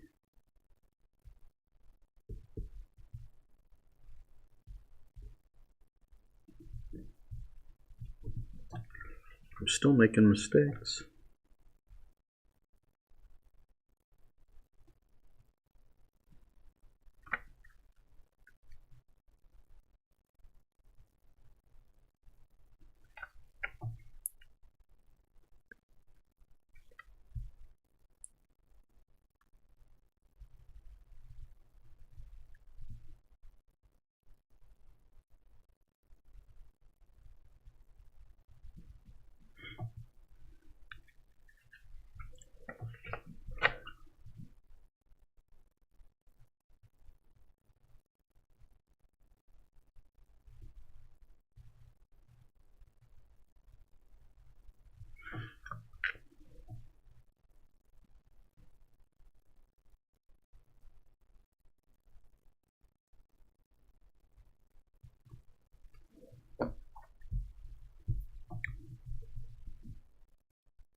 That window capture still on? It is. Huh.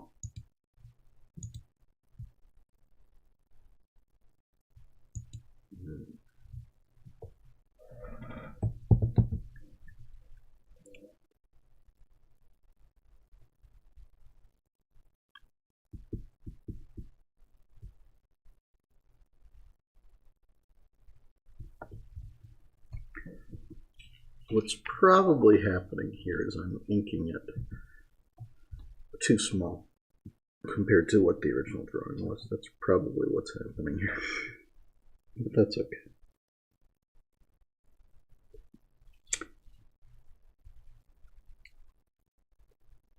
Like I said, I wasn't going to spend more than 2 pages on like this horse head. But it probably was pretty large.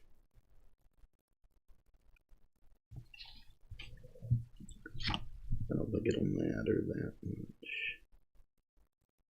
But I will have to clean it up. a bit digitally. Thanks.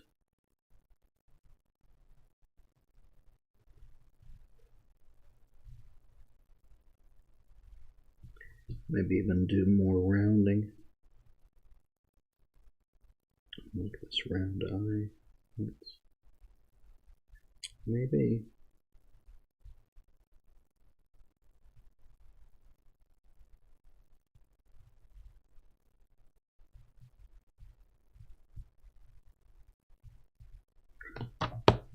It's just hard to get right, and I've been doing this for a while. I'm stretching my hand.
Anyway, not terrific.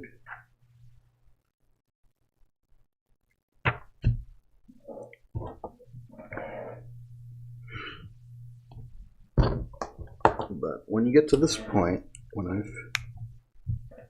I've inked a lot of the stuff that's more interesting, you definitely start to pit them against each other, like saying, well, this one's a little rough, and I'd have to do a lot of work on it.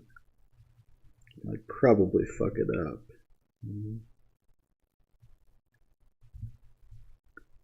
But that was why a lot of those didn't get inked.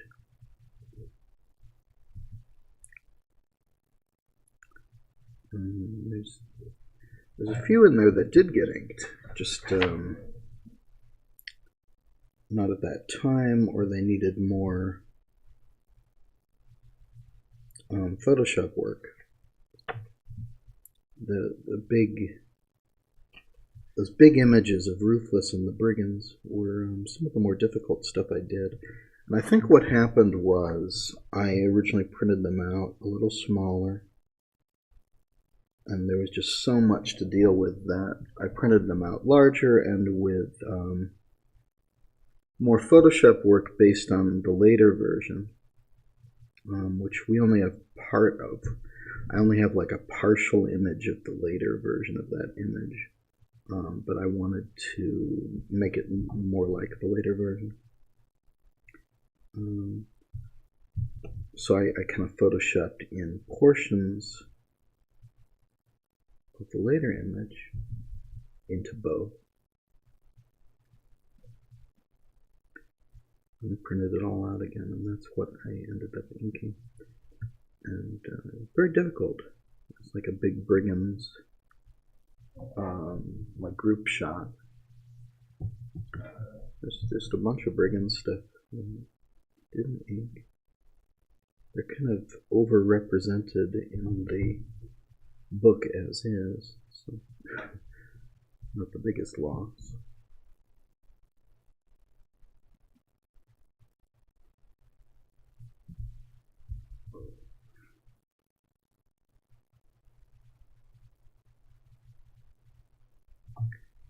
can see though, I did a ton of stuff, and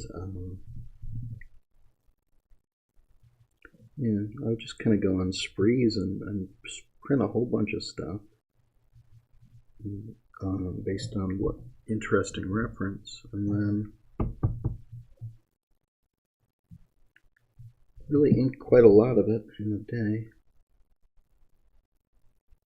and then have to clean it up later. It takes time to scan too. I'm scanning it in the other room on a different computer, just for, like, I guess, space reasons. I never set the printer up here. I could. It's just a little bit, I don't know, it'd be a little bit awkward to make space for it. But I just print it. I just print and scan in the other room on the other computer, so I think it's a lot slower than it would be here. But it also feels like a special occasion where I've got to do all this work and then go in the other room and scan or print it. So it kind of makes me maybe work a little more carefully. I'm only just realizing that I should probably have used the thinner pen. Whatever. I don't think this one is up to quite the standard it should be. Just this one in particular. I think sometimes, you know, as I said, you got to print them out at a certain size, and then if you haven't printed them out large enough, you start to see these issues where it's okay, but it's maybe a little not as good as it's supposed to be. And you can tell because your line is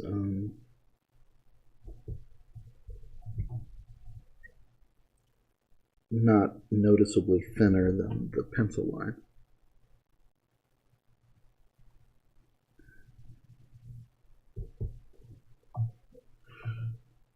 And you start making mistakes.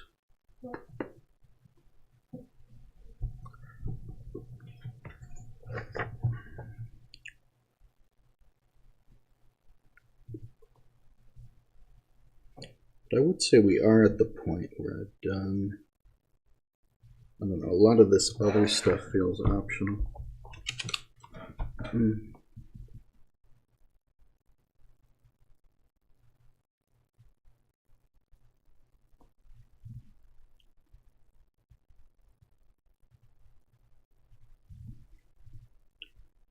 I wonder if I shouldn't just call it and work on Photoshop instead to get it out there. But there's more I could do, theoretically.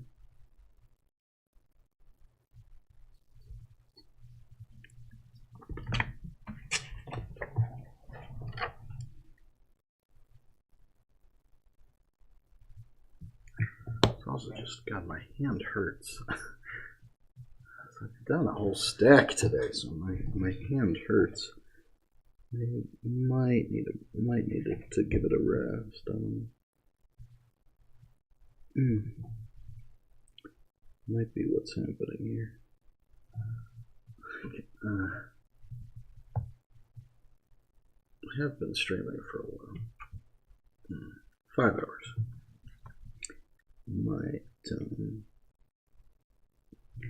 I do work longer than that in a day, for sure. But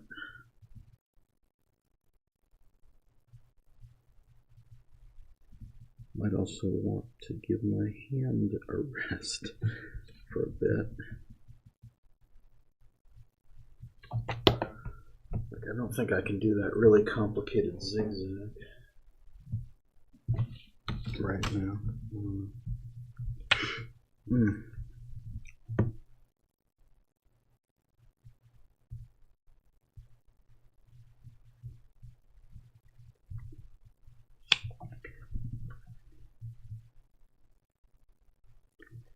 But yeah, scanning these takes forever. Don't have a document feed scanner right now, and I scan them at 600 dpi because of the in color, because of the blue that I want to filter out.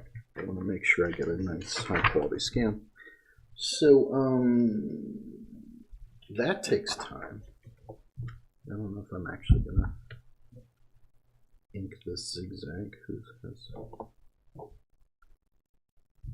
Actually, what was that? I should look at the reference again for that, because that's a little bit off, isn't it? Where's the reference for that? This, where is it? Reference. I'm looking at reference. Like I say, I'm not going to do this, but see, he has a sort of thing going on, which is more like this. Actually, he does have a thing. Yeah, at least this scene.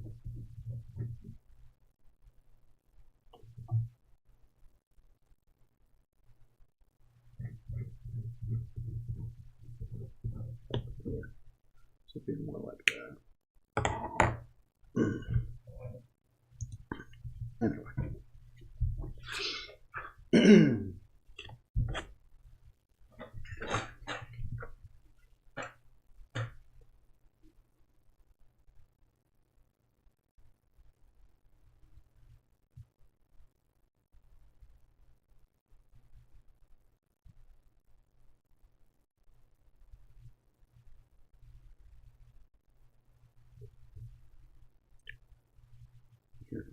I'm doing a worse job than I should be on this horse.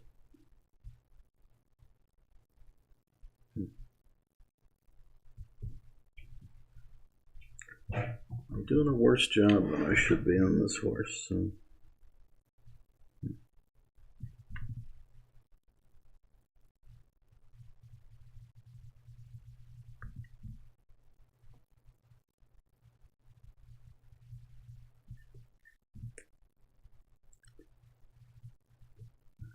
So maybe I should call it and give myself a little break, because my hand does hurt.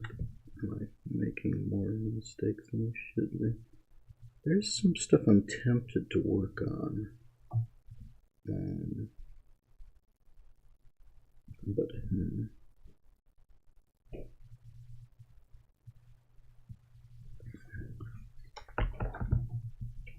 this is all like, I would say the most vital stuff is done.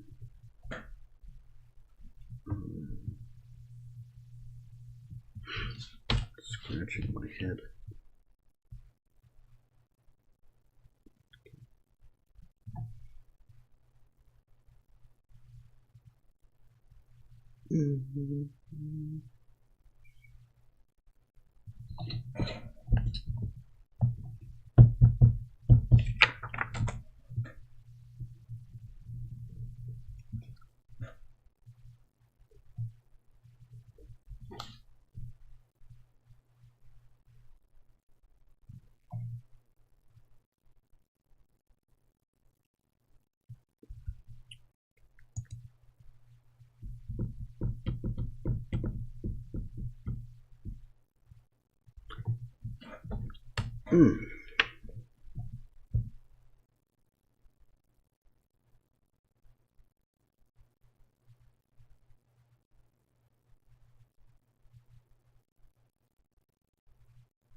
Like some of the remaining drawings, it depends on if I could actually fix a rough enough during the inking stage to to be on model, which is not, you know, or I could do another pass, like I could just actually pencil over the rough and then ink that like you normally would, but you know, the main reason that I've been able to get so much done here is that I haven't done that much original penciling. Tried to keep it to a minimum and just worked on the stuff that had good reference. Except for some of the pieces, but those were some of the harder pieces.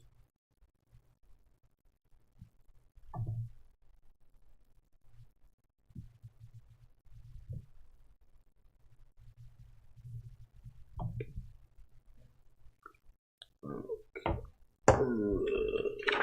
That does feel a bit final. And I'm looking at a rough zigzag. I don't know. Not that rough. I mean, the rest of the drawing is not rough. Let's see. There's that. Zigzag with the cards, which would be a pain in the butt. This Calvert Yum Yum, which I wasn't sure if I could fix. Rose of the Land Yum Yum, which is off model. And also is already a good scan. This Gong guy, who is already a good scan. It is a pencil drawing, but it's, you know, Prince Bubba, which feels pretty optional.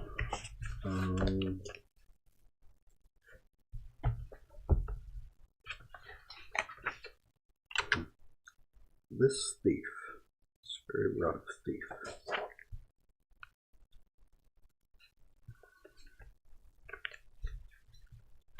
I mean, maybe.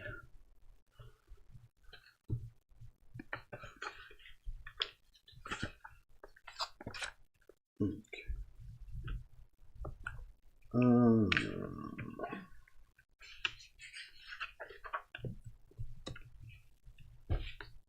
What do we think was? What if I...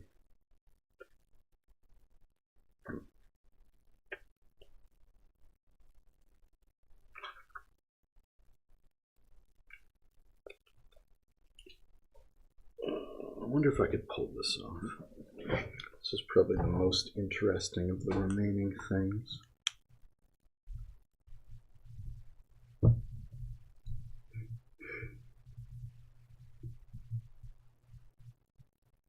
Though it was absolutely not ready to be printed out in this form.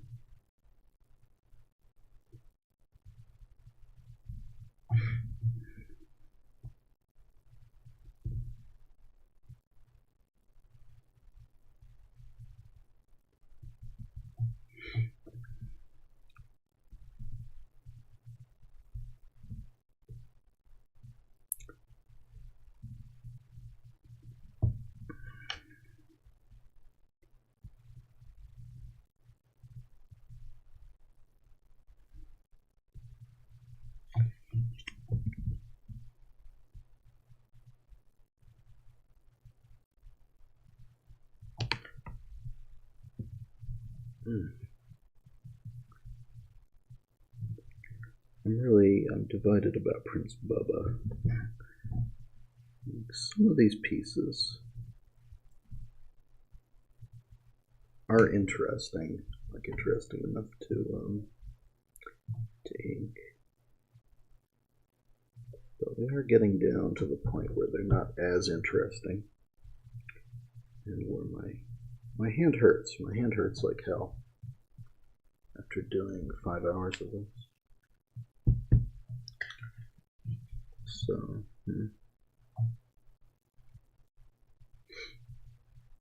they're definitely starting to seem optional. As all this stuff was, I suppose.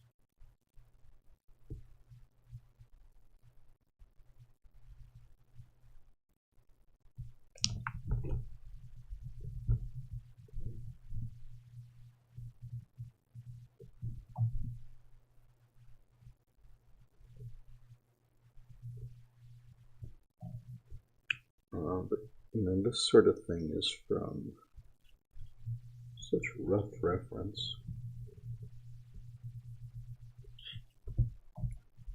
One worries that the final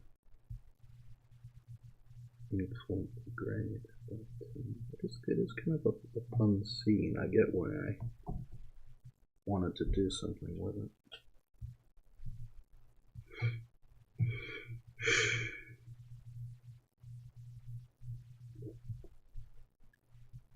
But yeah, it's a little rough.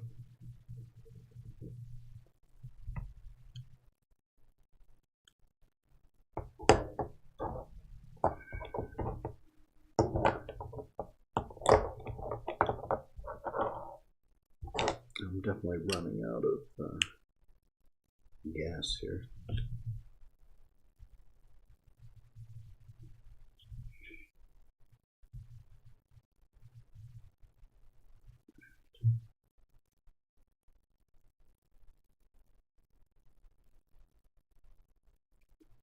God, I can't tell how big her glasses are. It feels like it's all the way up here. I think that's what they drew, but that's weird.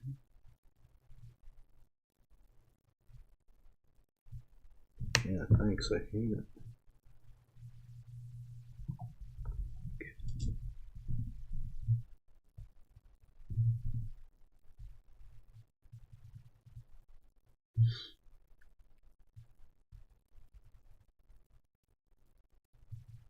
You can see how it's kind of rough and smeary with them. I'm not a Bakshi fan. I haven't watched a ton of his work, but I find it crass.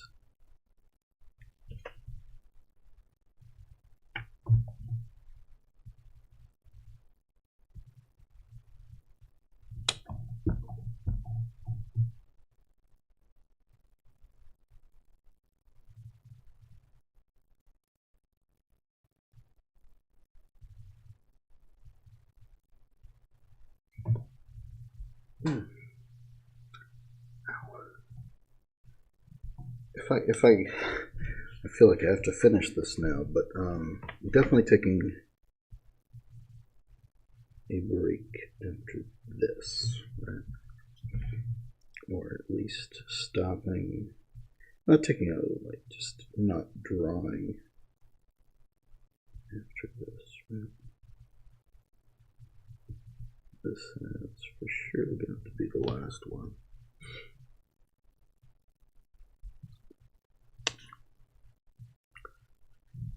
I do think this is the most interesting, like, story beat to add back into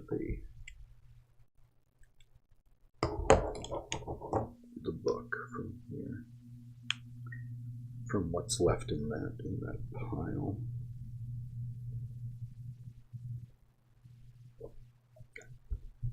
Of sort of, I'm not 100% sure if I'm going to ink those or not. Soon.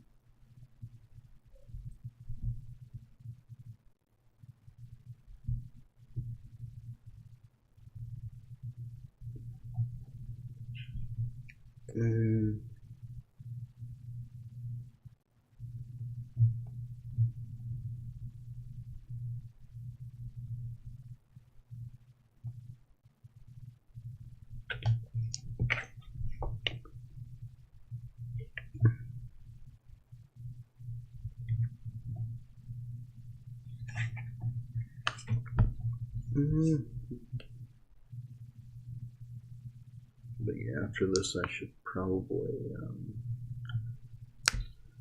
scan some stuff to give my hand a rest and do some Photoshop. I could probably do Photoshopery on stream, but I have enough performance problems with Photoshop as it is.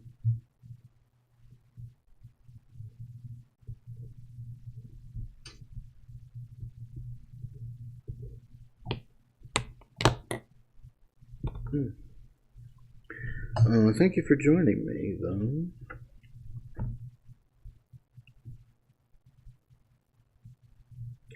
One thing you do notice when you scan these things at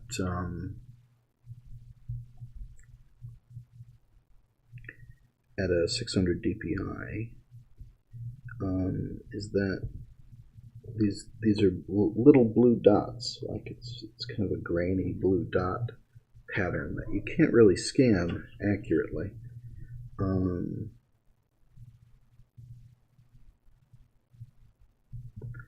You're going to get different results every time.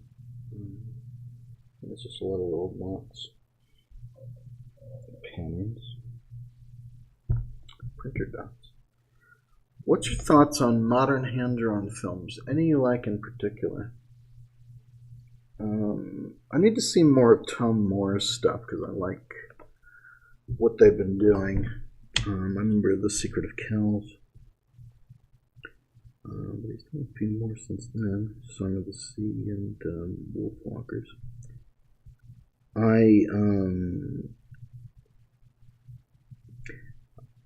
I don't watch enough films or TV series. I've said this. I've been meaning to watch the Star Wars show Andor, and I haven't gotten to it because I've been doing this. But I did get into She-Ra and DuckTales, the reboots, for a while, which I thought were neat.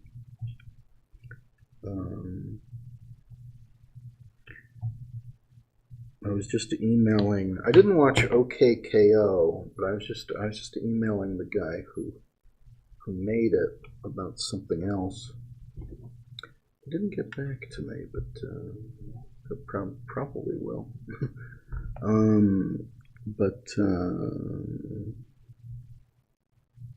Like Steven Universe was something that I didn't actually watch, but was aware of the fandom. Very, very aware of the fandom from social media, and I probably would have gotten into it. There's a lot of stuff that I probably would have gotten into, like Gravity Falls. I think the creator of Gravity Falls is a lot of fun. This seems like a cool guy, Alex Hirsch, but didn't really watch much of that show. But modern hand-drawn films, there aren't a lot of those. What were you thinking in particular?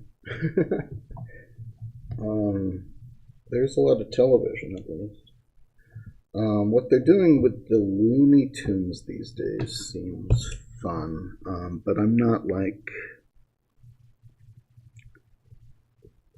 There's too much John Kay about it for my tastes. They've gone back to a more Bob Clampett type style on the Looney Tunes, and I like Bob Clampett a lot. I grew up with Beanie and Cecil, the animated version of Beanie and Cecil. I watched a lot when I was a kid, from the 60s. But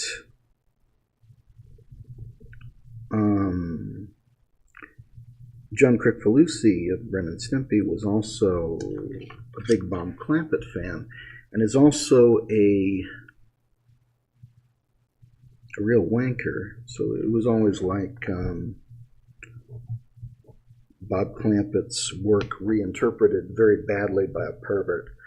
And that ruined Bob Clampett nostalgia for me. So when I see that kind of style in the Looney Tunes, it's a little bit off-putting. But it does look, a lot of the new Looney Tunes stuff they're doing looks really quite wonderful. Like they were doing a Witch Hazel in the style of Chuck Jones and Ronald Searle. And it really looked good. Yeah, they sort of avoid Chuck Jones in the way that, in the 90s, everything Looney Tunes was in a Chuck Jones derived style that had gotten very merchandise driven and very cleaned up.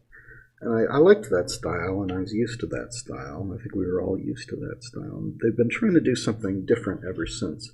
And they always do a pretty good job with it. Like, I think if the Animaniacs reboot I didn't watch, I heard it was alright, but the art style was kind of off-putting to me in a way that the new Looney Tunes almost is, but they kind of swerve and are alright. But like, seeing that kind of John Kricfalusi influence, I don't want. And of course, there was the Looney Tunes, the Wabbit they did with a different art style, and the Looney Tunes show, which had a really cool style. Is that Jessica Birsky? The one that was almost called Laugh Riot had a cool style about it, but it was more of a sitcom. And that's fine. You know, these Looney Tunes reboots, you know, there's some heart put into them. I don't know if you can recapture Looney Tunes, what it was, but they're trying. Yeah, I just smell a little too much John K. influence in the current one. But we'll say Bob Clampett. And I think, unfortunately, John K. just ruined Bob Clampett for us, maybe a little. I do miss, like, the quasi Chuck Jones, like, Space Jam style. And Chuck Jones hated Space Jam, but Space Jam was kind of based on that consumer products 90s style, which they must have just run into the ground too much, I suppose.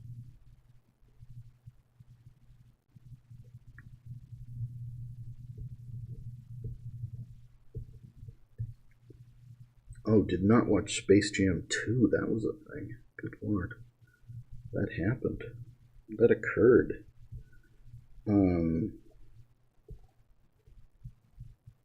Wait, is this the part where I just plug the Bugs Bunny Crazier Castle again?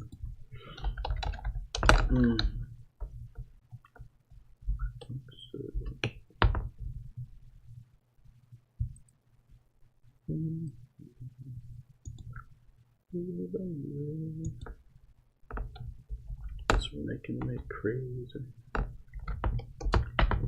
Every time I look around.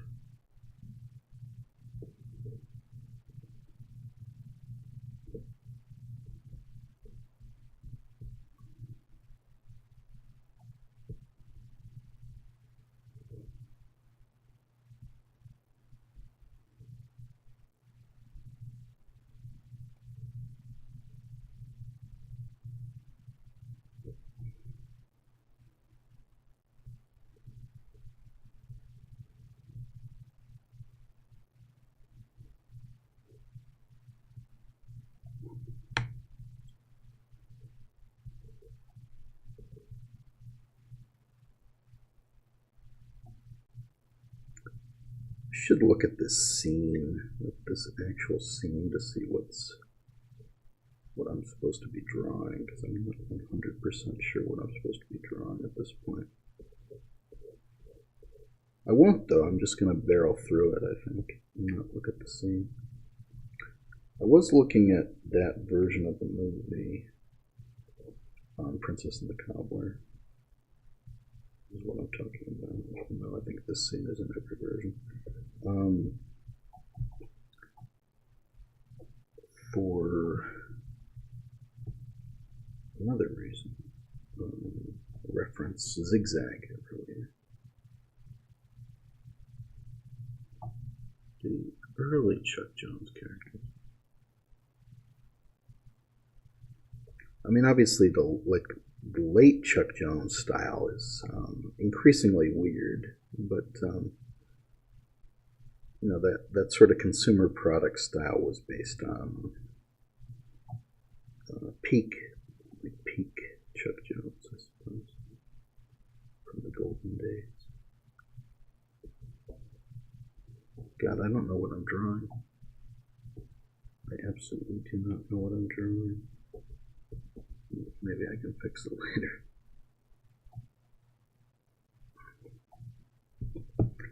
But I've lost the plot.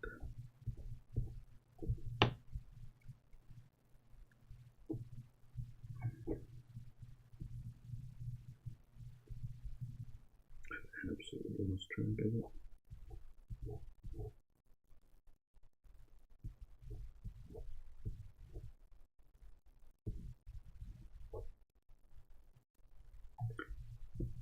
I don't know what I'm doing because the reference isn't clear at this point.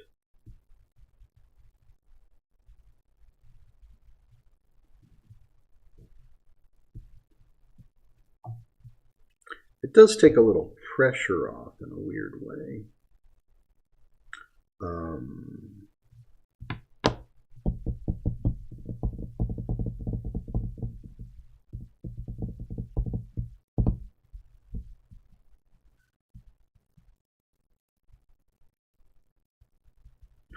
Because when the line art is really clear and good, you know you've got to be accurate. Really, just really accurate. And there's some pressure to that.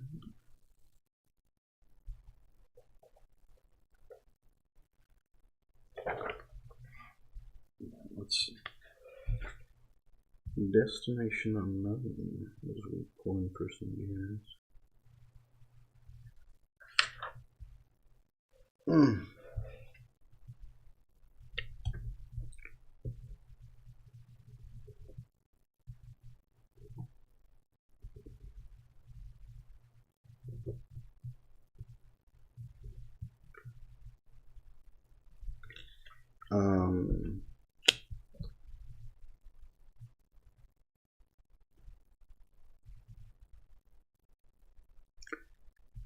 I remember hearing how mad Chuck Jones was with them making Porky Pig say, "I wet 'em" in Space Jam.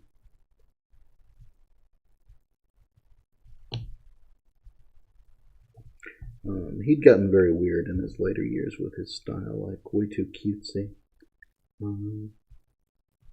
But what people mean, of course, is like the 50s Chuck Jones.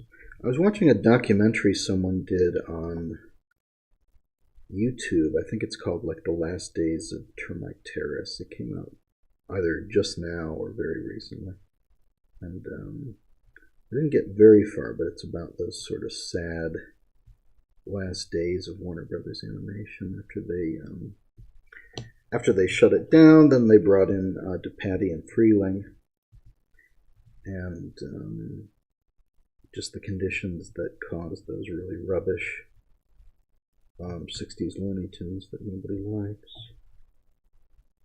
Just a really weird situation because the same people were there and could have done it, could have done good work, but the culture there at the time didn't really allow that.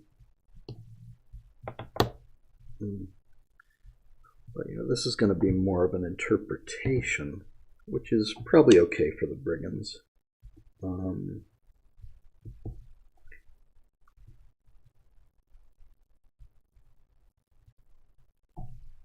But this is a more rough drawing, and the Brigands are traditionally drawn a lot more rough, period. I'm not looking at reference right now, so it's just going to be what it is. I absolutely could pull up reference for this for this frame and this scene, but I don't even know how helpful that would be. It's a pretty clear drawing, TBH, so I maybe shouldn't complain that much. But it is kind of rough and vague, and so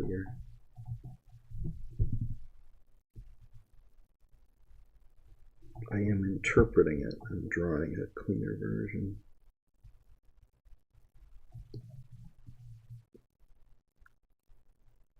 Which I might have to sort of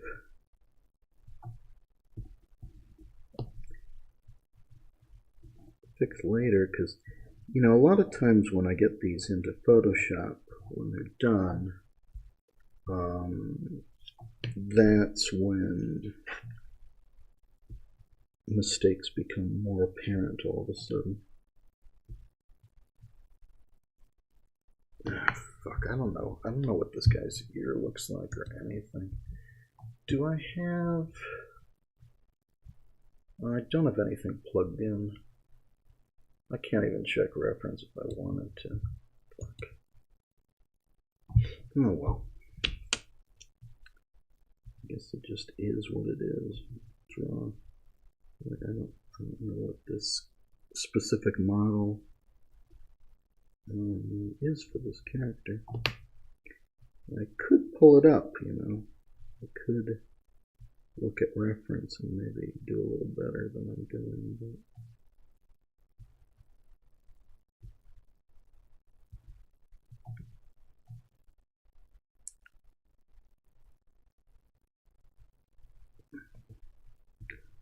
not at the moment, I guess, though.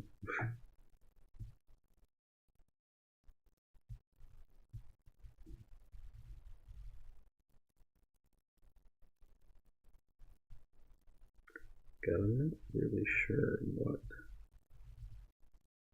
his clothes are like where his clothes end and his body begins. I've not looked at stuff that I probably should have looked at.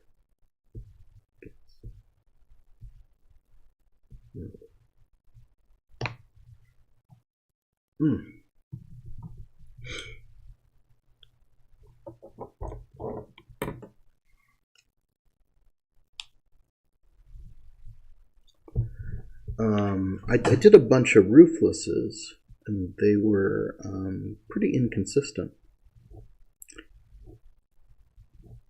Because I'm working from like Nasruddin drawings to an extent, redone for 1980. I'm working from Calvert mostly, and so there's not even that consistency in the model.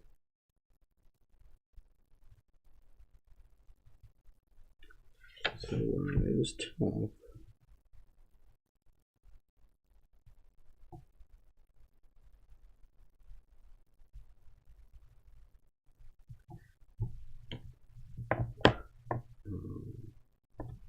But I know they did finish this shot.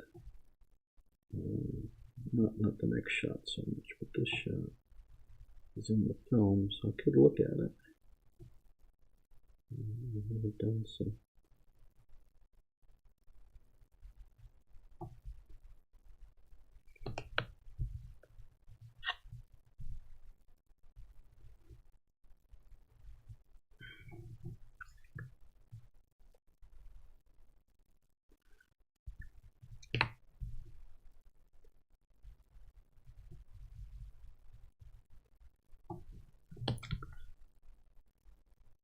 Not that anyone's going to call me on it. It's like say, oh, that minor Brigand character is off the model. The drawing. They probably aren't going to be doing that, but still.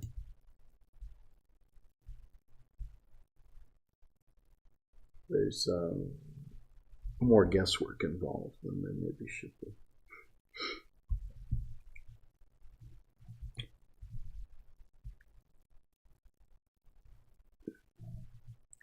But my external hard drive, which would have had that material on it, is unplugged at the moment because I'm streaming. I don't think I have anything here. I do not.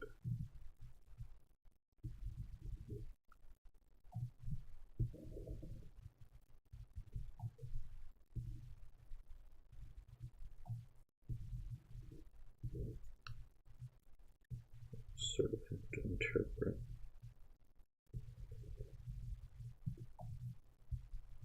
This pretty rough drawing. I don't know that this drawing ever got less rough, mind you. I do not know why I was using. I thought I was using the 3 and I was using the 1, and I was kind of damaging that pen. But it was a thicker.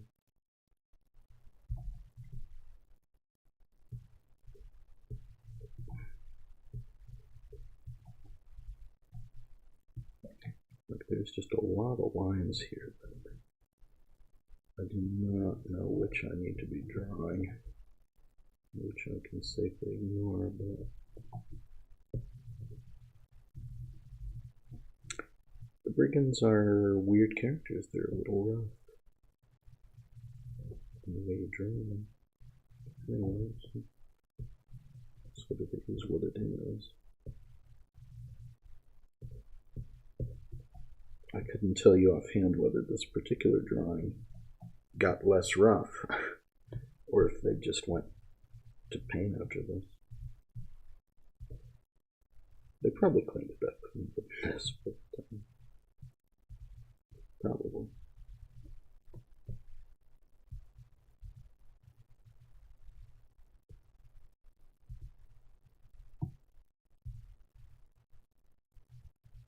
But this is like a Calvert shot, but I think a Neil Boyle Calvert shot probably like a good, quote unquote, like a good Calvert scene.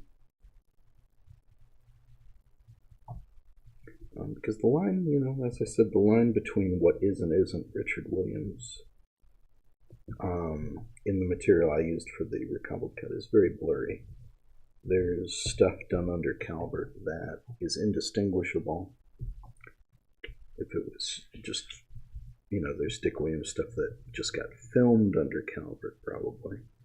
And then there's stuff that's pretty close, and there's stuff that isn't close at all. So it's a range of things. It's not just all or nothing. And you know, if you had asked Dick Williams about it, it would have been all or nothing. But it's not all or nothing. There's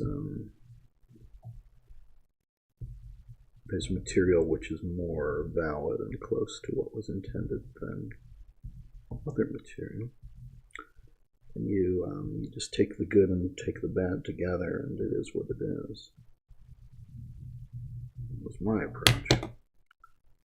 That's just weird. Like I'm sort of just drawing this based on a pretty rough drawing and seeing what happens. But we might need a little.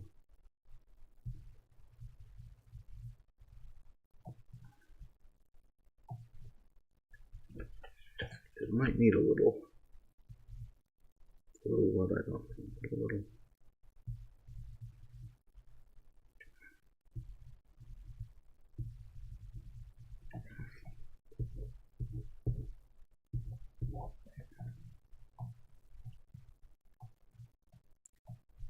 Did I ever talk to Richard about the film?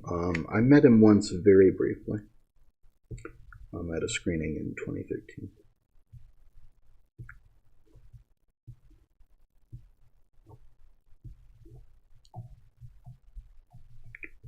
It was a little awkward because a lot of people kind of got pissed off that I talked to him. Like they'd sort of been trying to keep Richard away from me, I guess. And so things got very weird for me during that trip immediately after that. But yeah, I talked briefly to him. I felt I had to, like that I owed it to the fans to talk to him once.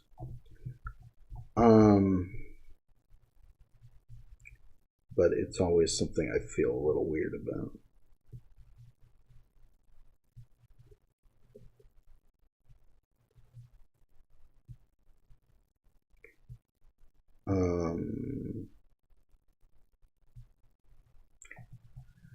I don't really feel like I got my due from officially, like there hasn't been an official release, of course, of The Thief and the Cobbler outside of those screenings. And I haven't been involved with that. And you'd think that would be the reward, and I get that it's more politically complicated than that, but one would hope to do it. Let me put it this way.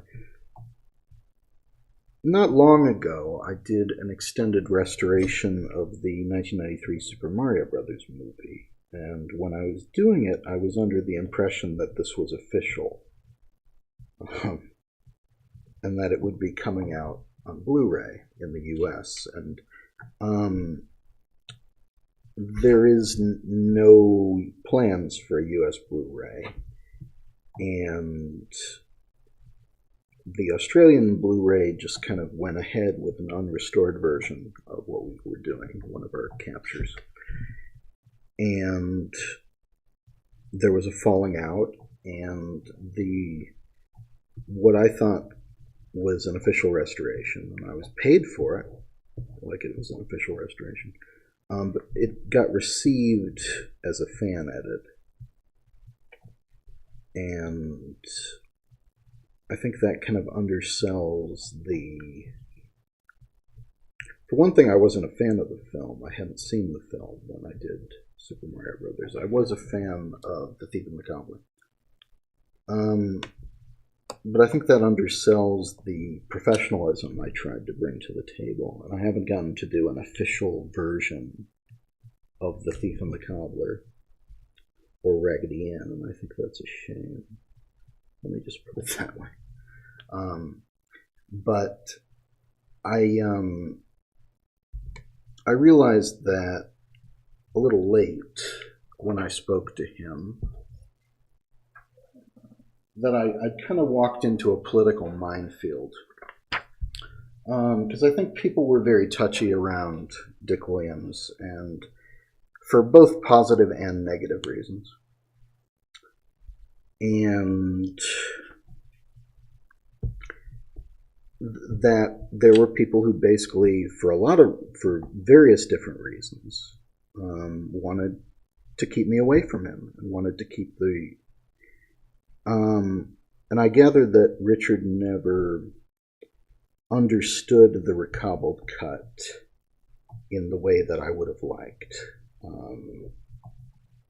And I've heard very conflicting things, like contradictory things, about what Richard's reaction to it even was.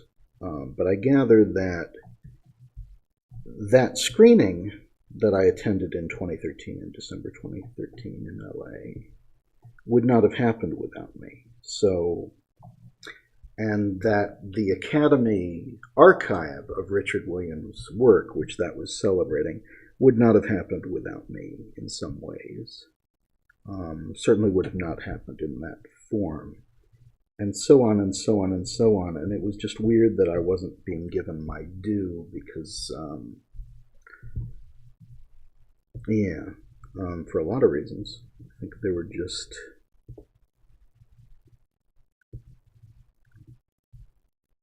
it's a shame. Like, I did get to speak to him. He was very pleasant, and that was kind of that. but that was as far as it went. I spoke to him once, and never to this day. I mean, you never know. Maybe one of these days I'll get to do more with this film,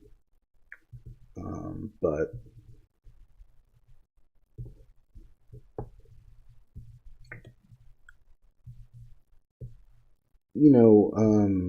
This is when I met Richard. I immediately after realized that people were talking behind my back, and I didn't like that I'd gone to see Richard. Just very briefly, and I don't know, because they weren't talking to me, obviously, if they were talking behind my back. But the whole thing was very weird, very quickly. The whole thing got very weird very quickly. That's kind of the story of my life, you know, that I work very hard on these projects. I'm just, you find out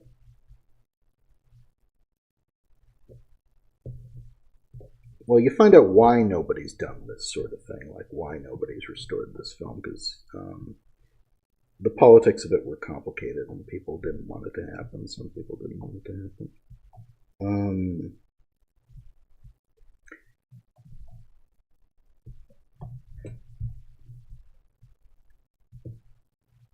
Yeah, I always just get the impression that I try to do something wonderful that people like, you know, and probably get blacklisted for it without really knowing the details. I never know the details, but that's the impression I get.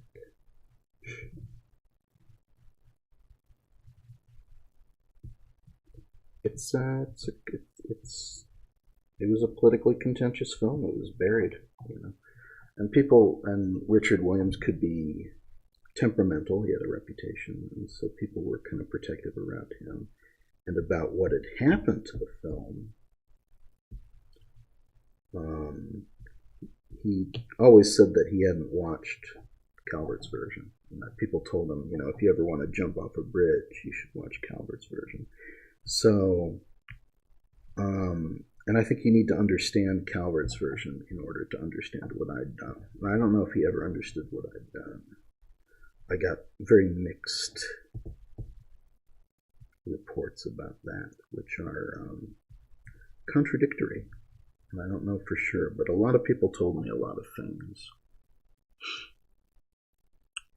Well, thank you. Thank you all. Yeah. It wasn't just Mo. Mo was very protective. Everybody was very protective of Richard Williams.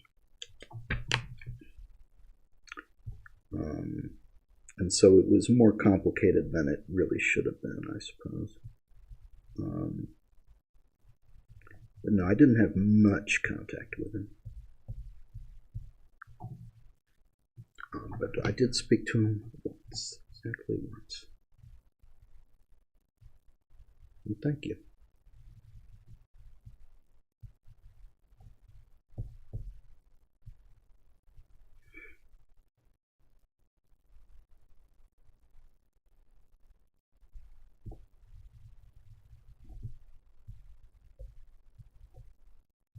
And he was very nice to me. You know, it was just a brief conversation.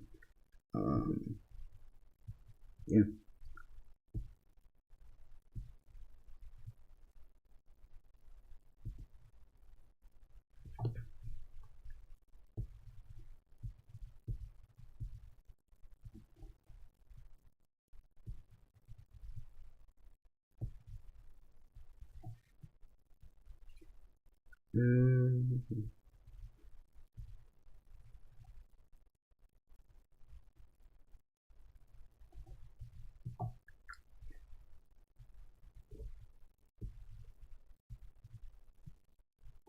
But it's also one of those things where you realize that, oh, it's more complicated than that, and a lot of people are pissed off at me now for even trying.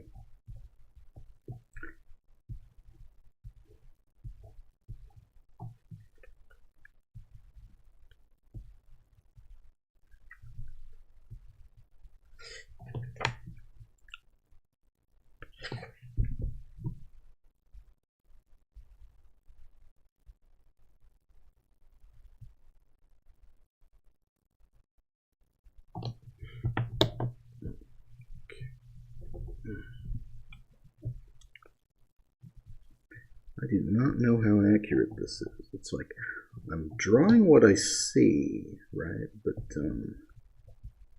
whether that's actually accurate to what was intended, because it's so rough, is Just another question.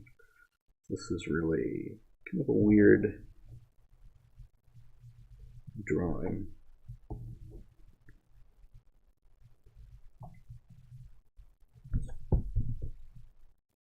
And I do know they finished this for the film. But I should really be looking at that instead.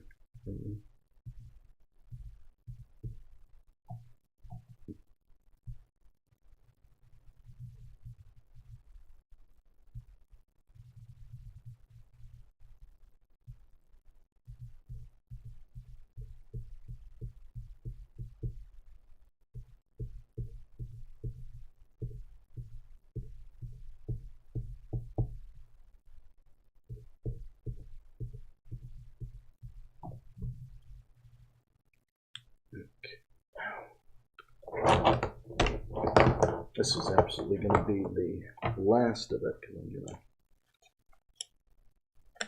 I'm going to take a break and go.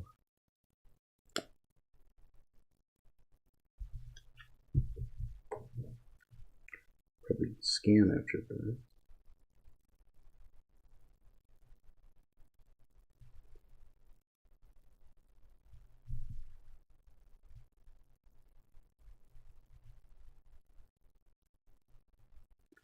God, maybe I should have brought a new brush pen because this one's really in bad shape.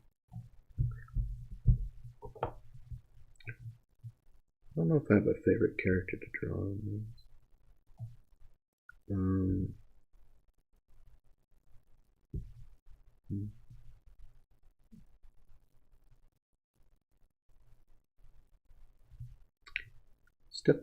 It's a different challenge every time. So. You need kind of a different mindset and different skills for the different characters.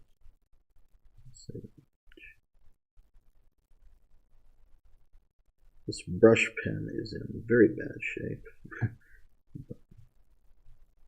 Probably just have to be good enough for now.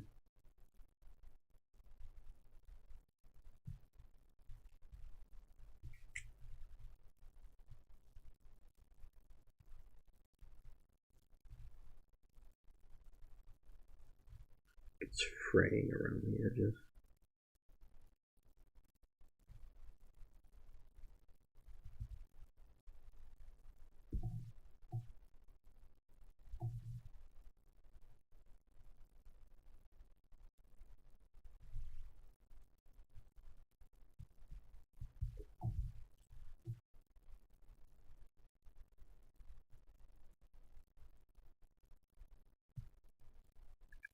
I will say that when I start drawing characters, for this, I tended to throw in extras, more of them, in like all cases, and did a bunch more. I should probably have drawn more tech, but I did draw quite a lot of tech. But yeah, I was just doing a bunch of extra zigzags. I originally did a bunch of extra like ruthlesses and stuff like that. They all present different challenges. I did a bunch of yum-yums.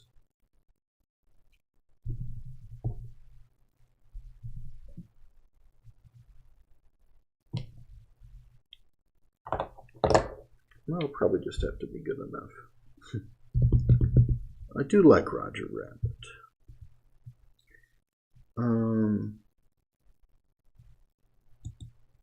I do.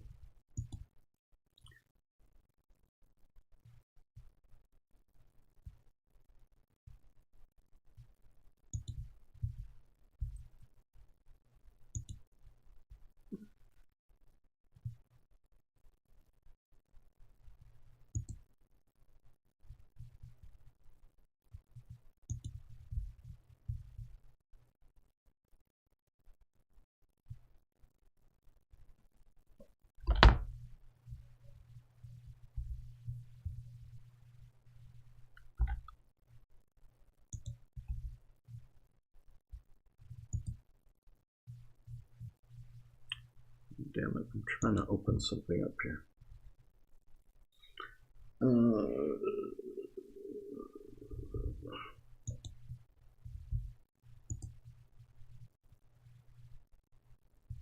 It's so hard to so slow. Just so slow.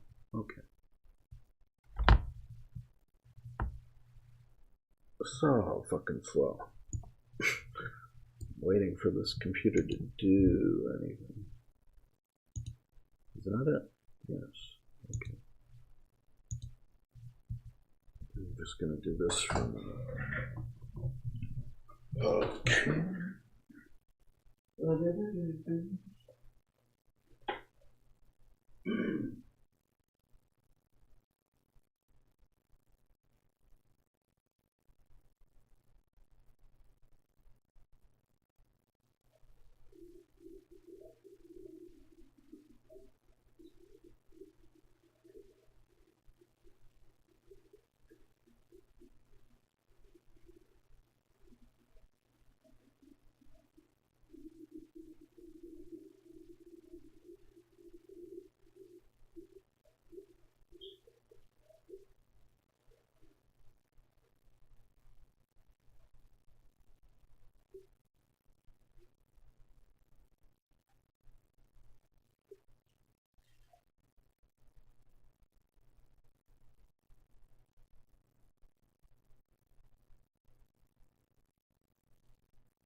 I might replace that one.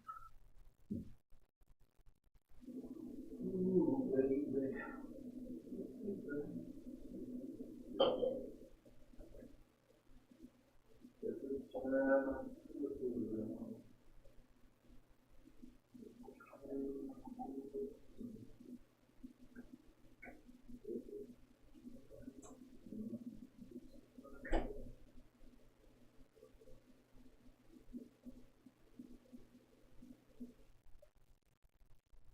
Okay.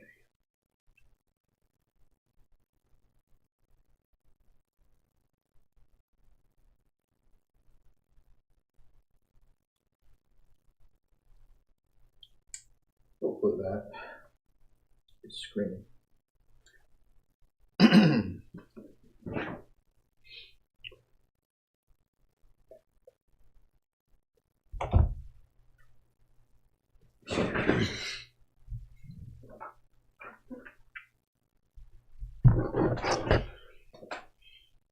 Okay.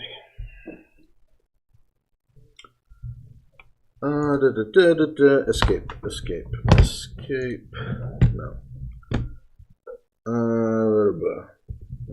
How are we doing? How's chat doing? Will these prints be available for sale? You mean the art? Probably not, but you're welcome to print them. I might do like a giveaway. I'd like to see people work with them digitally or physically and print them out. It's the coloring book. The art is all going to be available, and a lot of it already is available. But the coloring book is going to be available as images, and you'll be able to just print that out regularly, But as far as like actual art prints, I don't know. I haven't done conventions in a while, and the legality of it is questionable. But maybe at some point. I mean, posters could be made. The legality of it is questionable, but posters and prints could be made, and the book could be printed out as a book. Could be done. I have printed out some stuff, like had professional prints made of some stuff for like the Nintendo game and stuff like that. So it's not completely out of the question, but the legality of it is questionable, and it's not what I'm working on at the moment anyway.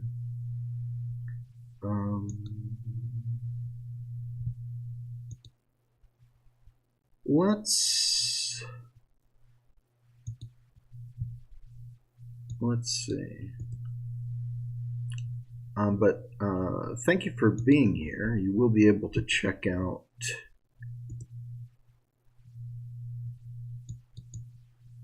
all of that work.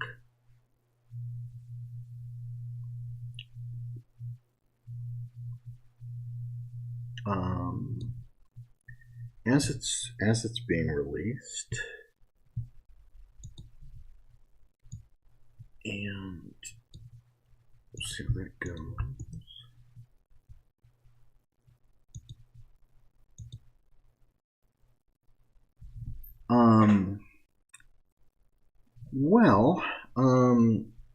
When you say colors, because it is a coloring book, so you can do anything.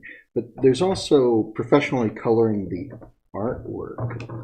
I did colored versions of a few of these, and I'd like to see it done properly. But there's a lot of things that could be done. Would be interesting. I'm putting my pens away.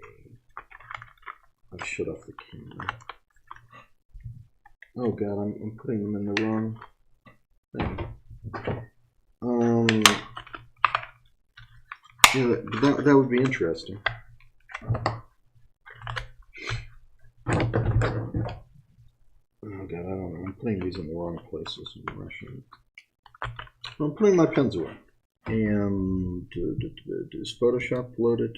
What is happening on OBS? Yes, it's stretched, I guess. It's just stretched for whatever reason.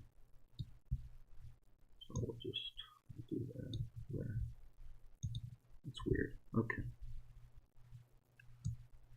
Or if I what if I do this? What happens then?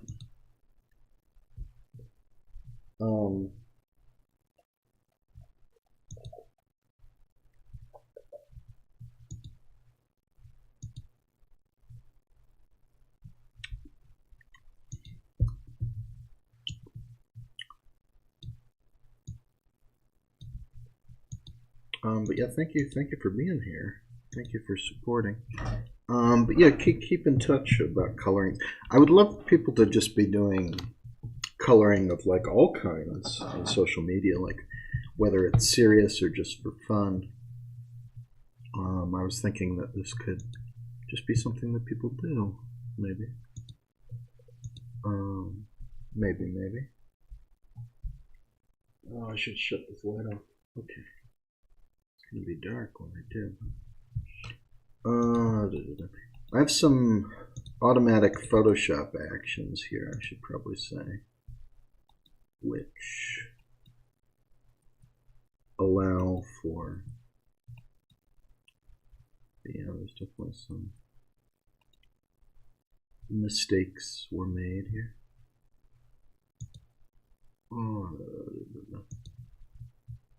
I have some automatic Photoshop actions which take the blue away and do a little bit of cleanup with one click, but I'll have to do further cleanup on whatever looks like shit when I zoom in.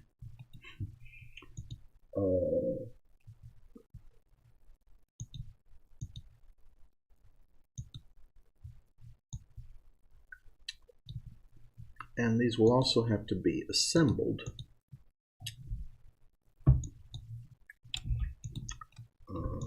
into their final shape together.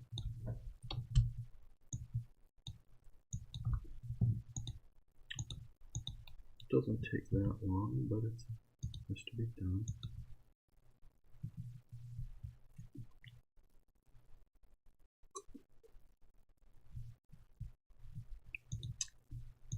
Just a little bit of simple cleanup.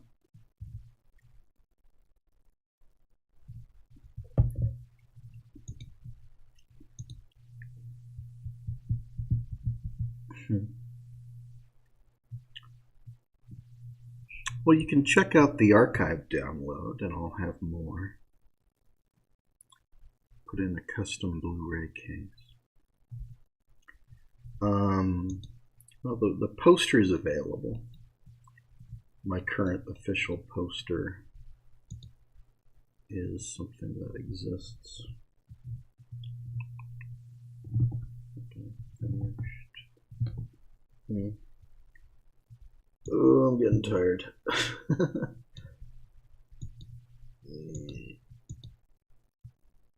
But what? That's an archive too.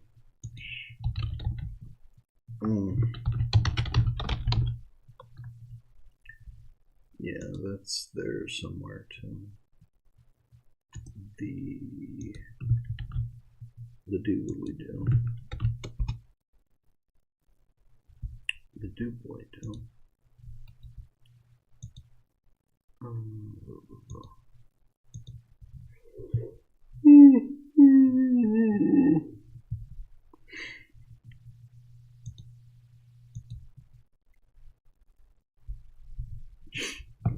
This will need more work. Like, look at that. But, oh, I remember. This was done when I was having pen difficulties. I bought new pens immediately after this. So this probably has a certain, that's out of focus. That's a little bit, it's not hugging the scanner the way it should be. Yeah, I was having pen difficulties with these. I think I felt that I'd scanned them, printed them out too small.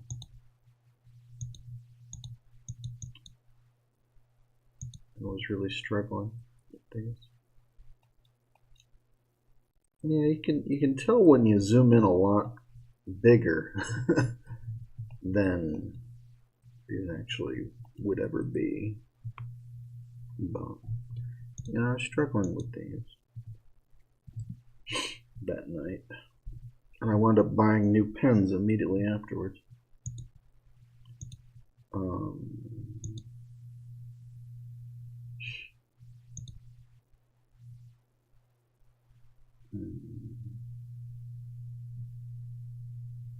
Okay, well, have a good night, Molly Oxenfree. And have a happy holiday, everyone. Oh, did I not Photoshop this one? I missed one. I think I missed one. Or I missed 5. Let's see. Open some of these up.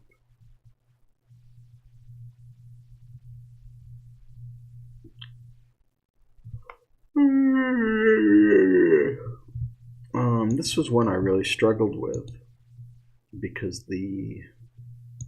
at least his face and his beard are really detailed, and the pencil sketch of them was very clear and good, and I printed them out way too small. So I was really struggling with that, and I don't think I quite got it. But I just bought some new pens, so I was doing my best, but I was really, what I should have done is printed this out. Like, this is going to need some correction, but I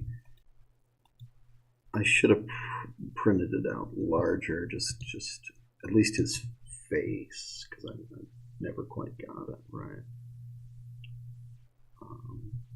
Yeah, there's a lot it was just drawn so small. It's very small. This should be its actual size. So when you actually look at it, it's like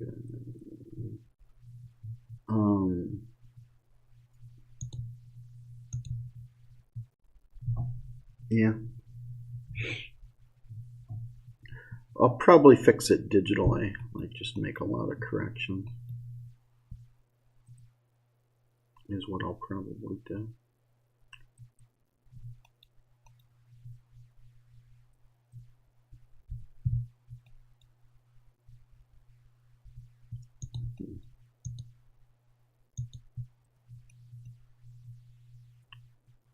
Yeah, I should have filled that in before. Would that be...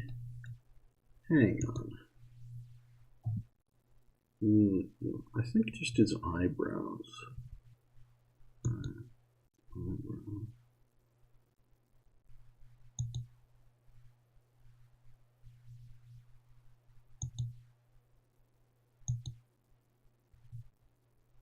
Huh. Anyway, I'm just gonna... Yeah, that's got to be black, right? We'll just say that. No, I'll do it.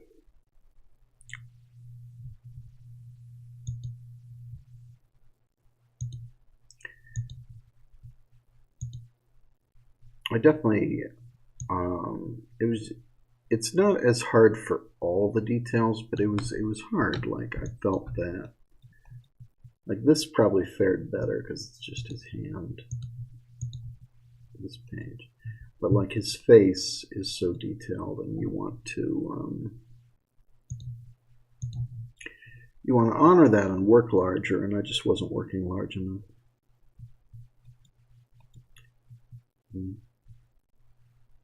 Like, this kind of stuff is fine-ish. It still needs work, but my corrections, but it's fine-ish. You can get away with a lot. I could have gotten away with a lot more if I had printed his head, his face out larger. And then everything else I could probably have gotten away with. I mean, I can see it. It's got mistakes and it needs fixing, but I can do fixes. I can correct this kind of stuff. There's lots of little things.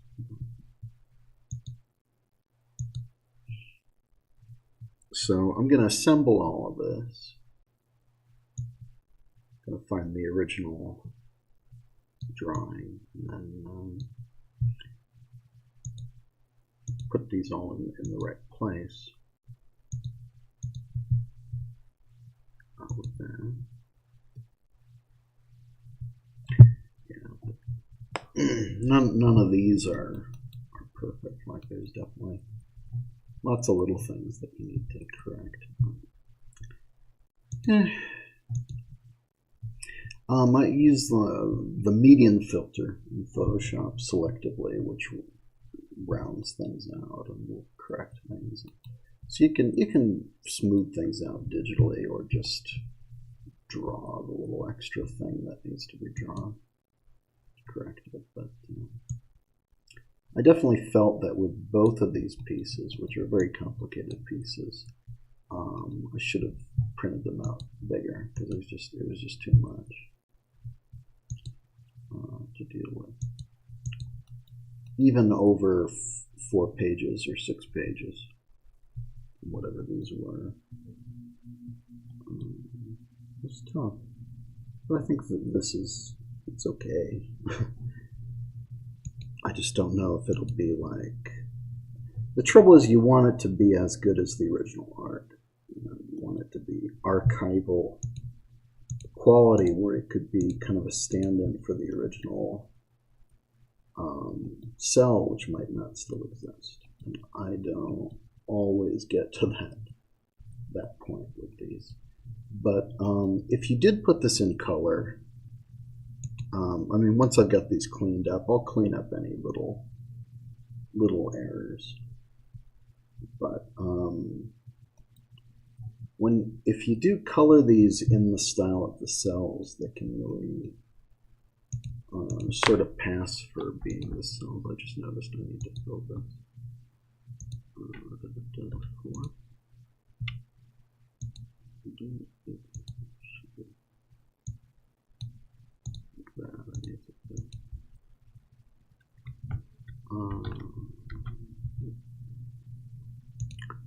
Okay. Well,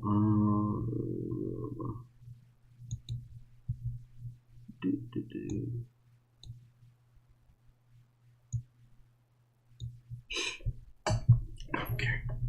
Oh boy. Oh boy, oh boy, oh boy. Oh boy, oh boy, oh boy.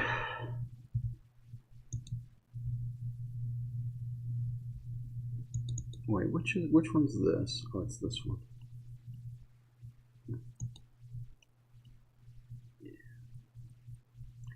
You know, you could color these, and they would look a lot like the cells once they're in color. Where is my actual reference that I want?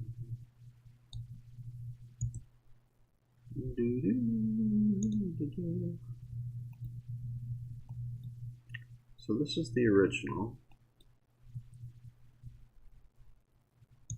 drawing, as opposed to my drawing. And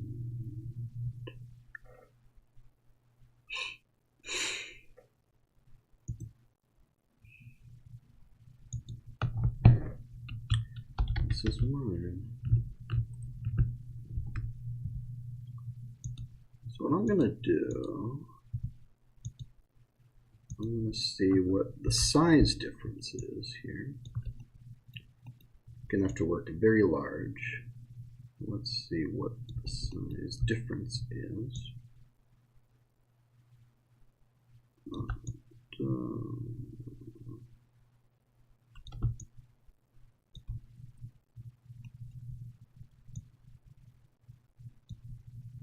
This probably needs to do a little bit of rotation also. Maybe.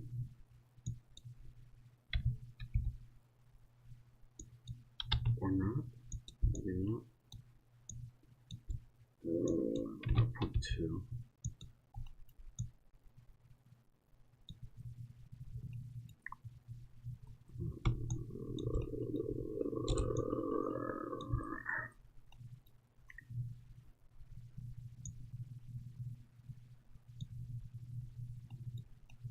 I grow tired. Anyway, it's like 27.2%.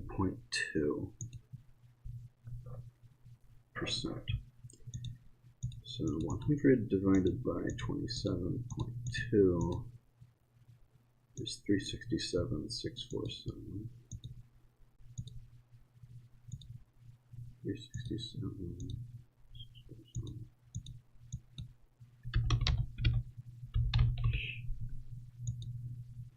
Which is enormous. Actually, that's larger than I would normally be comfortable with working. TBH. But I think I can do it. I think I can work that large.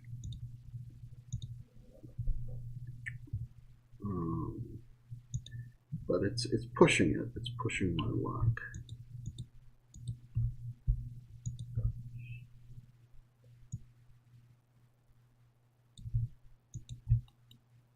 But you know, we've now resized it larger to about what size I was working at,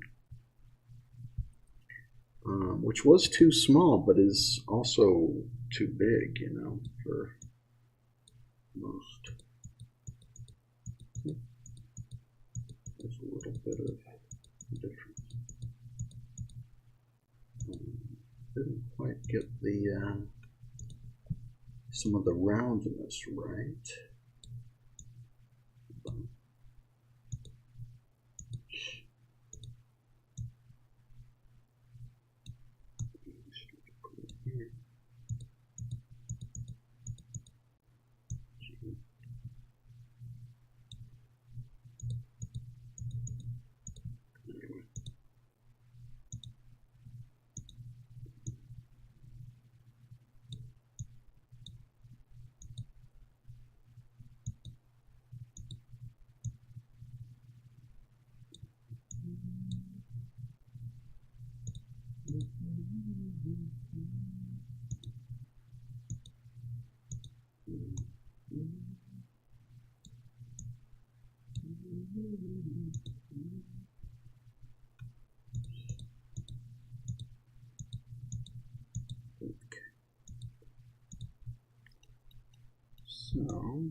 think. Yeah, it gets a little bit off at the bottom, huh? Like it's about right up here.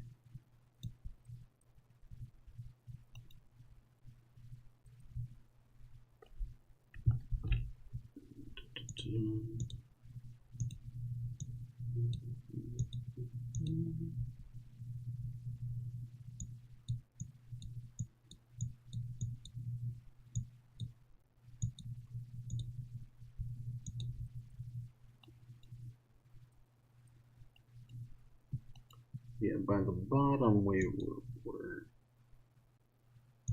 a little off.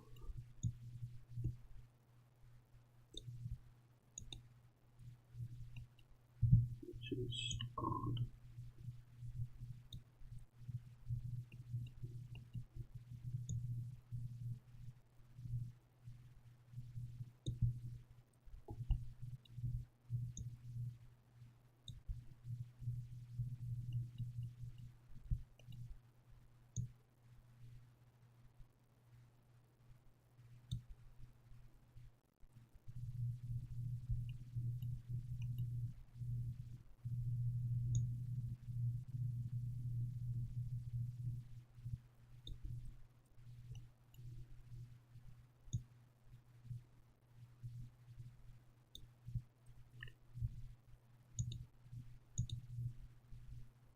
This is another one where I would want to fix the roundness of this one to do more later. It is less rough than it was in the original drawing, but like this is the source material and then my version, so it's less rough, but it's still got problems.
That's not right.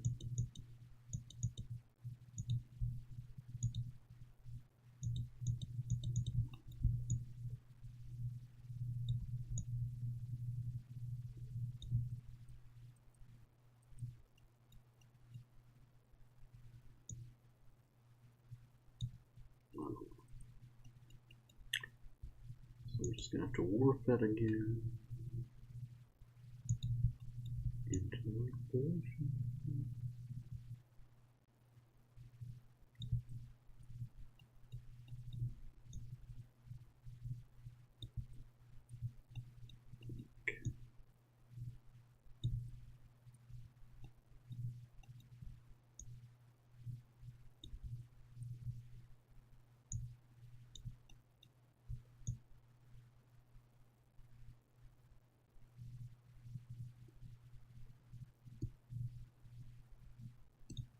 Just have to go in and correct whatever little boo-boos and errors are happening. Also,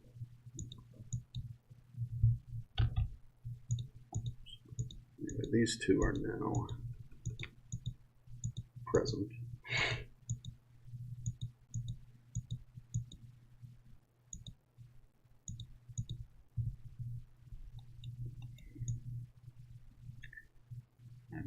me.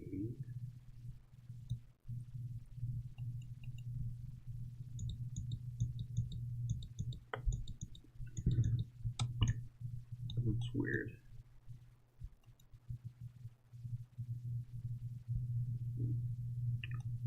That is weird.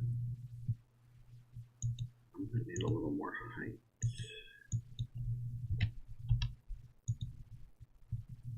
A little more height.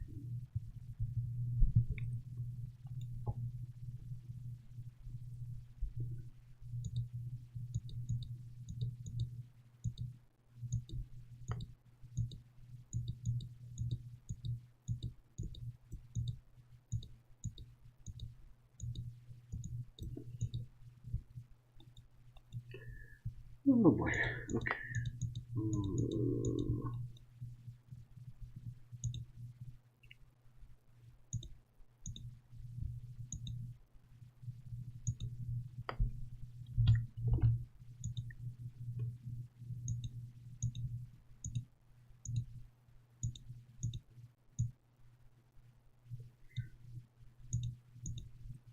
It's one fix I'll make right now, so I'm not going to do dimensions.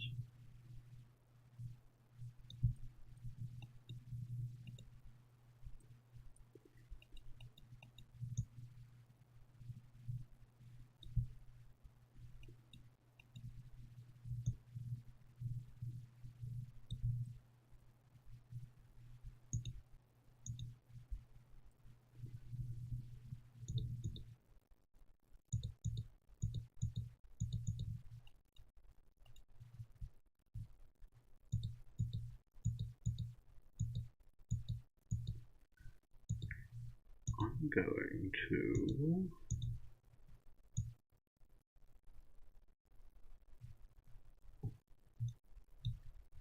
just delete this version of the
okay. Sometimes these require a little rotation, but in this case it's more like the dimensions are slightly wrong.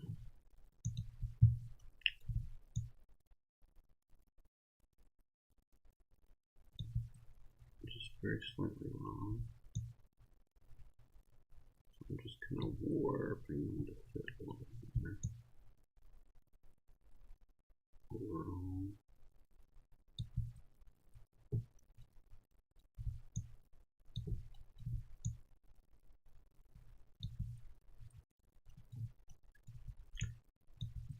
It's a little perfectionist. It doesn't need to be in exactly the right place, but it does help me see how accurate I'm being.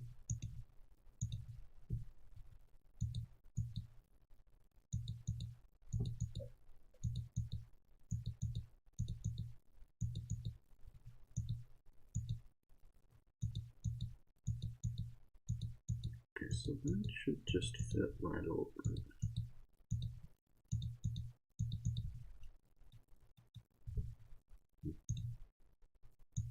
Definitely needs some work.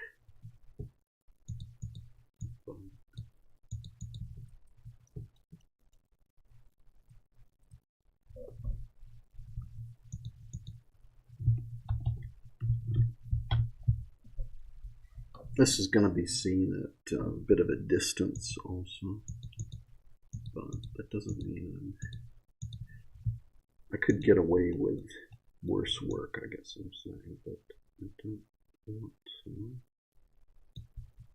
I want to get it right as much as I can. Oh, do I need a little extra on this side?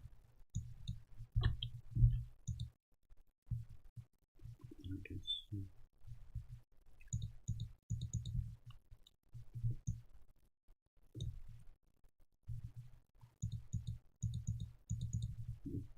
I'm going to remove this one.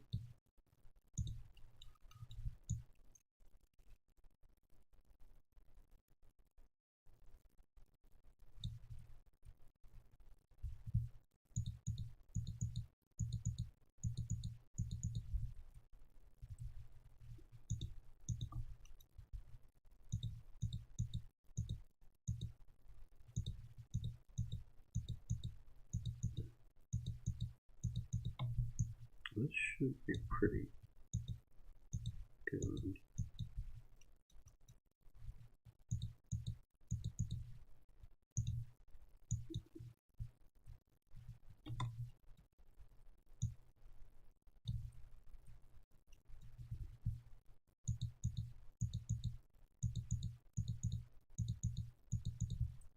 Yeah, actually this slots right in. Okay.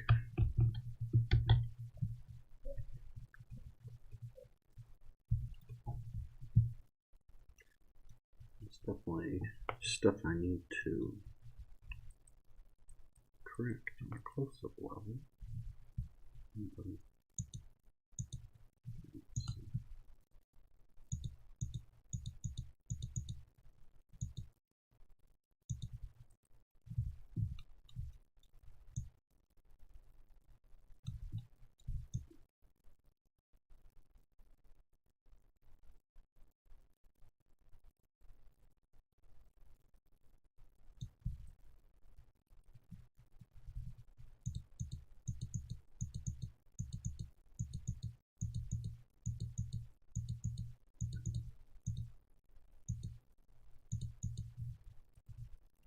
I think I need to warp this side a little. Maybe another inch to the side.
And there we are.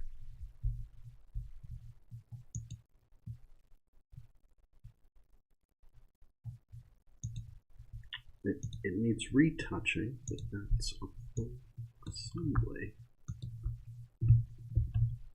of this drawing. I'm going to trim it.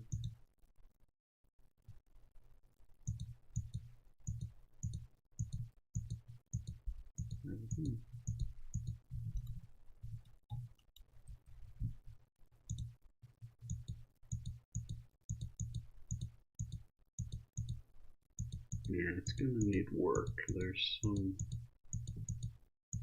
retouching that should be done. Since I see it, I'm just going to sort of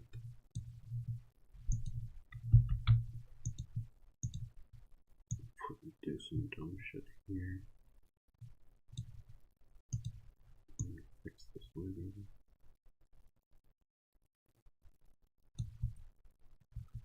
I'll fix it properly later. Maybe closer to what.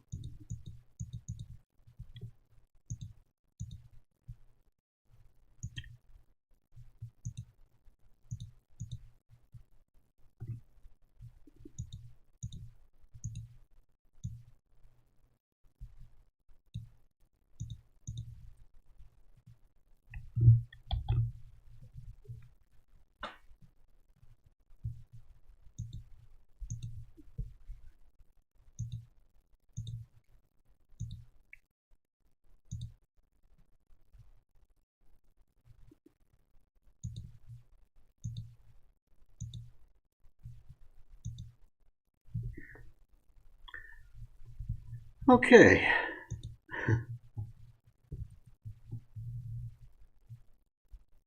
Okay. Yeah. Well, I'll do one more. But after that, I think I'll call it.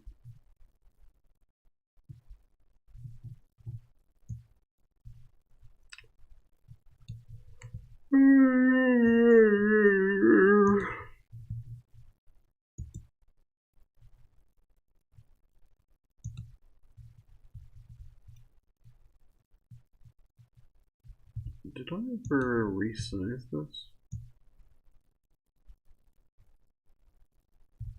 This feels like something where I would have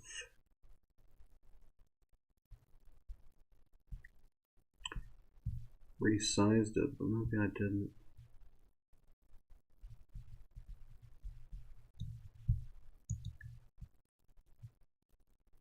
It's definitely small. Oh, I did. I did upscale it. Yeah. Okay. I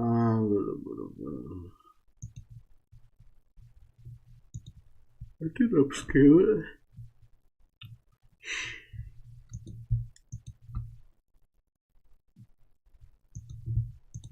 Actually, I'm gonna delete some things.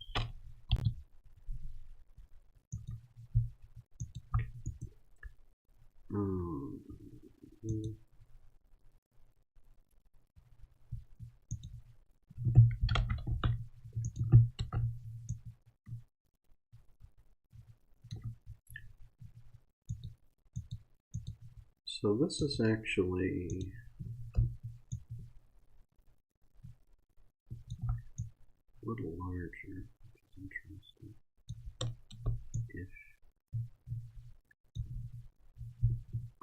So I could go a little larger.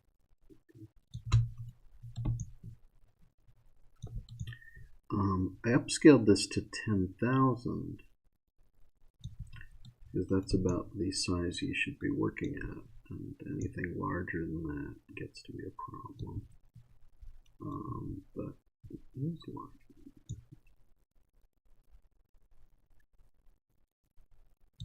Not by a ton though, so I think I might be able to, yeah, I think I might be able to enlarge it further. 100 divided by 91.82 equals 108,909. So we'll do that.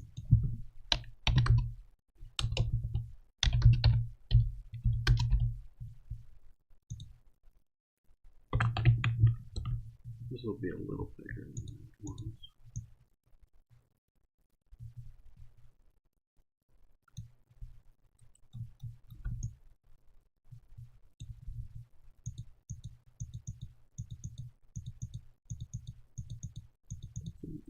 That's about right. It needs a little warping.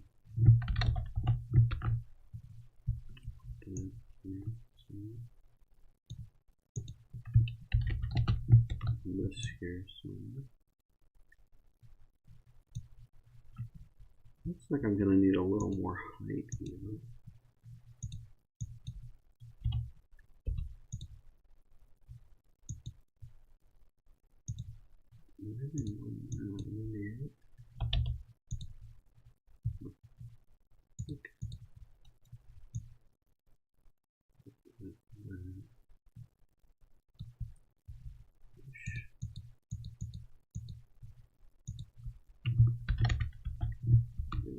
Some of this needs work.